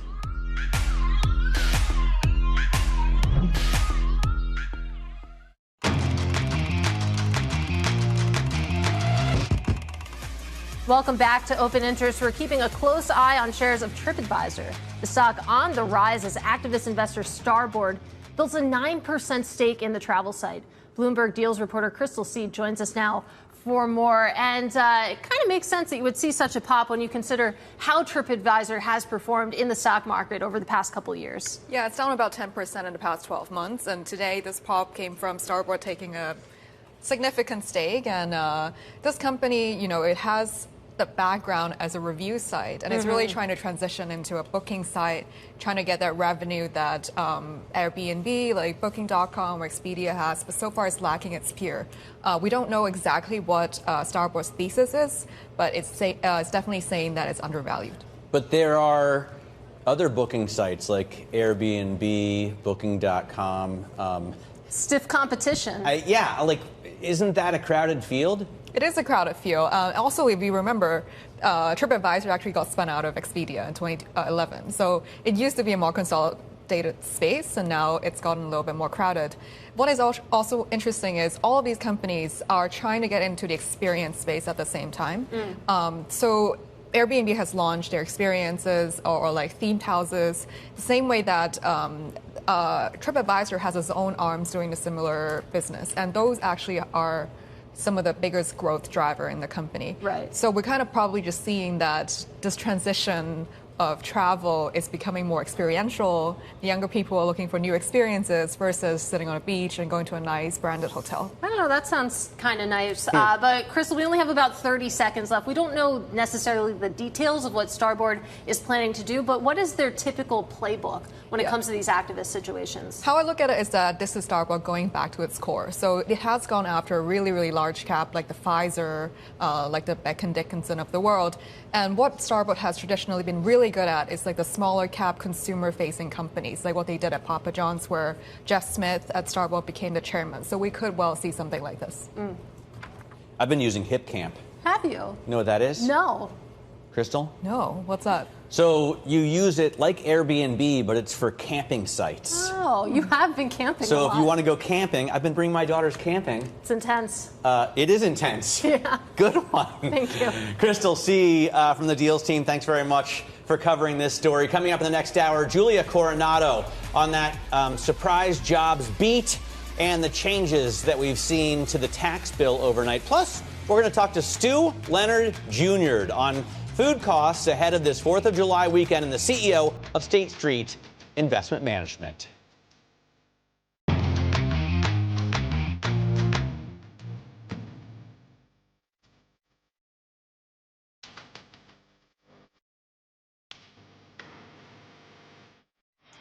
We are 30 minutes into the trading day and looking at pretty big gains from an already high level on the stock market. Pretty incredible. More than 0.5%, almost 0.6% higher on the S&P 500, despite that spike in yields you're seeing across the curve. As we also wait for more economic data, it's interesting. You're looking at ISM services hitting the wire right now, Matt, and you have PMI rising to 50.8 from 49.9. The estimate was 50.6, so better than expected. More strong economic data. You see that 2-year yield still hanging out almost 9-10 basis points higher on the day. Yes.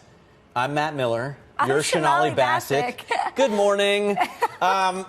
More better than expected news on the economy. And I think even more interesting than the stock market records, which we've been seeing anyway, is the rise in yields and the cut in expectations for Fed easing, right? And just how much the stock market is shrugging it right off.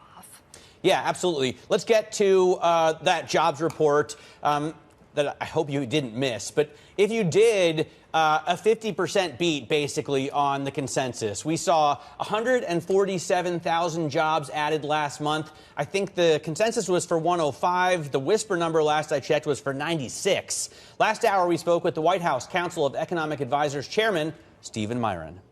What we see is an economy that continues to defy expectations, continues to defy, all the doom and gloom that's out there, whether it's about the border or immigration or tariffs.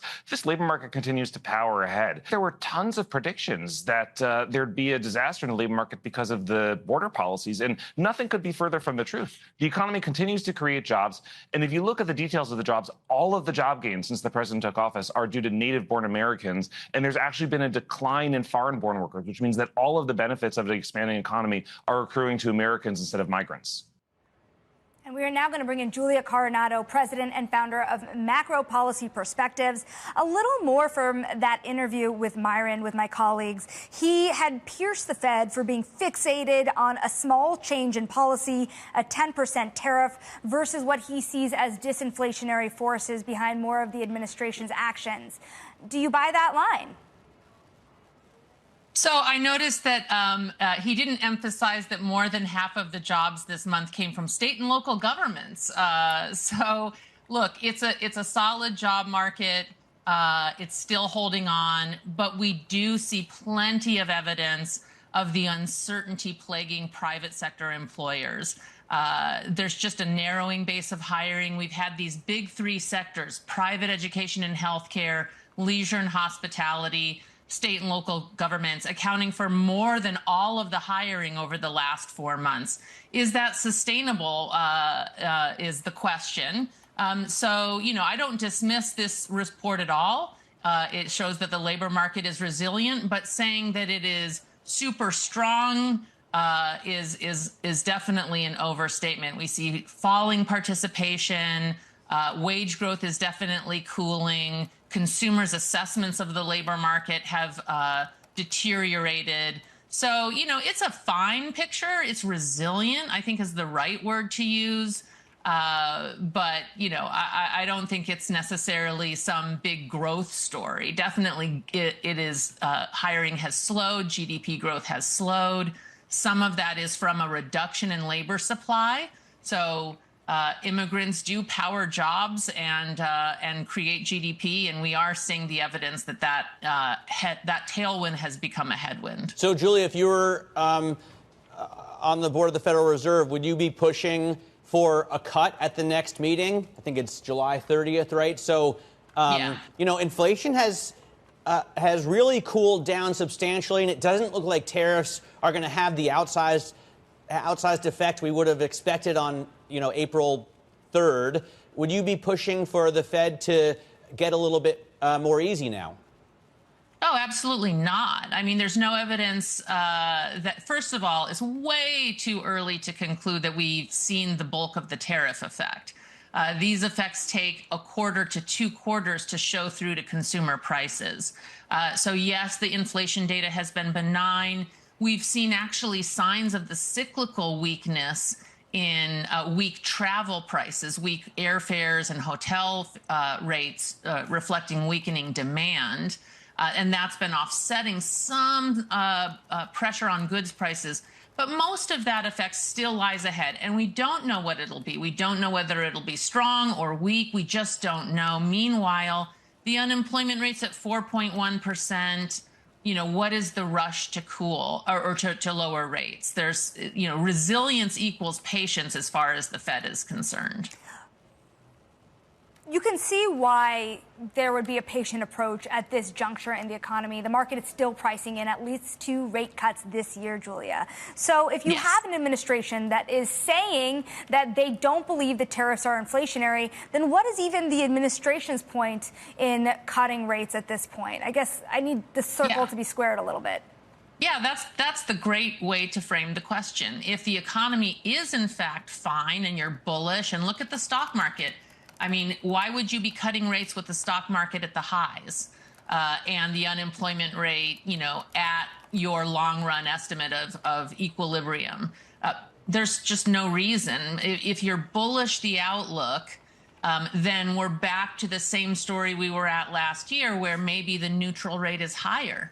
And if the neutral rate is higher, then there isn't necessarily a rush. Then you add in the uncertainty around inflation. Yes, inflation's been relatively benign, but let's keep in mind we've been above the Fed's 2% target for more than 4 years. So it's benign in that it hasn't surged yet on tariffs, but it certainly isn't moving towards the Fed's target in any decisive way. Why would you cut? The more bullish you are the outlook, the less the need for the Fed to lower rates. Julia, I don't want to throw you a softball, but the Council of Economic Advisors, has forecast this big, beautiful bill to reduce national debt by $5.5 to $11 trillion over the next 10 years. And that seems wildly optimistic. Now, I grew up with Alex P. Keaton and, the Laffer curve. I was, even a teenager, so happy to see the Reagan tax cuts. If you reduce my tax burden, I will spend that money into the local economy. But has there ever been a time when we've seen massive tax reductions not met by massive spending reductions and actually get the growth and the debt reduction that Republicans always promise us? No. There's the softball. Here's the answer. Well, no, let me rephrase that, Julie. Why don't we? Because it seems to make sense, right? If you lower taxes, I'm going to pay my contractor. Here's why we don't see it. Because, you're cutting taxes amongst people with high saving rates. Okay, so most of the tax cuts are accruing either to corporations or to high income households. They tend to save those. These are not the households that are constrained that if you cut their taxes, they will spend every penny. That is just not the case. They'll just invest more or save more. So you don't get much bang for your buck. And here's where the immigration policies also come into play. You're cutting labor force growth. Most projections are for minimal to zero to even negative labor force growth by the end of the year. How are you going to grow the economy without workers? We have an aging workforce. How do you get to GDP growth? So GDP growth, it's an accounting identity. It is labor force growth plus productivity. And yes, productivity is solid. I'm a buyer of the technology story. I think we're on a better trend than last cycle for sure. But it's not going to get you 3% growth. That's just unrealistic. So you're going to need some workforce growth to get to the kinds of numbers that they're penciling in. And their policies just speak to the opposite of that. I mean, we're accelerating those policies, not easing back. So it's really hard, just from a pure mechanical accounting standpoint, to come up with the kinds of numbers that would get you deficit reduction off of this bill. Julia Coronado, we thank you so much for your time today on that jobs report, that stunner. And next time we have you, I have to say, we have to revisit what all this means for the midterms as well, because really, really interesting ramifications for the states. Happy Friday to you. That is Macro Perspectives President and founder. Now let's get to Capitol Hill as the House nears a final vote on President Trump's massive tax bill. Bloomberg Washington correspondent Tyler Kendall joins us with the latest. And there you see it, I believe, Representative Hakeem Jeffries with his sweet time on that bill. Tyler, what's up next? Yeah, hey, Shanali. So the Democratic leader, Hakeem Jeffries, has something known as the magic minute, and he basically lets him talk for as long as he wants.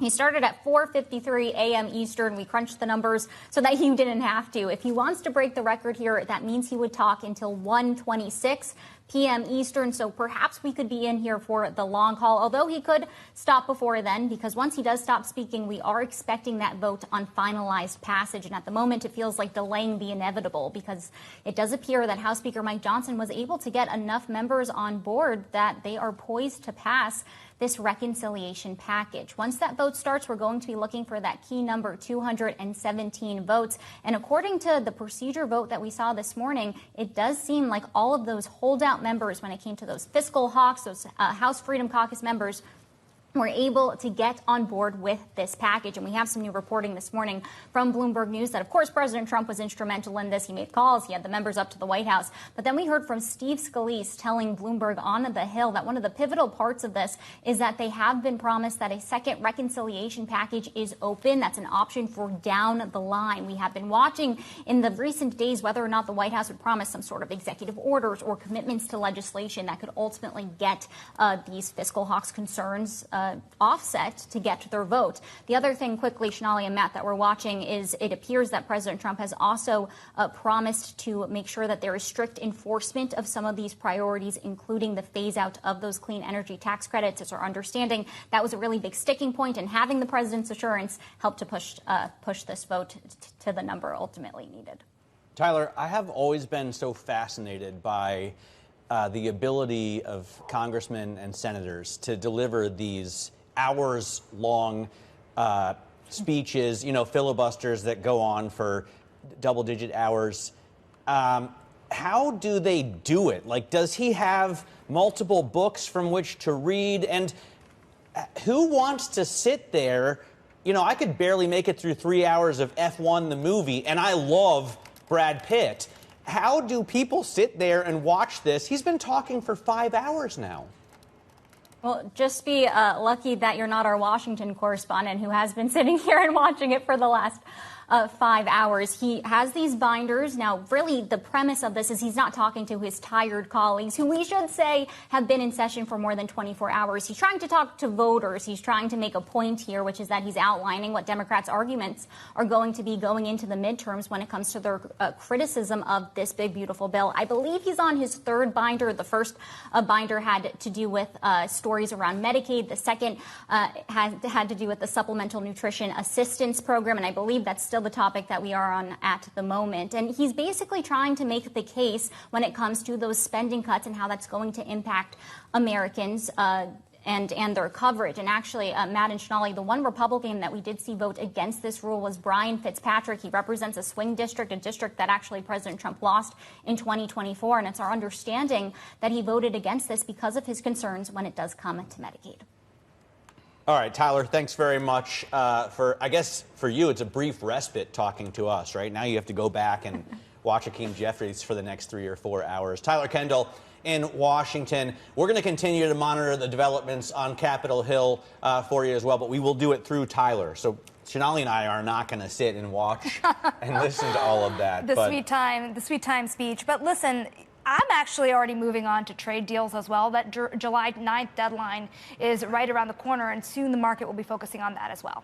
Yeah, no, absolutely. So, yeah, I feel like the market has already moved on from the big, beautiful bill. We kind of know what's in it, and we got a great jobs report. The economic data continues to pile out. July 9th is definitely the next day to watch for. And, of course, we could get some deals in between, like we got Vietnam yesterday. Let's get a look at some of the single stocks moving at this hour. We saw that Vietnam deal move Nike and others that produce in Vietnam higher. Today we're looking at moves in Datadog replacing Juniper in the S&P 500. That's a bummer for Robinhood investors, although they're so rich right now that they're probably not too worried about it. Yeah, they'll get there eventually with the rate they're running at. We're also watching Olo. We're watching other types of deals. The restaurant software provider will be acquired by Thoma Bravo for about $2 billion.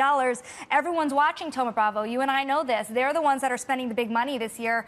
They continue to do so. Let's see if it sticks. But also another deal. Yeah, TripAdvisor is in focus. Starboard didn't buy all of it, but that's not what they do, right? They're an activist investor. They pile in for a 9% stake and try and make changes that'll make that company, I guess, more profitable, definitely do better in the stock market. Over the last 10 years, TripAdvisor is actually down 10%. Yeah, but today it's moving up on the news.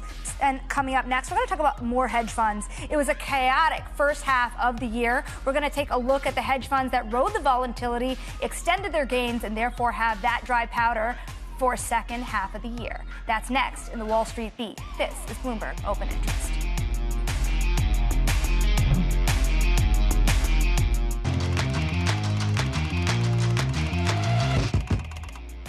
And it's time now for the Wall Street Beat. The biggest hedge funds sailed smoothly through a chaotic year to start the year, even adding to their gains in June despite heightened war risk and ongoing tariff uncertainty. But of course, hedge funds do like volatility. Bloomberg's chief hedge funds correspondent, Nishant Kumar, tripping over my words today, apologies. Nish, though, looking at this list that you compile every quarter is stunning. The rat race is so real. When you look at the gains, you're seeing a few really in the double-digit territory. You're seeing some of the greatest still in single-digit returns. How confident does the industry feel right now?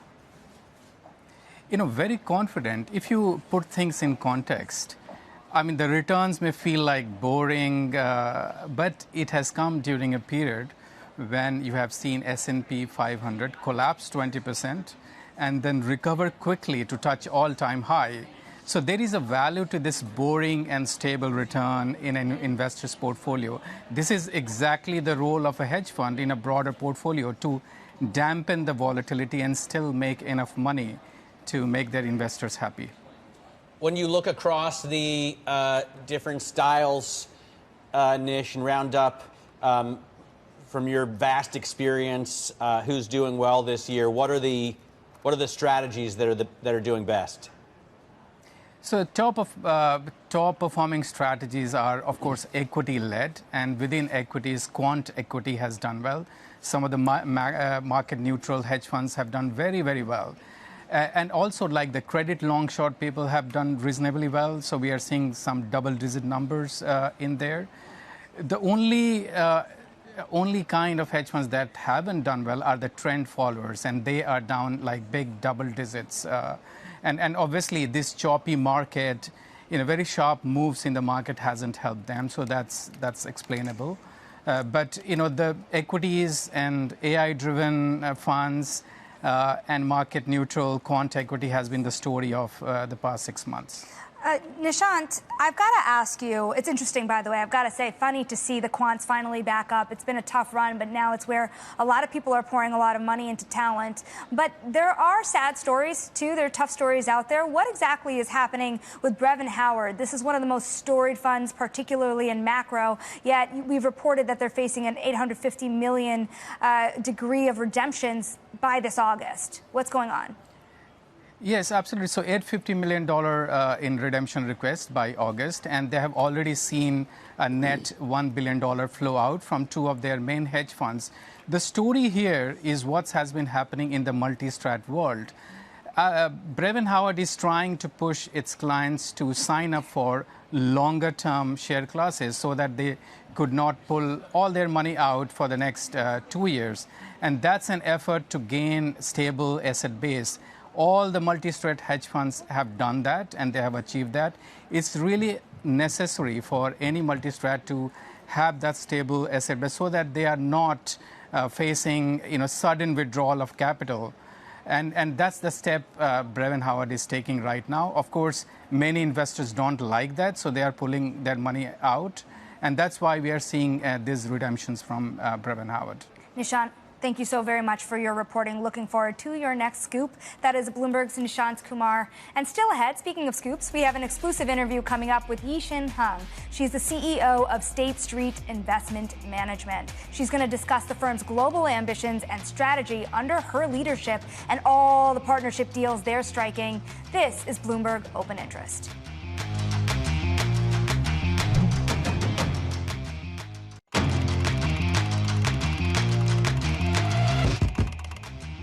Let's get a check on the stock market right now. The S&P 500, I'm looking at it through the move screen, which is the most dynamic way to track stocks. You can see we just climb higher and higher here all morning. 333 gainers, only 166 losers. So really positive breadth. NVIDIA, as you'd expect, leading the way because we have it organized by points. Tesla on the way down, but only off by about 0.5% right now. Take a look at the...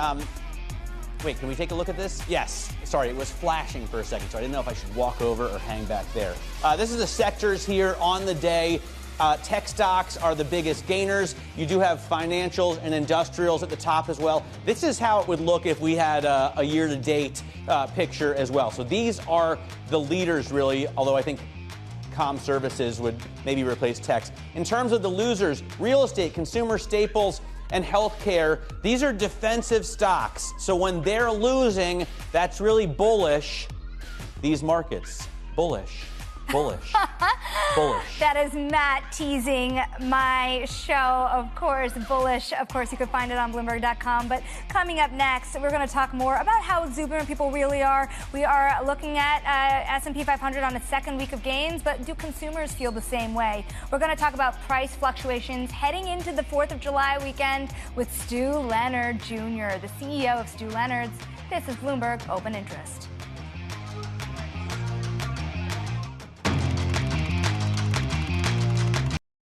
Technology is embedded in every aspect of our lives and laying the foundation for the future. From finance to defense, AI to entertainment, and from the road to the stars. Bloomberg brings you the latest stories from the people and companies pushing the tech sector to new frontiers. And the politics that shape global tech markets. I'm Annabelle Drulers in Hong Kong. I'm Sherian in Tokyo. Watch Bloomberg Tech Asia. New episodes every month, only on Bloomberg Television. Now, Americans can expect to pay about the same this year for their 4th of July barbecues. According to Stu Leonard's, the price of hamburgers, buns, cheese, and hot dogs are about the same. You could find some savings when you're buying your organic strawberries. I know I'm going to be making a strawberry shortcake over the weekend, but there are still some things that you can expect to pay more for. That includes potato chips, fresh guacamole. Of course, avocado prices are something people have a lot of eyes on. You'll also still be paying generally more for eggs. Egg prices have come down quite meaningfully, but they're still up 31% over the past year. It's a sticking point for many Americans, including my colleague Matt Miller. Matt, I need eggs for that shortcake. You need eggs for the deviled eggs. You need eggs for the morning after, potentially, too. Tell us about what's cooking over there. You know what? I actually feel like I've seen some relief. So to be clear, I only buy pasture-raised eggs. When I was a kid, I watched the art house film Baraka, and it scarred me for life in terms of the big factory farms. So I was paying $10 for a dozen of those at the end of last year, beginning of this year, and they're down, I know at Stu Leonard's, to about $6.99. Let's bring in Stu Leonard Jr. right now. He's the CEO of the Connecticut-based supermarket that makes my daughter so happy to visit every week. I have one in Yonkers. Shonali has one out in Paramus. Stu, how are you guys preparing for the 4th of July holiday? Well, first of all, the whole family's on deck right now, okay? This is a busy, busy weekend. It sort of calms down a little bit the rest of July and August. A lot of people go on vacation. But, you know, it's busy, busy. And we notice the consumers, the customers in here, we'll have 100,000 of them this week in all our stores. They feel pretty good. They're buying, you know, and so we feel people feel good about going into this holiday right now. Do you worry about the rest of the year, Stu? You see the numbers, for example, for the broader economy. On a day like today, jobs are doing really well. A lot of that is government employment as well. At what point does it change, and how do you worry about that from your seat? Well, I think, and you're seeing this in the overall stock markets and everything, there's a lot of uncertainty out there. I'm talking to other retailers, I'm talking to our suppliers, and nobody's really sure what's going to happen. I mean, there's a potential of on July 9th of a 30% tariff going into effect for Europe. So what's that going to do to all our wine and champagne and scotch and beers that we get from Europe? Olive oil, cheeses, you know, what does that mean? So we don't know right now. There's a lot of uncertainty. Right now, if you sort of just lick my finger and I took a test here in the store, I would say people feel pretty good about the economy right now. What do you see about the choices they're making, Stu? My wife is from Spain. She will never buy olive oil from anywhere else. I, on the other hand, have made the switch from German beer to the cannabis-infused beverages that you have there at Stu Leonard's. What kind of choices are people making? Well, you know, what you mentioned is a good one, those infused sparkling waters with THC right now, rocking and rolling, really, really hot right now. You know what else is really trending is also non-alcoholic beer. That's been up right now. Now, you know what we say to our customers now? There's really 6 ways to save money or to prepare for this holiday. The first most important thing for everybody, Matt, you should remember this. I know you said you're coming to the store later. Check your propane tank, okay?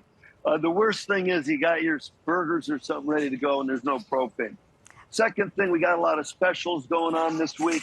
Matt, you mentioned eggs. If we could convert you from pasture-raised, which, by the way, I think are much tastier than conventional, but these are only $2.99. So look for specials that are out there right now. The other thing we learned from COVID, you can freeze stuff, take advantage of the sales and then freeze it.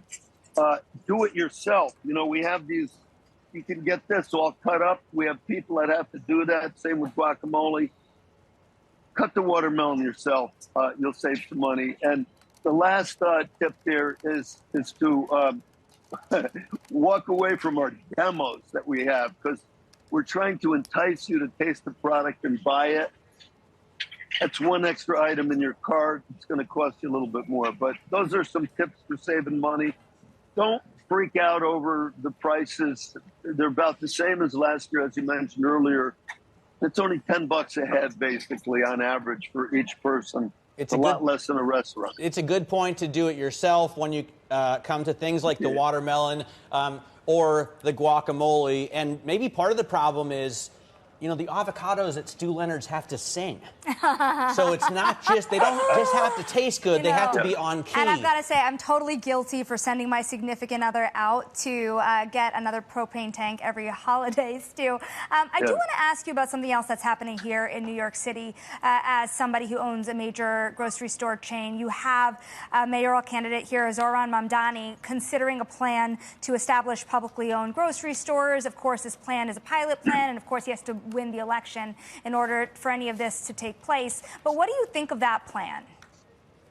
Well, first of all, this is a business of very thin margins. Okay, our family's been in this for 50 years of retailing. You know, but it's not easy running a supermarket. Look, you got to run it all weekend right now.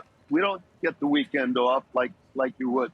So I think for the government to think they can run a grocery store, it's about customer service. It's about keeping everything really fresh on the shelf every day. You got to keep your prices sharp. I mean, you're in a competitive mode. We got tariffs. We got to dodge every single day. It's not easy. You know, I was just saying, I know the Wegmans, you know, they have a store in Manhattan. I know the Cosmetides who has Vestides. I know Abby from Morton Williams, which has a number of stores. They're struggling in New York, even with the theft issue and a lot of other things. It's tough to run supermarkets in New York City. I don't know how the government could do it. Stu, we thank you for joining us today. Happy 4th of July to you. On this Thursday, it's not a Friday, as I had said earlier. I'm getting a little ahead of myself. Wouldn't you? Well, it's also only the 3rd of July. So we'll wish Stu tomorrow a happy 4th tomorrow when we get out to his stores. Let's get a check on the markets right now. We are seeing new record highs on the stock market, so that should put a little bit of extra change in your pocket to buy those bananas. You can see S&P 500 right now up 0.7%, 6272, the level there, adding 40 points. The NASDAQ adding more than 200, almost 1 full percent, to 22,852. And the 10-year yield, along with the rest of the curve, rising higher after those job numbers, Shonali, surprised to the upside. Total blowout. But even with those higher yields, higher stock prices too. Some single stocks moving this hour. We're looking at home building stocks falling. You were saying real estate was the one sector down. Treasury yields advancing, so you would expect the likes of Lennar, Sunrun, Summit Therapeutics, though, is a different story, though, here, because we do have solar stocks rising on news that China will curb low-price, disorderly competition and eliminate outdated capacity. There's a lot of things moving under the hood today, Matt. Yeah, eliminate outdated capacity means to me that they need to bring in new supply. Summit Therapeutics, you point out, is a different story. AstraZeneca is said to be discussing a partnership deal with Summit in which it could pay $15 billion to license a lung cancer drug. And the stock is down 7%. You know, I think you've mentioned it earlier this year. It was up a little bit earlier, but cancer drugs in particular have been a very hot play, frankly, when you look at the biotechnology stocks out there. But we're going to move on. It's amazing because it was up 15%, and now a real swing to the downside. So definitely watch Summit Therapeutics. It does look like the shares had been halted for volatility when they resumed trading. They turned back lower, and you may get more news out of that, because if indeed AstraZeneca is going to buy or license a drug for $15 billion, you'd expect that stock to react very positively. It is itself only a $15 billion stock, so expect more news on Summit Therapeutics. Yeah, I wonder if the market thinks $15 billion is not enough. or maybe the market thinks this isn't going to happen. In any case, we have a fantastic interview coming up that you organized. Yeah, thank you. We're going to bring Thank you. Well, I'm excited to have this one for you guys. This is State Street's Investment Management CEO Yishin Hung joining the show to discuss investment trends, her reaction to the jobs data, and the second half of 2025 and her plans. This is Bloomberg Open Interest.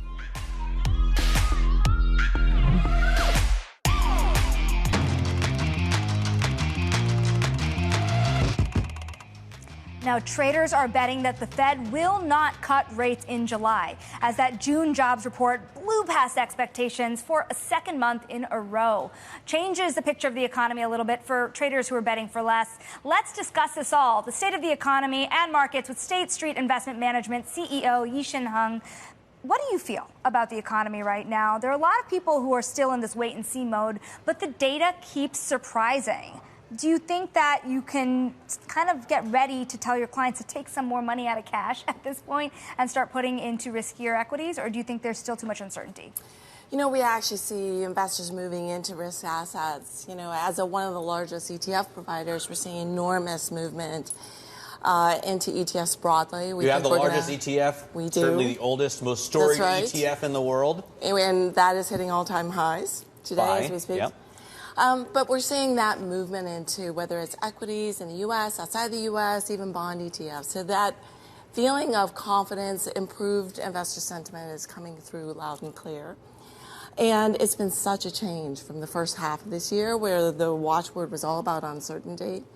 And now we're starting to see things start to come into place, whether tariffs are going to get resolved, the one big, beautiful bill coming through to the House. All of that, I think, bodes well for businesses that have been somewhat uncertain and unwilling to invest. You know, coming into this year, Matt and I talked to investor after investor that was saying maybe it's time to look to Europe, outside of the United States. Maybe the U.S. looks a little overvalued. Do you see that flow continuing on, or do you think foreign investors, in particular, are still ready to invest in the U.S., kind of at the expense of some of those international trades that have run up so much this year? You know, we do see on a relative basis the U.S. economy and U.S. companies in a better position. And so we get this question from our clients all the time about this U.S. exceptionalism. It's obviously Independence Day weekend, right? Is that going to continue? And our view is it is.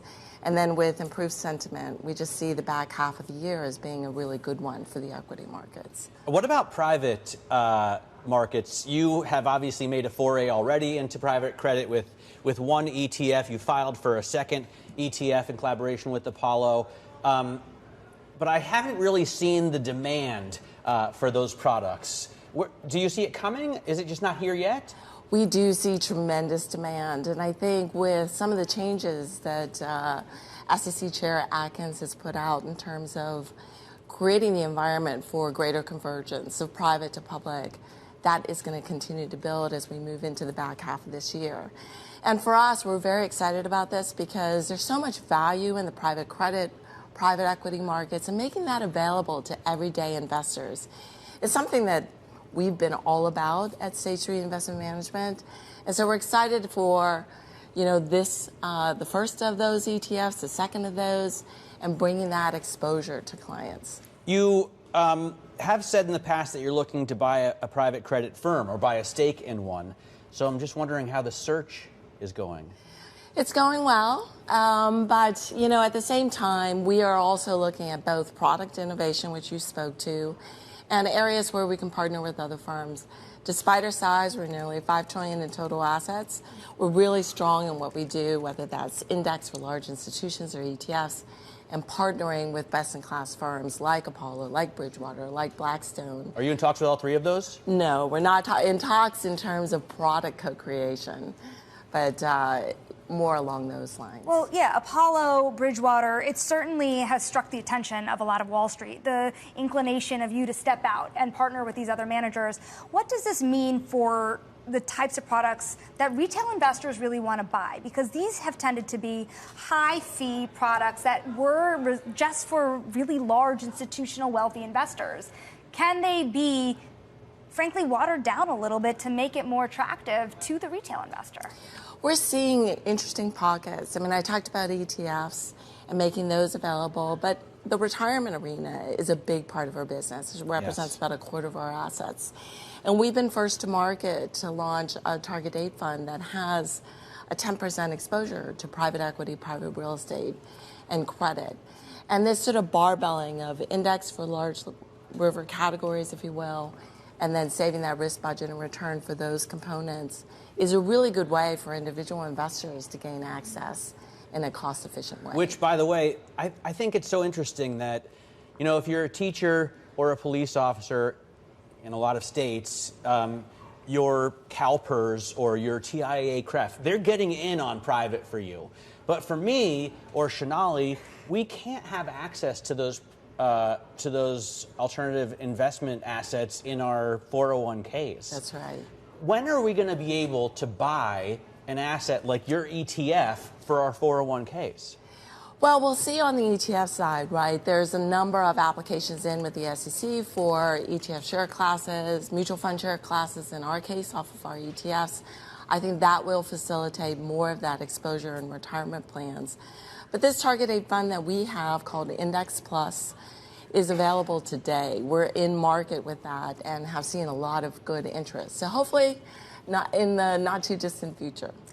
So earlier this week, I want to ask you a little bit about stablecoins, because earlier this week I spoke to Treasury Secretary Scott Bessent about them. This idea that stablecoins in the future could potentially be much bigger buyers of U.S. Treasuries.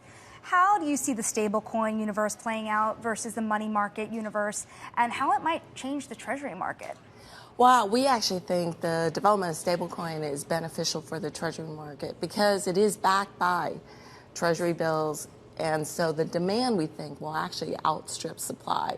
And this is one area that we've been really engaged because of those that want to be invested on-chain need a place to get yield. And so we're working very actively to tokenize our money market funds to make that available for those investors. Now that you're seeing the Genius Act make it to the end of the line here, what are you seeing investors asking more about? Traditional way, tokenization and stablecoins, which is kind of more comfortable for a mainstream financial investor, or straight crypto. The demand for these Bitcoin ETFs have been massive. Or tokenization of equities, right? We're seeing Robinhood do that for European investors. Exactly. And we'll see that for private assets. I think the technology is amazing, that it can be applied in so many different areas. And we see demand across the board for all of that. And so really helping to facilitate investors' participation. For example, we partnered up with Galaxy to launch a whole series of ETFs that really takes advantage of this entire ecosystem. Very cool. Yeah, it's very, it is really fascinating stuff. And I think the fact that you partner up with these, these big names like Galaxy, like Apollo, makes it even more interesting. Matt and I both have covered crypto for about a decade, so it's finally it's taken a minute, but it's seeing its moment. Yi-Sing Hung of State Street Investment Management, newly branded. Thank you so very much for your time. Now, coming up next, House Republicans race to get a tax bill on President Trump's desk by tomorrow's July 4th deadline. It's still July 3rd, as Matt has pointed out to me. July 4th Eve, let's call it. We're live in Washington next with the latest on where things stand. Today, Scott Bessent joining Bloomberg TV and radio at 1:30 on the close as markets close today for the holiday. Yeah. Starting the week with us and ending it. This is Bloomberg Open Interest.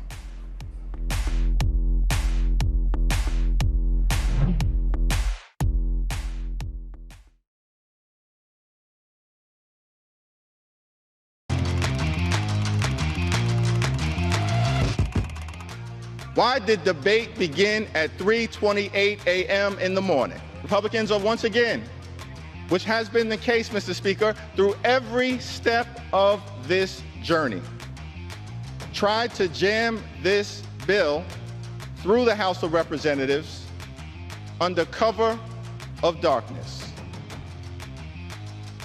House Minority Leader Hakeem Jeffries delivering an hours-long, blistering rebuttal of the tax bill Republicans are waiting to get through Congress. Leader Jeffries started his remarks just before 5 a.m. Eastern, so coming in on 6 hours now. Bloomberg's Washington correspondent Tyler Kendall joins us with the latest. And Tyler, as long as he's speaking, they can't get this through, right? Right, exactly, Matt. He needs to finish speaking, then we could potentially hear from House Speaker Mike Johnson, and then they would proceed for that vote on final passage. And what Jeffrey's doing right now is he's essentially trying to delay the House looking poised to pass the cornerstone of President Trump's legislative agenda. And it might be worth talking about what he's talking about, which is his criticism of the changes to the benefit programs. And when we look at what this bill is actually going to do, we know that it's going to tighten the work requirements when it comes to Medicaid, as well as the supplemental nutrition assistance program. It's also going to force states to lower what's known as their Medicaid provider taxes, which would essentially mean less federal matching funds for those states that did expand coverage under the Affordable Care Act. But if you ask the administration, such as Shinali did with the Treasury Secretary earlier this week, they take issue with the word cuts, saying that they are just trying to make the Medicaid program more efficient so that the people that need it most are able to access the funds. We can also add that there was a compromise deal in this bill to try to get some of those moderate Republicans who were concerned about the changes to Medicaid on board, which included a $50 billion rural hospital fund designed to try to help out those communities that might see a little bit less federal funding come down because of this bill. We're going to have to wait and see if this delays it in a very significant way. If he wants to go for the record, Matt and Shinali, Democratic leader Hakeem Jeffries would be speaking until just short of 1:30 p.m. Eastern. Really quickly here, how is this all going to play, knowing that Pew Research is showing that so many Americans are not actually in favor of this bill? How is this going to play in the midterms? It's going to be a big issue in the midterms. And Shinali, the one Republican that voted against the procedural vote, known as the vote on the rule, was Brian Fitzpatrick. He's a Republican that represents the 1st congressional district in Pennsylvania, which is actually a district that President Trump lost. So it is very clear that these moderate Republicans were making their calculations as they look at this. But you should expect Republicans to really tout the tax credits, those benefits, including the temporary ones like no taxes on tips or overtime pay, as being good for voters during the midterms. All right, Tyler Kendall there in Washington watching Hakeem Jeffries speak for almost 6 hours now. I will point out that Strom Thurmond once filibustered for over 24 hours. There are a lot of logistical issues to staying up there that long. But I do want to let you go by promoting Treasury Secretary Scott Bessent joining you, Matt, and Romaine at 1:30 p.m. today. Do not miss it in your record highs at the S&P 500.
This is an iHeart podcast. Today we expect more from technology. Companies making the biggest productivity gains aren't just adding more tools, they're choosing integrated solutions. Find out more about these solutions later in this podcast. News when you want it with Bloomberg News Now. I'm Nathan Hager. Rescue efforts continue in Texas Hill Country after the heavy rains last Friday that turned the Guadalupe River into a wall of water. At least 82 people are dead, 27 of them from the all-girls Camp Mystic summer camp in Kerr County. Bloomberg meteorologist Rob Carolyn has more. It had been raining in that area since Thursday. They were dealing with the remnants of what was Tropical Storm Barry. There was an upper-level disturbance to the northwest, and it just created this instability that produced just record rainfall. That area normally receives about 20 to 24 inches of rain in a year, and some areas had almost 3/4 of that in a day. And Bloomberg meteorologist Rob Carolyn says another 4 to 10 inches of rain is in the forecast today. Flood warnings and watches are up across much of central Texas, and even with the death toll expected to rise, stories of survival are emerging. This man says his niece Devin was swept away for miles before she found a tree to cling to. Just a miracle.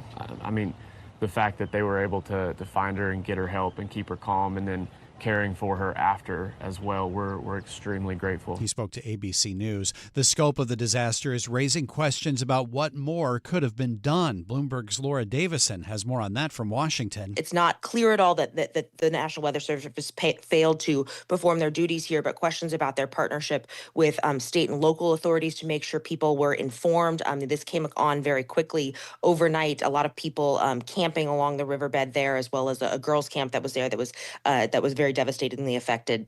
Bloomberg's Laura Davison in the nation's capital. President Trump has approved a disaster declaration for Central Texas. He says he'll probably visit the affected area on Friday. Right now, the focus in Washington is on trade, with the president saying he'll start announcing deals and tariff warnings today, as his economic team suggests August 1st is the new deadline for higher rates to kick in, not this Wednesday. Treasury Secretary Scott Bessent was on CNBC this morning. My mailbox was full last night with a lot of new offers, a lot of new proposals. So it's going to be a busy couple of days. And we get more from Bloomberg's Tyler Kendall in Washington. He did say that his inbox is full of offers, but that's pretty interesting, since we do know that these letters are designed to try to spur our trading partners into putting their best offer onto the table. The Treasury Secretary has repeated that their goal here is to apply maximum pressure to try to get these countries to essentially offer exactly what the administration is trying to get out of them. It's Bloomberg's Tyler Kendall in the nation's capital. And adding to that pressure, a warning from President Trump on social media that countries aligned with what he calls the anti-American policies of the BRICS nations, Brazil, Russia, India, China, and South Africa, that they'll face an additional 10% tariff. That's after BRICS criticized U.S. and Israeli actions in Gaza and Iran at the start of their summit over the weekend. So far, BRICS officials are taking the U.S. threat in stride, but investors are looking more cautious. Right now, the S&P 500 and the Dow Jones Industrial Average are lower by 0.5%. The NASDAQ Composite's down 0.6%, and the 10-year Treasury yield is up more than 2 basis points, close to 4.37%. Tesla shares are down 6.5%. That's after Elon Musk, the CEO, announced over the weekend he's forming a new political party. Bloomberg Global Autos editor Craig Trudell reports that's raising investor concerns over Musk's focus after the EV maker posted a 13% sales decline in the latest quarter. By the time you got to the second quarter, you had that fresh product, that arrow in the quiver, and yet Musk, also was giving investors this notion that, I'm going to turn back to the business now that I'm done with Doge. He has not, done that, as we've seen on a sort of day-to-day basis. Bloomberg's Craig Trudell reporting. Shares of private prison contractors are on the rise. That's as Bloomberg News has learned the Trump administration's added about 60 more local, state, and federal jails and prisons to its network of immigration detention centers, including 4 sites run by contractors like Core Civic and Geo Group. Both those companies' shares right now are higher by about 4%. The man behind this weight loss fad has died. Ultra Slim Fast. Give us a week. We'll take off the weight. S. Daniel Abraham introduced Slim Fast weight loss powder in 1977. He sold the company to Unilever in 2000 for $2.3 billion. S. Daniel Abraham died last weekend. He was 100 years old. And that's news when you want it with Bloomberg News Now. I'm Nathan Hager, and this is Bloomberg.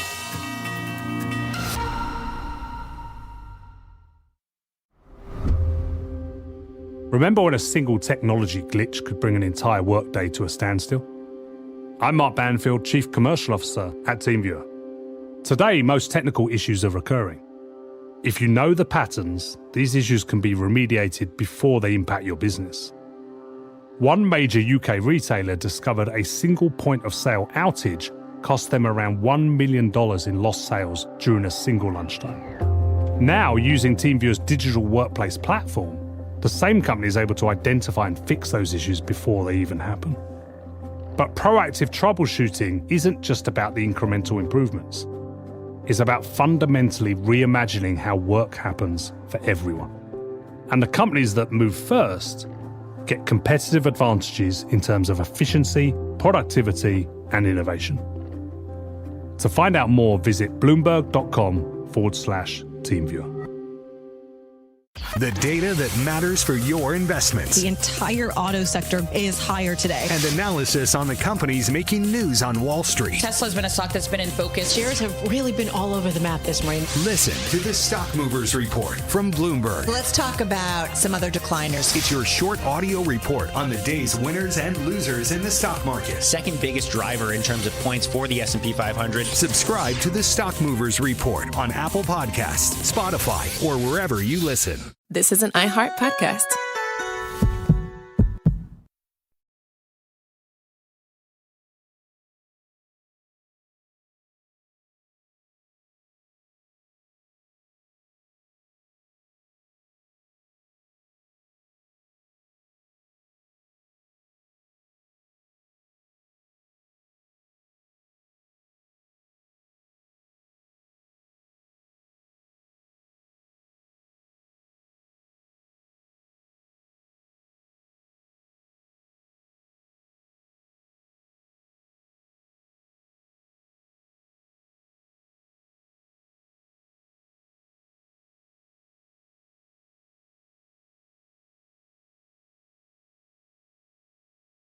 Leaders of the BRICS nations have begun their summit in Brazil by condemning U.S. and Israeli attacks on Iran and calling on Israel to withdraw troops from the Gaza Strip. Our executive editor for economics and government in EMEA and LATAM, Flavia Kraus-Jackson, joins us now from Rio de Janeiro. So, Flavia, tell us about sort of the headline discussions that are taking place amidst what is, of course, an interesting backdrop in terms of some of these key players from Iran, from Russia, from China actually not being there at this gathering.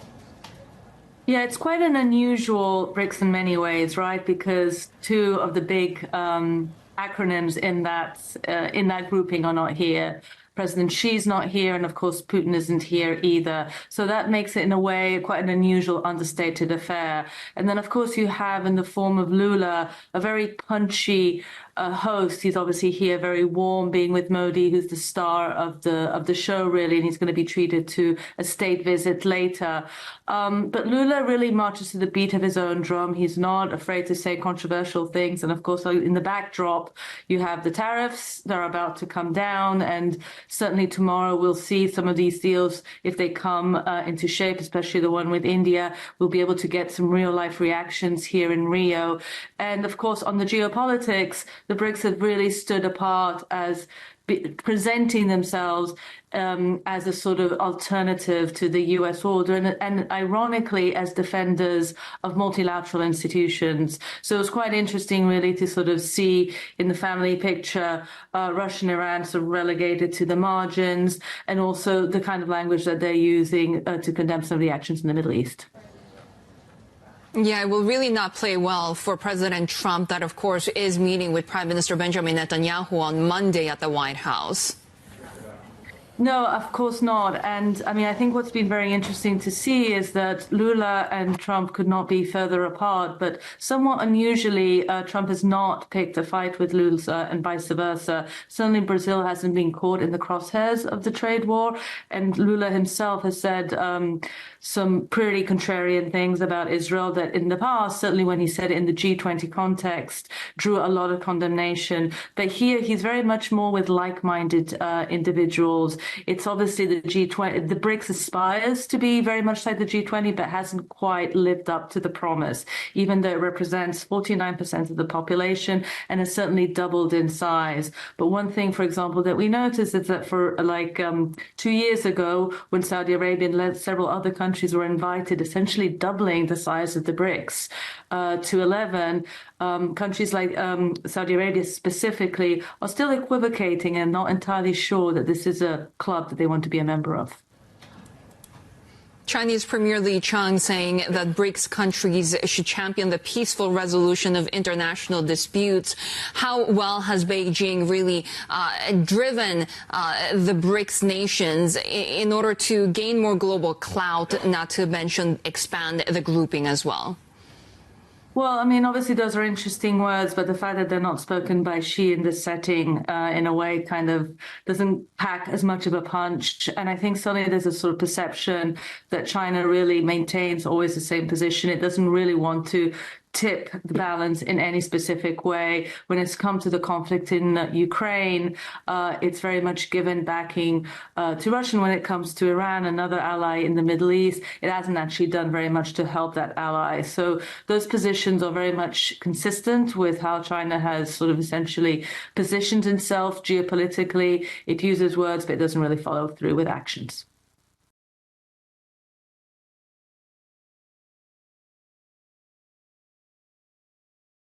I feel like we've been counting down to this listing several times over the last several years now, and finally we're here. What changed for you? Why was this timing right? Thank you. You tell me. This has been a long journey, but we're extremely happy to be here. And Hong Kong, as you can see, is back in a big way, and we're extremely happy to be part of that coming back story post-COVID. And for FWD, choosing Hong Kong as the exchange to be listed on is a natural choice for us. We were born here 13 years ago with 3 markets, and now after 13 years, we're across a number of markets, 10 markets across Asia, Pan-Asian, truly Pan-Asian. And then to come back here and celebrate listing today is so meaningful for all of us. Yeah, it's certainly been a roller coaster, but the first attempt was in the U.S. and then 3 other attempts here in the city. How does this time compare with the previous attempts? This is, I'm still very emotional about ringing the gong this morning, so you have to excuse me for losing my speech a little bit here, but it's a fantastic feeling to be here, to be home. And I think the market condition is we couldn't ask for more. And our business, if you look at the last 3 years, has been fantastic. It's the momentum very strong. So choosing this time to go listing, it just is very meaningful and very exciting for all of us. Yeah, I think we're playing the video again in loop here for our viewers to see that this moment that you mentioned, you're getting somewhat emotional over. Now that that's done, you bagged the money. What have you earmarked this for, and how does it go into your expansion plans? Sure. I think the key thing for the IPO with this new flexibility in terms of financial. Now, as management team, we can look at different options and go to our board. If you look at us in the last 3 years, 97% of our growth is actually organic. So continue to grow organically, support that growth very profitably. I think that's very high on our priority. Of course, the balancing of our balance sheet in a way that makes sense in terms of our leverage ratio and so on. That's certainly something that the board will look at.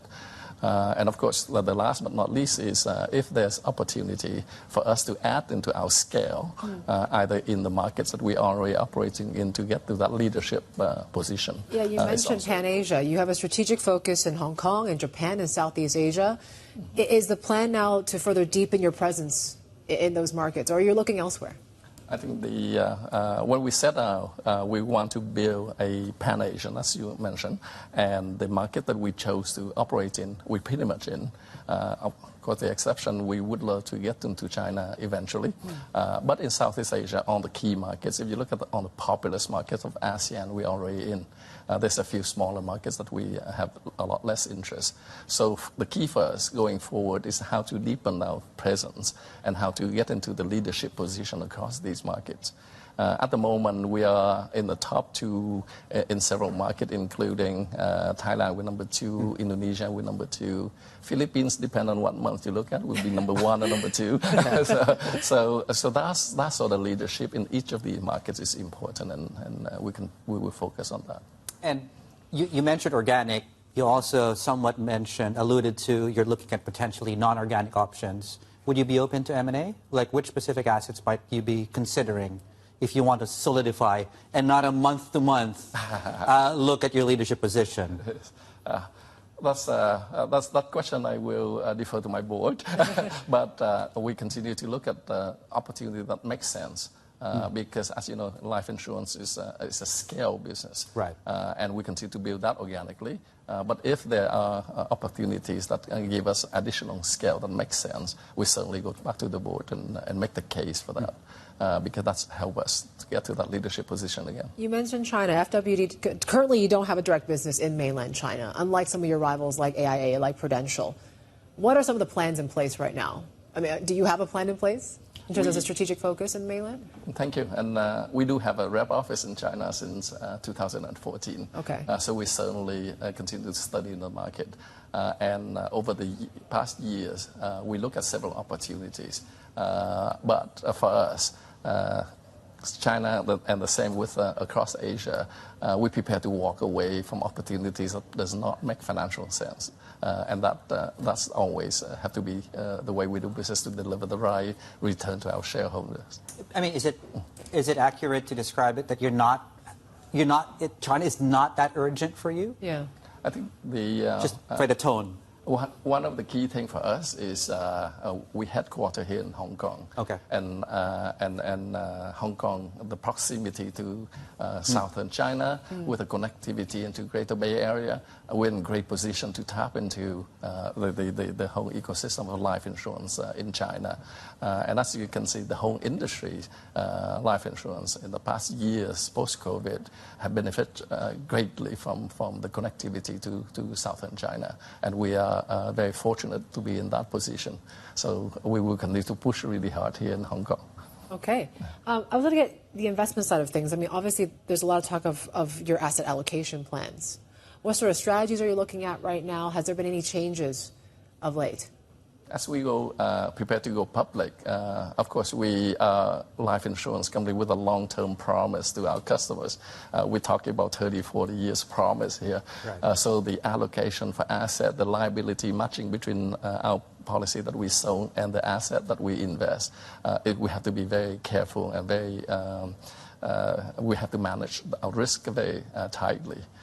And that go across all the markets in Asia. So not unlike other insurance company, our asset allocation highly reflects the nature of our liability that we have on our book, which is the policies that our customers across the region. There's 30 million of them that we have to look after. So we are quite pay a lot of attention on risk management when it comes to asset. I have a final question for you. I was looking at the prospectus, which is always long. There's a list of risks, obviously, that backs. I think it's deliberately also to discourage journalists from poring over it too much. The font size was also too small. You can tell that to your bankers. But among the many risks there, what is the one risk that you're looking to manage? As people buy into your stock, you're not a public company.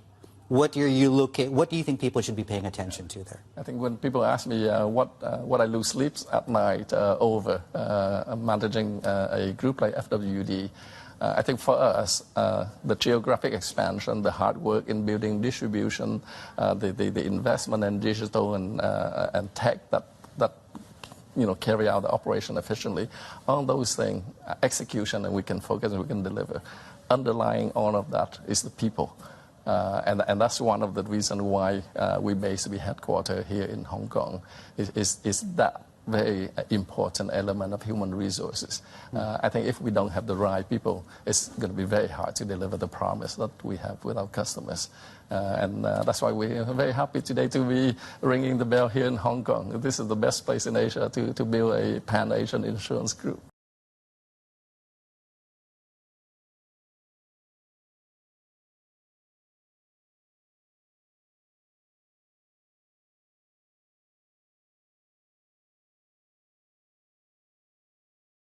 Sending letters out on Monday having to do with the trade deals. It could be 12, maybe 15. You know, Secretary of Commerce right here. And I guess, Howard, I would say it could be maybe as many as 15 or so. And they'll be going out on Monday, and some will go out on Tuesday and Wednesday, and we've made deals also. So we're going to have a combination of letters, and some deals have been made. President Trump on the latest tariff negotiations as nations are now scrambling to secure a trade agreement with Washington or lobby for extra time ahead of Wednesday's deadline for those tariffs to come back up. We're talking about the blanket tariffs on several nations. Our chief North Asia correspondent, Steve Van Engel, now joining us for more on this. So, Steve, will we see those blanket tariffs resume on Wednesday or not? Well, that's been the signaling, obviously, from the White House and from Donald Trump for a long time, that on July 9th, which is Wednesday, Thursday, Asia time in the morning, that those reciprocal tariffs that we had on April 2nd would go back to their full-throated versions by this Wednesday. But again, those letters that Donald Trump was just talking about, between 12 to 15 letters, and also Scott Bessent saying that they're in negotiation really with about 18 of the top trading partners with the United States that have not already come up with deals. You know, we're likely to see some reprieve, at least by 3 weeks, if they are engaged in a serious dialogue with the United States. So we could see that deadline of this Wednesday sort of pushed out softly to about August 1st. So you could say that those letters might have a little sprig of an olive leaf sprinkled into the envelope. But again, it's something that has riled trading partners and also adversaries. The BRICS nations gathering are talking about putting together a communique condemning the unilateral approach to trade negotiations by the Trump administration. That's not really a surprise. But again, you know, we'll just have to see over these next 3 days as negotiators led by Scott Bessent and also Howard Lutnick, the Commerce Secretary, and also the Treasury Secretary, respectively, work through the weekend to further these potential deals. So these next 72 hours or so will be very interesting to see what deals are announced or what deals will be potentially delayed by another 3 weeks. That's what Scott Bessent alluded to, that we could see 3-week reprieves for a number of different trading partners. So right now, could that happen? Everything is up in the air until that deadline. Yeah, including some of these talks in Asia, right? Could we see extensions? What's the state of play in this part of the world? Yeah, I think everything is in play in this part of the world because the Asian economies, by and large, got the bulk of those higher tariffs. Cambodia, 49%. We had Thailand, 36%. Malaysia, a number of them had very high tariffs, and including key trading partners like South Korea, 25%, Japan, 24%, India, 26%. So we're seeing, let me just run through a number of those right now because the U.S. administration has been talking to Japan, South Korea, the EU as well, India and Vietnam.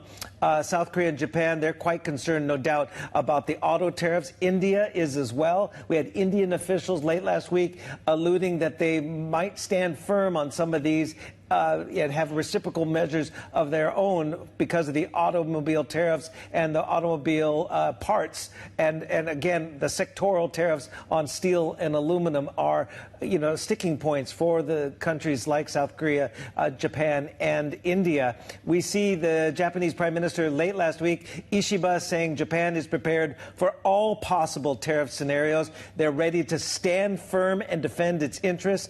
Akazawa is the Japanese trade negotiator. He has had several rounds of phone calls, 2 actually, Friday and Saturday, 45 minutes on Friday, an hour on Saturday with Howard Lutnick, the U.S. Commerce Secretary. So they are trying to avert, of course, the worst-case scenario on Wednesday.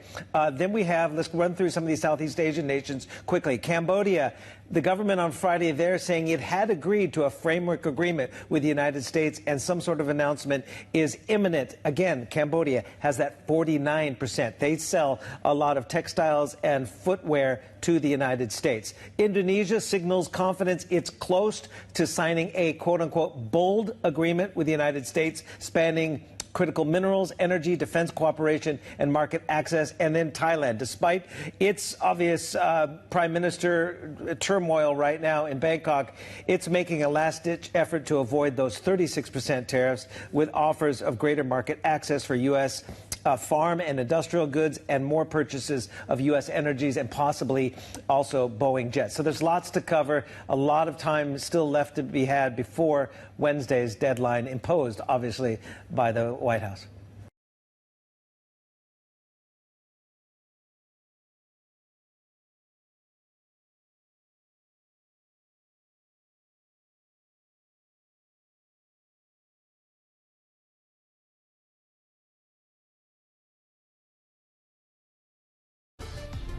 Half an hour away from the opens at Hong Kong, Shenzhen, and Shanghai. You're watching the still even totally know what those look like yet. I mean, obviously, you just heard Trump there talk about how, you know, they're still actually in negotiations with quite a few of these countries. I think Besant has indicated they kind of want to reach agreements with some 18 or so economies here. But then it's also unclear how much of this is going to ultimately result in a deal ahead of that, you know, potential August 1st implementation date versus something where it's a letter from Washington basically just saying this is your new rate. I mean, you know, the White House has tried to say, look, it's not really an August 1st deadline, but really in practice here, I mean, I think what we're looking at is, you know, they're trying to reach some kind of arrangement ahead of, you know, July 9th, which was the original deadline. But ultimately, I mean, obviously, it's incredibly complex to try to negotiate trade arrangements with literally dozens and dozens of countries around the world. Well, speaking of the multiple fronts these negotiations are taking place, Steve, I mean, what's the update? What's the latest on sort of the Asian front? I hate to talk about myself over the weekend, but I got stung by at least 15 bees as I stepped on a hive yesterday, and I was like this. Yeah. It's probably what the White House is like right now. They have at least 12 to 15 letters going out, 18 main trading partners to prioritize. But as you said, dozens more, if not hundreds more, to potentially negotiate with. I can kind of concentrate on the hives closest to us right now. India, Vietnam, Japan, South Korea, to a lesser extent, of course, but not less important, is the EU as well. They've obviously been engaging over the holiday weekend with all of these trading partners as they seek some sort of compromise, or whether it's going to be back to the April 2nd reciprocal tariff levels, which for a country like Cambodia is extremely high. We're talking 49%. Now, on the good side of that, the government in Phnom Penh essentially Friday is saying it agreed to a framework agreement with the United States. Hasn't gotten headlines yet. It's not necessarily a large economy. They say those details are forthcoming, but they sell textiles and footwear to the United States. They want to obviously bring down that 49%.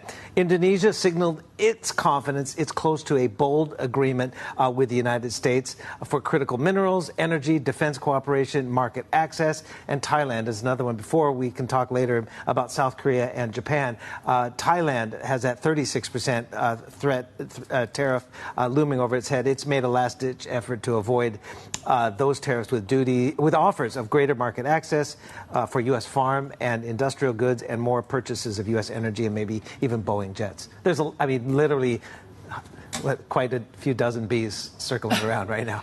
Yeah. Jill, let me chime in. I mean, where do we know we're close to several deals? I mean, are there some deals where we're still quite far apart yet? I mean, what are we tracking so far? Where do things stand still? I mean, I think if you're looking in terms of ones we may be close to, I mean, India certainly has kind of felt like we've been heading that way, you know, for a while. But again, we still don't really have a deal here. I think the Cambodia thing is pretty interesting because, again, we've got this framework of an agreement. But I would also point out that, you know, I guess on the flip side a little bit, Trump announced a framework deal with Vietnam last week, and we still haven't seen a term sheet for that. Even going back even further, I mean, one of the countries that I think pretty much the only country that we actually saw a deal on these reciprocal tariffs with was the UK, a couple of months ago, and in that case, we had some initial announcements, and then we did get that framework, we did get some terms, but there's still a lot of issues that are still open on that front, particularly when it comes to some of those industry sectoral tariffs. I'm particularly interested in places like South Korea and Japan. Honestly, on Japan, doesn't really seem like we're close to much at all, because that auto tariff in particular seems like such a sticking point. We have the Prime Minister Ishiba saying, they're prepared for all kinds of scenarios. That's when I'm watching really, really closely, because I just don't see how they're reaching any kind of a deal, particularly before July 9th. Yeah, that's exactly what I was going to segue into. South Korea and Japan are the real interesting ones here because of the two-way trade and also the issues that we're talking about. Automobile tariffs in addition to the reciprocal tariffs, and the steel and aluminum tariffs in addition to the reciprocal tariffs. So you're talking about, I believe, and Jill, maybe correct me if I'm wrong, is it 25% on autos and 50% on steel and aluminum on top of the 24% reciprocal tariff that goes back to on July 9th, if it does, of 24% for Japan and 25% for South Korea. So you're talking serious levels of tariffs potentially on these two nations. And they want to see give and take. But right now it's been very difficult. I know Akazawa-san, who is the negotiators, had two phone calls with Howard Lutnick, one on Friday for 45 minutes, another one on Saturday for an hour, trying to get some common ground where they can reach some sort of delay or deal. And South Korea definitely looking for an extension, possibly to August 1st or beyond. Jill, that's the whole discussion with the U.S. There's also Europe and China trade talks going on as well. I mean, it seems like we're seeing some reciprocal duties on both sides. What's going on there? Yeah, I mean, I think that at this point, when it comes to the EU and China, so you just had the Foreign Minister Wang Yi in Europe for an extended period of time, trying to get ahead of this EU summit that's supposed to take place later this month. Although it does seem like there's part of these trips are being cut short a little bit, so still remaining some tensions between China and the EU. I mean, when you're both of these countries, I mean, obviously, Europe and China are tremendously important trading partners with each other. Europe, though, obviously faces quite a bit of pressure from its ally in the U.S. to institute trading curbs and things on China. EVs in particular has been a really big sticking point in conversations with these two nations, with the bloc and also with China. I mean, I think that one thing that we're going to want to look out for is ultimately how those kinds of relations develop through the end of the month. But yeah, I mean, I think just kind of shows you that it's really not just about Washington's relationships with everyone else. It's also just about how they all work with each other as well. I mean, look at how China is trying to respond to the U.S.'s attempts to create trading curbs that might ultimately hurt it. Yeah. I mean, Beijing is going in and talking to a lot of countries, whether it be Europe, whether it be other nations in Southeast Asia, trying to figure out how to negotiate its own agreements. Yeah, I think China definitely wanted to make some inroads with the EU, given their difficulties with the United States and the EU's difficulties with the United States. But by the fact that they're cutting short the EU summit, which is supposed to be the 24th and the 25th, they're cutting it in half, likely, according to sources. They're not going to Hefei. They're going to stick to Beijing. The fact that Wang Yi was in Europe all week, I mean, 7 full days, and then they still came out with these reciprocal anti-procurement tariffs on medical devices. It shows there's despite their efforts, there's bad blood as well on the trade front between Europe and China. On the industrial magnets, the rare earth magnets is a big issue. EVs is a big issue. A number of different issues. Obviously, Ursula von der Leyen, the European Commission president, who's going to China for that summit, she's been very critical of the trade practices of China. So we'll have to see how that definitely plays out. All right. Steve, thank you. Our Chief North Asia correspondent, Stephen Engel there, and Jill Deese is our news desk editor. That's why we're watching all things medical procurement devices. We're also watching all things booze, too, this morning as well in your agenda. As we talked about, we're wrapping up that Wang Yi trip in Europe. The next one we're watching is Li Qiang at the BRICS summit as well. We talk about that FWD debut in Hong Kong here today. Still talking about honky dollar weakness and HIBOR rates as well.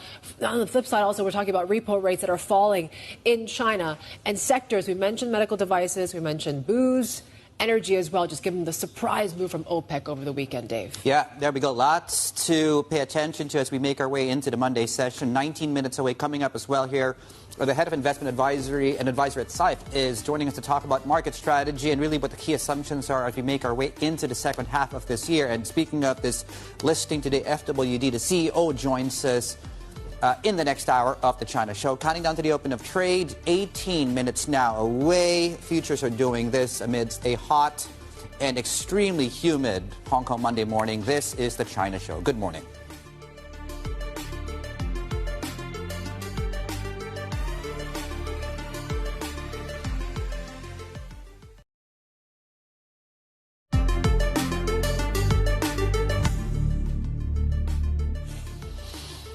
All right, it is turning into a big week as well. The narrative seems to be a little bit of concern of a possible return of higher tariffs here. And certainly we are seeing when it comes to risk assets, that is where most of the headline risk remains here today. You saw Fed minutes coming through in the middle part of this week, I should say. Then you got RBNZ, you have RBA. It's a back-to-back sort of a central bank decisions there. And we're watching very closely inflation numbers coming through from China. That sort of deflationary trend has not quite changed. And then to wrap things up, we got BOK and Malaysia. Central banks there as well. Yeah, the week, I think the read-through across FX markets from all these rate decisions is that, a Fed that has remained on hold, but with a weak dollar, which really is something that doesn't really jive well, usually in history, has allowed central banks in EM to cut interest rates. And what's happened is, this is really one of the things that stood out during this cycle, is that the U.S. dollar has not, of course, strengthened as the Fed has held rates. In fact, right now, the dollar index, this is a key macro chart for you, is now back to the levels when the Fed started hiking interest rates more than 3 years ago. Yeah, certainly it's a big shift that we all had to deal with here in the first half of 2025. What does the second half bring?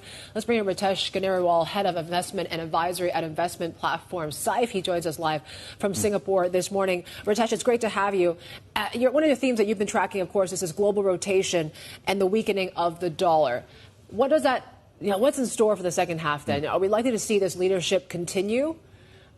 Or can we see actually U.S. markets bring back and get back its mojo again? Yeah, so one of the biggest macro stories this year has been the depreciation of the US dollar. And when you look at it from the investor lens as well, it is important to kind of realize that the bar for when you look at the US equity market is now even higher, because all the gains that you got from the US market of around 6% were kind of eroded away from the US dollar weakening. And you saw at SEBI, for example, we've seen clients diversify internationally into European equities, EM equities, which are up 24 and 15% respectively this year compared to just the 6% in the US. And now, essentially as the rate differential continues to narrow, we believe that the US dollar may continue its weakening trajectory. So, while you are seeing the 3-year chart, if you extend the time horizon, actually US dollar is still, expensive on a trade weighted basis. And history suggests that when such thing happens, emerging market equities tend to outperform during periods of such weakness. So, Ritesh, do we continue to assume then that the money that's gone into Europe and other places, that simply continues? Yeah, absolutely. See, again, I think when you look at an international investor and how you are asset allocating, it is not just a regional rotation story per se. It is about repositioning for a very different cycle ahead. And when you look at it from a currency adjusted basis, then, obviously you need to diversify away from the US. While there are pockets of opportunities within the US as well, I do believe that investors as a whole will be better off if they are diversifying into European equities, into, the emerging markets as well. What part of the U.S. market is still attractive then? Are there certain sectors that you still look at where, you still have to be in right now, Ritesh? Yeah, so firstly, look, the AI investment story is still intact. In fact, it is broadening, and we are moving from the mega cap kind of hyperscalers to second order beneficiaries, such as your semiconductors, your cybersecurity, infrastructure, data centers, as well as uranium, in the power side of things. So investors should really look to build diversified exposure to the broader AI ecosystem and thereby kind of like reduce their concentration risk that you are observing in the major indices of the US as well, and still keep tapping into these, other new growth drivers. Beyond tech, we are also positive on select US sectors such as the industrials and the financials, which can continue to kind of benefit from Trump administration's, the pro-business policies that they have just unveiled. Right. And Ritesh, I'm glad you brought that up because we're trying to also figure out in terms of Trump and their policies there where exactly the U.S. is in its credit cycle. And I wonder what insights you might have on that. Yeah, so look, I think overall, if you look at the interest rate side of things, obviously the Fed has been very circumspect in terms of reducing, the rates so far. But I do believe that in the second half, the Fed will become much more flexible. And if you look at inflation data, we are now on a path to disinflation. And I'm saying that because, when you look at the core PCE, it came out at 2.7%. So trending, towards that Fed target of 2%. And if you break down inflation as well, so while the goods prices have spiked due to tariffs, the services inflation is cooling down, and especially in the housing sector. So as a whole, broadly, as growth also slows down with the impact of tariffs, etc., kicking in, this sets the stage for the Fed to kind of pivot sooner and, look at the consumption side, etc., as well. And what the market is expecting and what the Fed has guided so far, we might look at, more rate cuts going forward and sooner, in fact, than what the market is pricing. And, that seems to be an environment where fixed income might actually also do well. Ritesh, between hard currency or local currency plays, where do you think the preference is, or should be going into the second half of this year? So yeah, fixed income is definitely, back, and it needs to be smart though. So overall, if you're looking at fixed income and if the interest rates are going to come down, the shorter end of the yield curve is going to come down, and the longer end, while, might remain anchored. So you're looking at the steepening of the yield curve. And in terms of positioning, we really like the belly of the curve in the 3 to 7 year horizon, high quality investment grade, and on a currency hedged basis. So when as an investor, you're looking to invest into the fixed income side of things, you have to be a little bit more active to manage, these specific idiosyncrasies. And, also from a currency standpoint, I like the, local currency debt as well, given, again, the dollar weakness kicking in. So benefiting these local currency debt too. But apart from fixed income, it is also an opportunity for investors to diversify and have various sources of income. So from a Singapore standpoint, if you look at the Singapore REITs market, it is at 6% yield, trading almost like 4% above the cash rate. So that's highly attractive. And as interest rates continue to come down, that's an area where we see, opportunities coming in as well. Other than that, again, if you look at on the accredited investor side on our platform, for example, we are seeing, pretty good traction on private credit. Again, there are, aspects which are, looking a bit frothy there. But overall, if you are looking at uncorrelated returns, this is a place, if you do the manager selection properly, then there is, these attractive returns of high single digit to double digit that you can also capture. For a non-U.S. investor, though, how important is currency hedging right now in this environment? It's a bit tough, I guess, as a U.S. investor to do that currency hedge. But, we are seeing, from a U.S. investor standpoint as well, a diversification away, firstly within the U.S., as I said earlier, and then, on a more global basis as well. So if you look at countries such as China and India, China's allocation in global, portfolios have diminished over the last few years. If you look at the all-country world index, for example, China is only like 3.5%. But if you look at China from a GDP contribution standpoint, it needs to be in that mid, teens of sorts. So we are seeing that as, the structural reforms kind of kick in China, as well as, more policy stimulus assets are, brought in, then, you're looking at that reallocation back to the Chinese and the broader EM, side of things as well. Similarly, in India, still very resilient, domestic demand story and secular growth story unfolding there too. So in terms of, again, asset allocation, we are encouraging our investors to be diversified, firstly within the US in terms of not having just those, index exposures, those mega cap tech, but also the broader AI ecosystem plus your other sector beneficiaries, and then beyond US, you're looking at the European and the Chinese and Indian equities to lead the EM side of things as well. Ritesh, thank you so much. Have a great week ahead there. I think for once, Hong Kong is going to give Singapore a run for its money in terms of the heat and humidity there. But yeah, stay cool. Ritesh Ganariwal there, Head of Investment and Advisory at SIFE. Right, going into the open today, just under what? Going into 6 minutes away, thereabouts, 0.4 of 1% to the downside. There's a listing here, FWD. We'll get more on that in a moment. This is the China Show. Good morning.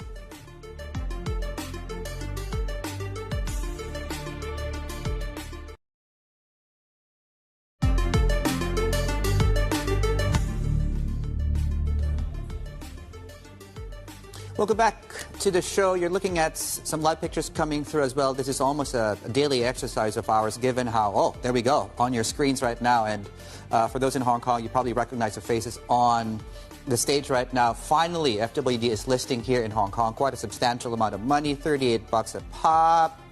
Thereabouts. Gray market was down, and yeah, we're waiting for, of course, the trading debut, the latest one, of course, and it's been a blockbuster year. Yeah, Mr. Richard Lee there on stage, as he's been waiting for years for this listing, right? First it was an attempt in the U.S., then it got caught in these kind of U.S. try to crosshairs here, and then 3 more times they tried to list here in the city, but really there was a prolonged IPO slump. The deal never materialized here, but now we are now talking about their debut here. But yes, unchanged right now.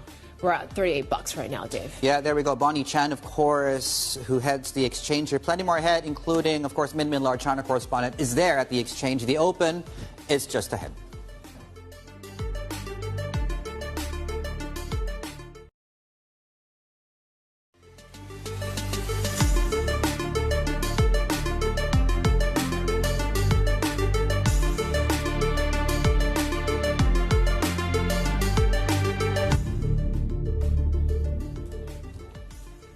Welcome back. You are watching the China Show, and we are just a couple of seconds away, about 40 seconds away from the opening bell and the banging of the literal gong there. You see on your screens, of course, this is to mark the listing and the debut of FWD, the insurer, of course, here in Hong Kong, after several attempts to get the stock listed. Yeah, so first in the U.S., as we mentioned, then 3 more times here in the city. But, it seems like they're coming in at a time when the IPO market is really coming back. So the timing of this is quite interesting as well. And you are seeing the likes of Richard Lee there. I'm guessing he's quite relieved that this is finally going through here. So we'll see how the shares trade there. Our very own Min Min Lo is on the ground there at the Hong Kong Exchange. And certainly, once again, another IPO and listing here in the city. There you go. The gong is about to be hit. That's how you do it. Get those hips into it. That's how you do it. I'm figuring maybe some golf helped with that, but yeah, like almost right on the money there. Weren't they moving that gong around the city? I love that. Yes, didn't they have that by the harbor front? It was a whole thing. I loved it. There you go. So things are looking slightly to the downside here right now for FWD, but we talk about, they're using this sort of proceeds from this IPO and listing for the likes of, reducing debt, maybe a little bit more expansion overseas. We're going to get that take from the CEO in the next hour as well, as he joins us exclusively for that chat as well. But there you go. Bonnie Chan there, shaking hands with everybody. Certainly one thing to watch here in the Hong Kong market, but let's broaden it out a little bit to see how these onshore markets are doing at the first day of trade of this trading week as well. Obviously, there's this threat of this return of tariffs as we see all these nations racing and really hustling to try to get a trade deal with the U.S. before that July 9th deadline. Keep in mind, we're also circling that August 1st deadline, which some seem to be where some of these tariffs will take effect as well. So we're still wrapping our heads around that. I'm guessing that's what traders are really at the point dealing with as well. We're slightly to the downside when it comes to CSI 300 here this morning.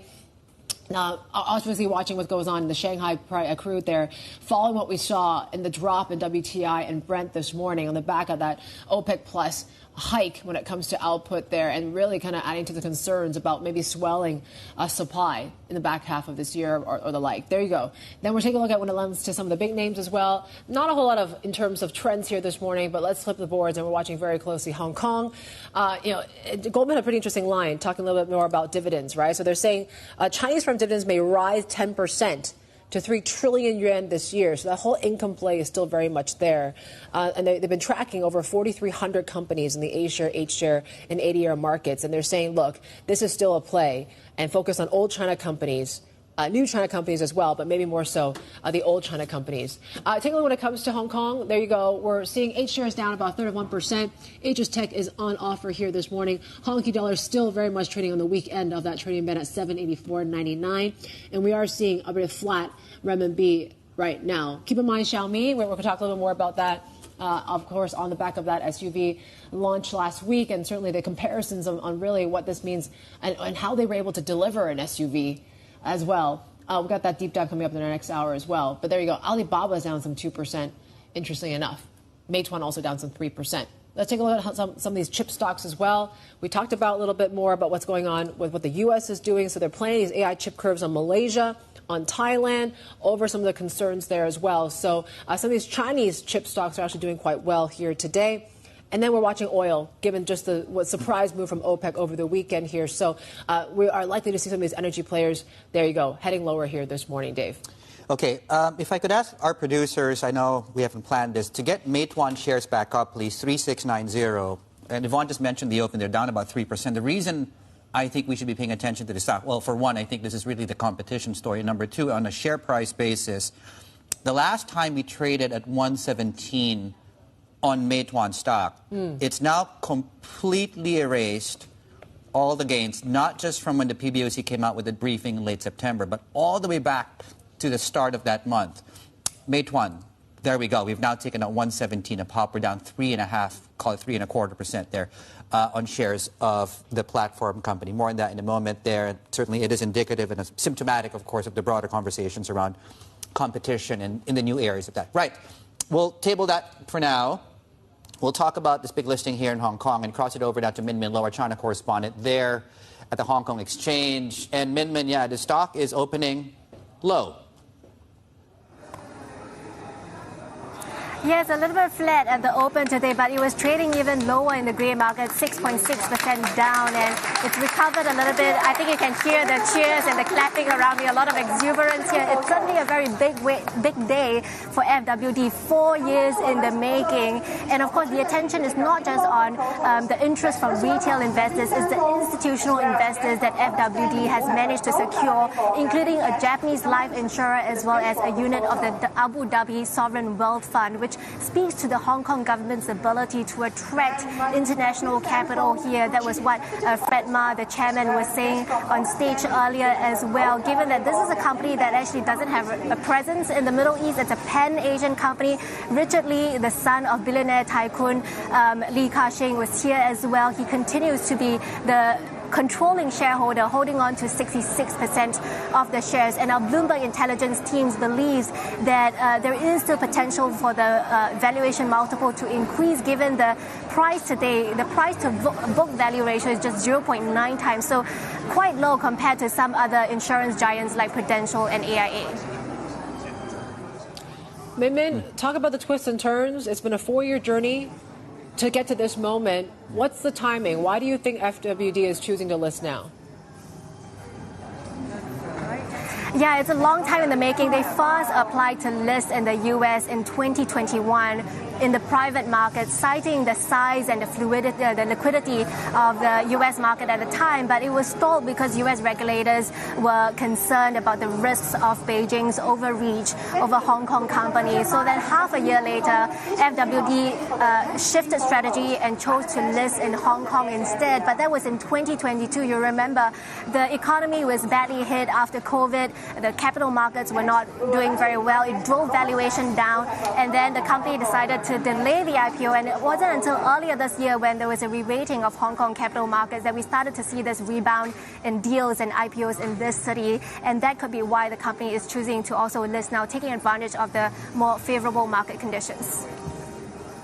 Min Min, thank you. Min Min Lo there, our China correspondent. We'll continue to track, of course, that stock, which is pretty calm, I guess you could say, pretty flat at this debut today. Let's get to one of our Bloomberg scoops as well. A pretty interesting one is that the Trump administration plans to restrict shipments of AI chips to Malaysia and Thailand to prevent suspected semiconductor smuggling into China. Let's bring in our technology and geopolitics reporter Mackenzie Hawkins with that scoop and just tell us what's really going on right now. So a couple of months ago, the Trump administration said that they were going to get rid of global semiconductor controls imposed by the Biden administration in his final week in office. And export controls are basically a requirement that you need to apply for the U.S. government's permission before you ship a certain product to a certain place. So that brought the U.S. back to another somewhat complicated arrangement where we restrict shipments to China and also to 40-some other countries that are suspected of potentially providing a pathway for Chinese companies to still access this critical technology. Now, the Trump administration has a draft rule. It's a draft. It could still change. That says in addition to those 40-some countries from a couple of years ago, which include most of the Middle East, parts of Central Asia, parts of Africa, we're also potentially going to add Malaysia and Thailand. You mentioned, so this is still a moving target. There's still discussions here. What's next here? What are the arrangements that are perhaps taking place behind the scenes here? So we have this one draft rule that gets rid of this global licensing requirement, goes back to the group of 40-some countries and adds Malaysia and Thailand. But the Trump administration has promised a broader replacement to Biden's so-called AI diffusion rule. That could potentially include things like conditions on overseas AI data centers. You know, under what security protocols are you allowed to import American chips? Are we going to limit the amount that can go to a particular country? All of those questions remain unanswered. Okay, Mackenzie, thank you so much. Fantastic. Mackenzie Hawkins there, our tech and geopolitics reporter on the latest there. Right, in some other corporate headlines that we're tracking this morning here, Hon Hai has reported a 15.8%, very specific, percent growth in quarterly sales due to strong demand for AI servers and iPhones. Now, the firm expects third quarter sales to grow too on year, driven by a strong AI supply chain and potential upside to iPhone production volume. Hon Hai had cut its full-year revenue guidance in May due to the potential fallout from a U.S.-China trade war. Now, President Trump says the U.S. will discuss a TikTok deal with China on Monday or Tuesday, and that Washington and Beijing pretty much have a deal. Now, the information has also reported that TikTok is building a new version of its app for U.S. peers ahead of a planned sale to a group of investors. The company reportedly plans to launch the app in U.S. stores on September the 5th. And coming up, we'll be speaking exclusively with the FWD's group CEO as the firm prepares to make that trading debut. Well, they already made it. They're here in Hong Kong this hour. This is Bloomberg.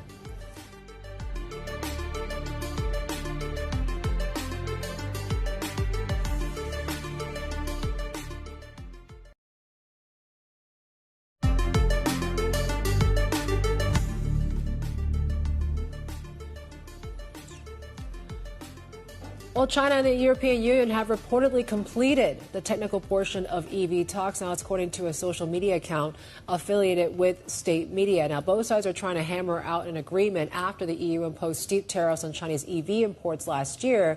And the bloc has alleged state subsidies gave the country's vehicles an unfair advantage. Now, Goldman Sachs says there is no inflection in sight here for Chinese EVs, with capacity still expanding, but the caveat here is at a slower pace. Joining us from Shanghai now is Tina Ho, China Autos analyst at Goldman Sachs. Tina, good morning. Thanks for joining us today. Good morning. Certainly the competition remains quite fierce, price competition. I wonder, so I'm losing count. Some of our team are losing count. Do we know how many times that they've cut prices so far year to date? Give us a broad estimate of where the dynamic is at the moment.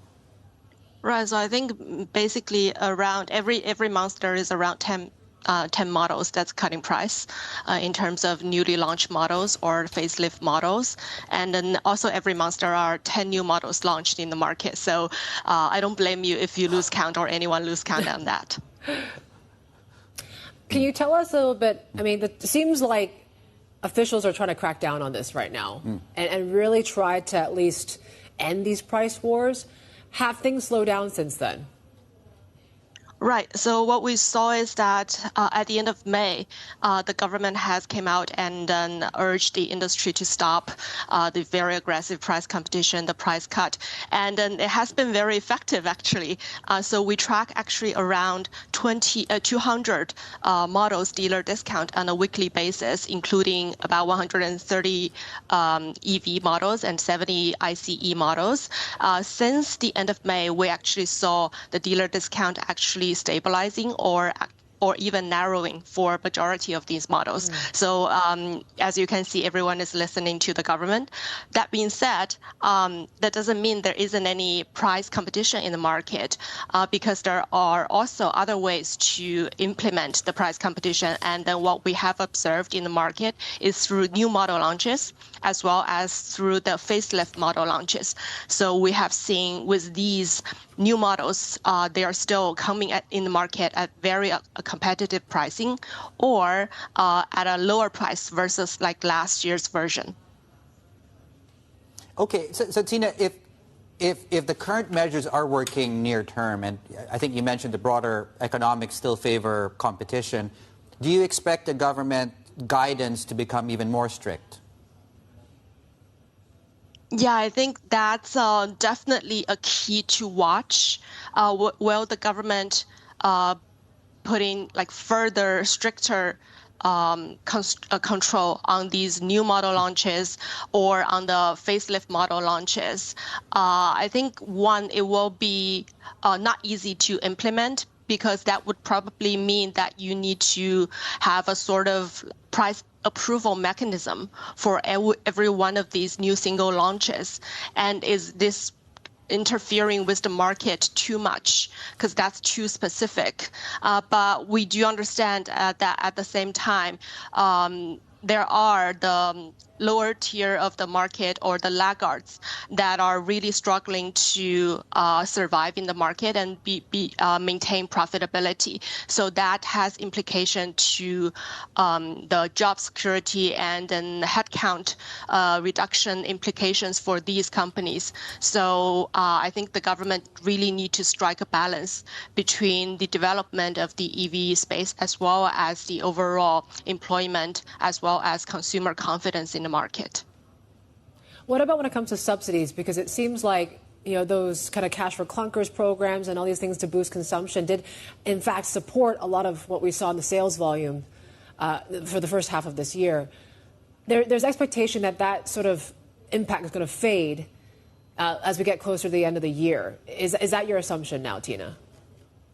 Right. So in fact, both the stimulus subsidy that's implemented mainly starting from the second half of last year, as well as the government intervention on pricing, has effectively delayed the inflection or consolidation timing of the auto industry in China. We have saw that subsidy has become very actually effective starting from the second half of last year. And the first half of this year, the overall passenger vehicle volume grew by 10% year over year in the domestic market, which is very strong. But we do note that that is on the low base from the first half of last year. And then into the second half, we're going to face a much higher base. And then we do expect the year-over-year volume growth to meaningfully come down to even maybe negative territory into the fourth quarter of this year.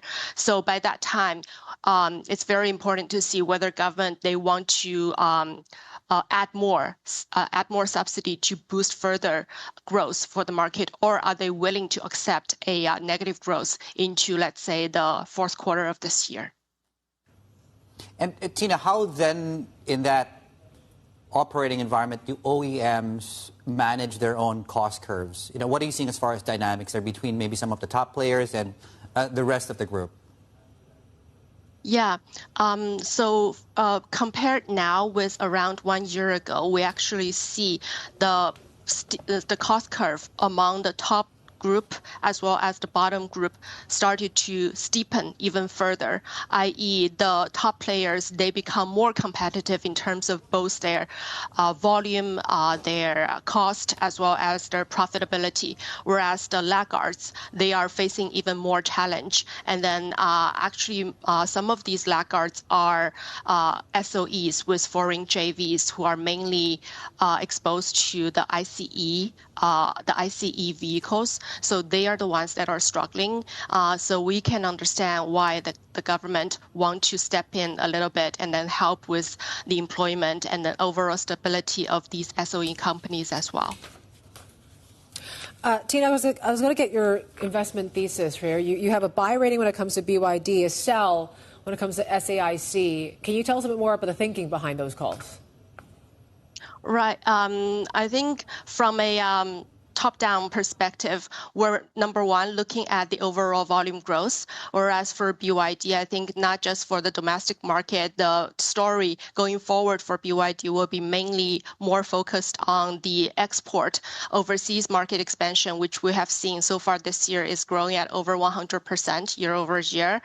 So very strong. And then we also note that the overseas profitability for majority of the China OEMs, they are higher versus the domestic market. So we think the overseas acceleration of export business will also contribute higher margin for the company. Whereas on the other hand, SAIC, they are mainly still exposed to the ICE market. And then the ICE are the JV part are the cash cow historically for these SOE companies, but then they are losing volume and then they are losing the profitability. Whereas for the own brand or the EV brand for these SOEs, they are still mainly on loss-making territory. So relatively speaking, the exposure, the growth, and then the profitability trend for these two companies are actually quite diverging.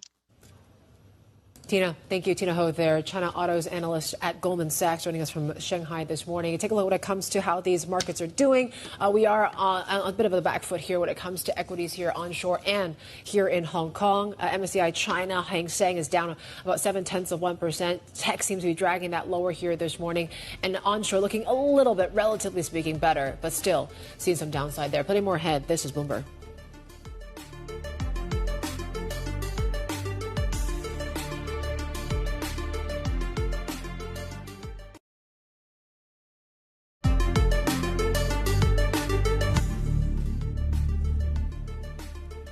Well, trade tensions between the EU and China are growing. French Finance Minister Eric Lombard is calling for stronger tariff barriers as Beijing announces reciprocal curbs on EU medical devices. China is also imposing anti-dumping duties on European brandy for 5 years, while exempting major producers that commit to keeping their prices above minimum levels.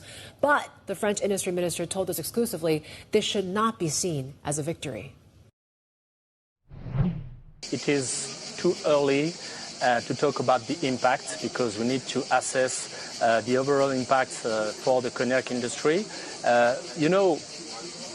Trade wars only make losers. So we shouldn't be happy with what was announced today by China, even if some agreements can be found. But I think that there are a lot of jobs, thousands of jobs, that are at stake with the cognac industry.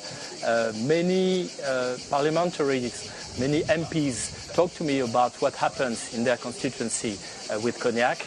And I think that we all must find a way to de-escalate this trade war with regards to cognac, but also with regards to all the tariff issues. Another, obviously, big deadline is July 9 for the US tariffs. We may have some letters from President Donald Trump today sent about these US tariffs. Do you think that if the EU settles with 10%, is that a good deal for Europe? Should we just settle at 10% and be done with it? No, I don't think that's a good deal. I don't think that's a good deal because previously we were at 2, 3, 4% of tariffs in many industries, and all the value chains were organized by taking into account this level of tariffs. So I think that 10% is not a good deal, and I think that we all should find a way to get back to the former situation. Yeah, that was Mark Faraci there, French industry minister, speaking exclusively with our colleague Caroline Conan there. Right, movers to tell you about some big ones here. So China Feihe is down by a record, as much as 18% at one point. Not that 17% is any material difference there. Downgrade coming through out of Citi. The bank downgrading the stock here to neutral from buy. underscoring this weakness in the first half prelim results. And of course, the bank also opening this 30-day downside catalyst watch on the stock. Yeah, Mao Yan as well. This is a JP Morgan downgrade on the film outlook. They're seeing low visibility in China's film market growth given the weak demand in alternative entertainment formats. So there you go, the stock down some 2.5% here today. So the consumption side of things seems to be a key focus here, and we'll watch how Meituan continue to see a lot of downside there on that stock. That's also a consumption-related stock. We'll get to that later. Plus, of course, the debut here in Hong Kong. Plenty more ahead.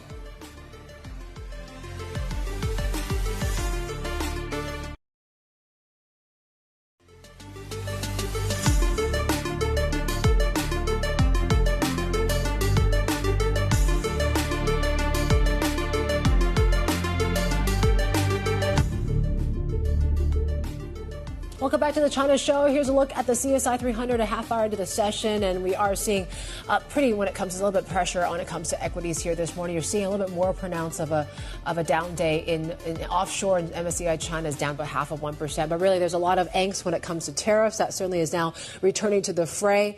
Obviously, we're talking about the dollar as well, just given that we continue to see that weakness.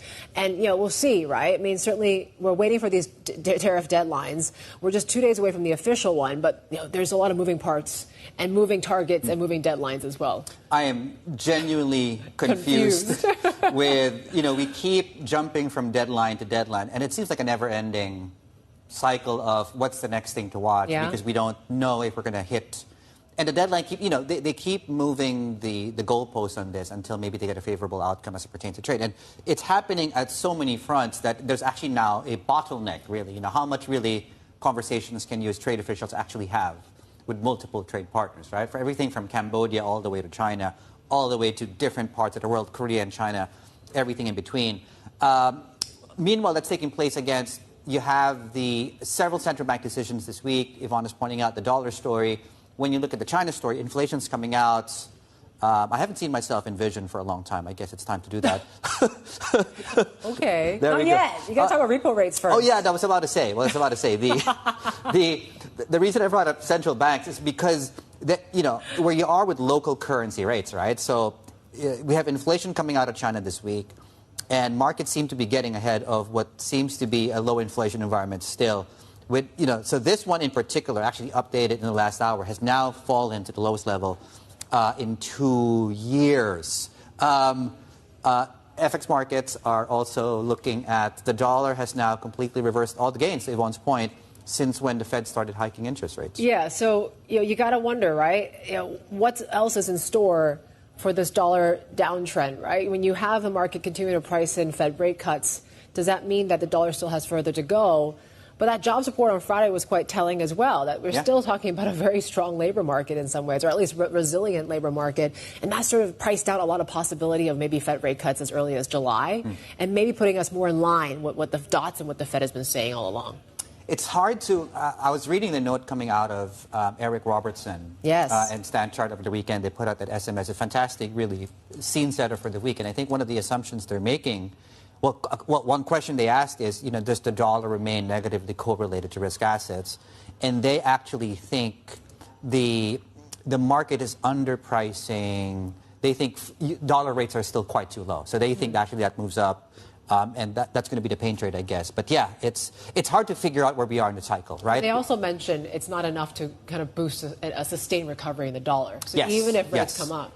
So that was just quite interesting as well. Let's get to our top story now. We're talking about nations scrambling to secure those trade deals with Washington, or at least lobby for extra time ahead of Wednesday's deadline. So we've been trying to kind of focus on nation by nation, country by country, and that's really how it is, right? There are some that are actually getting letters being sent either today or tomorrow. Where we stand right now, so I think Japan is the one to watch. South Korea, Jill Deeses was saying, where you might get something here. But Japan seems to be, they've been hitting a lot of stumbling blocks in all of this as well. India might be something that we might get a mini deal in the next 48 hours or so. So we're watching Southeast Asia, and this really is a very China-centric sort of deal when you take a look at what the U.S. is trying to do with Malaysia, with Thailand when it comes to those chip curbs as well. So certainly there's a China angle to all this too, right? And how they counter some of these flows around Southeast Asia. I mean, the deal with Vietnam last week on trade, it's not chip specific, but you really get the sense that... Transshipment. transshipments. They're closing the loopholes, whether that's access via, access to chips.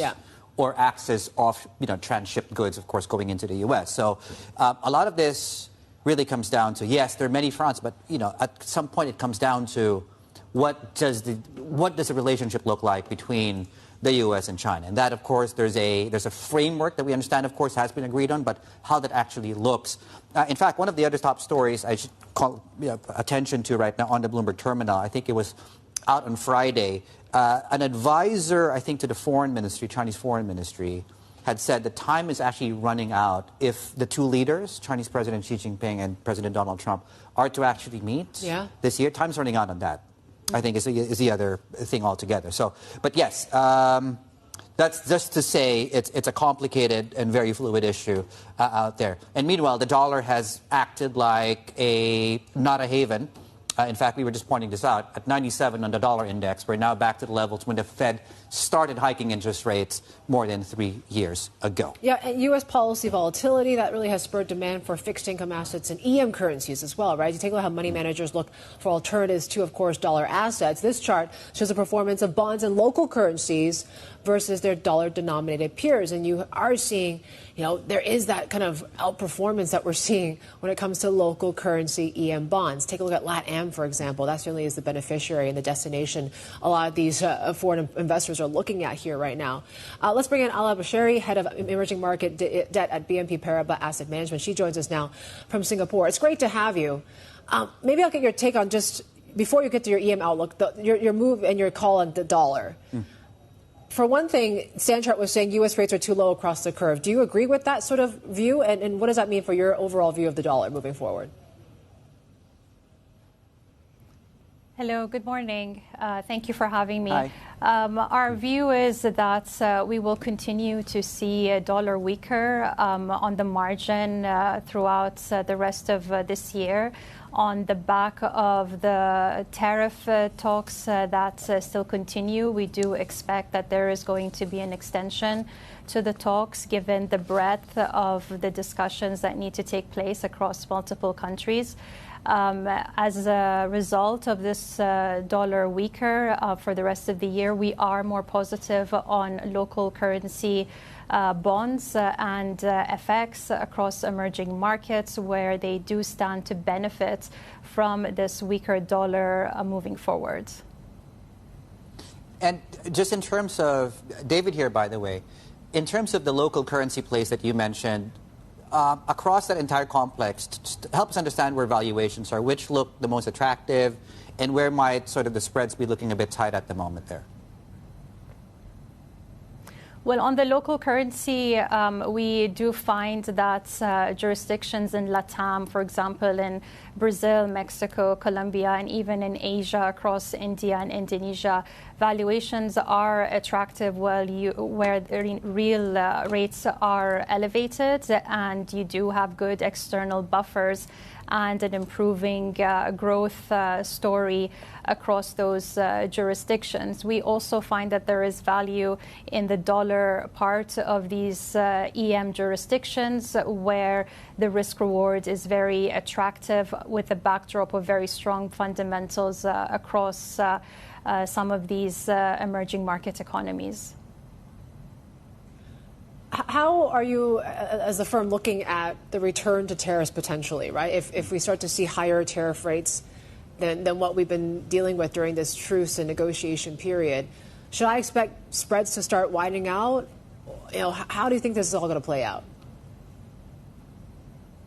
Well, what we saw earlier this year was very much an uncertainty that was built when those trade talks were initially started earlier this year. That created a vacuum where investors were unable to really gauge where we would land in terms of tariffs. We don't expect the same sort of vacuum to be created. What we do see is that the trajectory in talks are much more friendlier and supportive to a better environment. While we don't see all talks wrapping up this week, we do see that the direction is the right one, with both parties very much willing to come to a a conclusion that suits both sides. And as a result, we do not expect to see the same sort of spread widening that was a result of the vacuum that was created earlier this year. Of course, if we pivot away from this and we do see that these discussions take longer or even break down, then that would be an environment in which we could test those levels again. But that is not our base case at the moment, given the willingness that we see from both parties. And in what form do you think we may see mean reversion in terms of, people are completely bearish now on the U.S. dollar, and I wonder what in particular that might reverse. Where do you think, for example, strategies would do well as far as hard currency goes?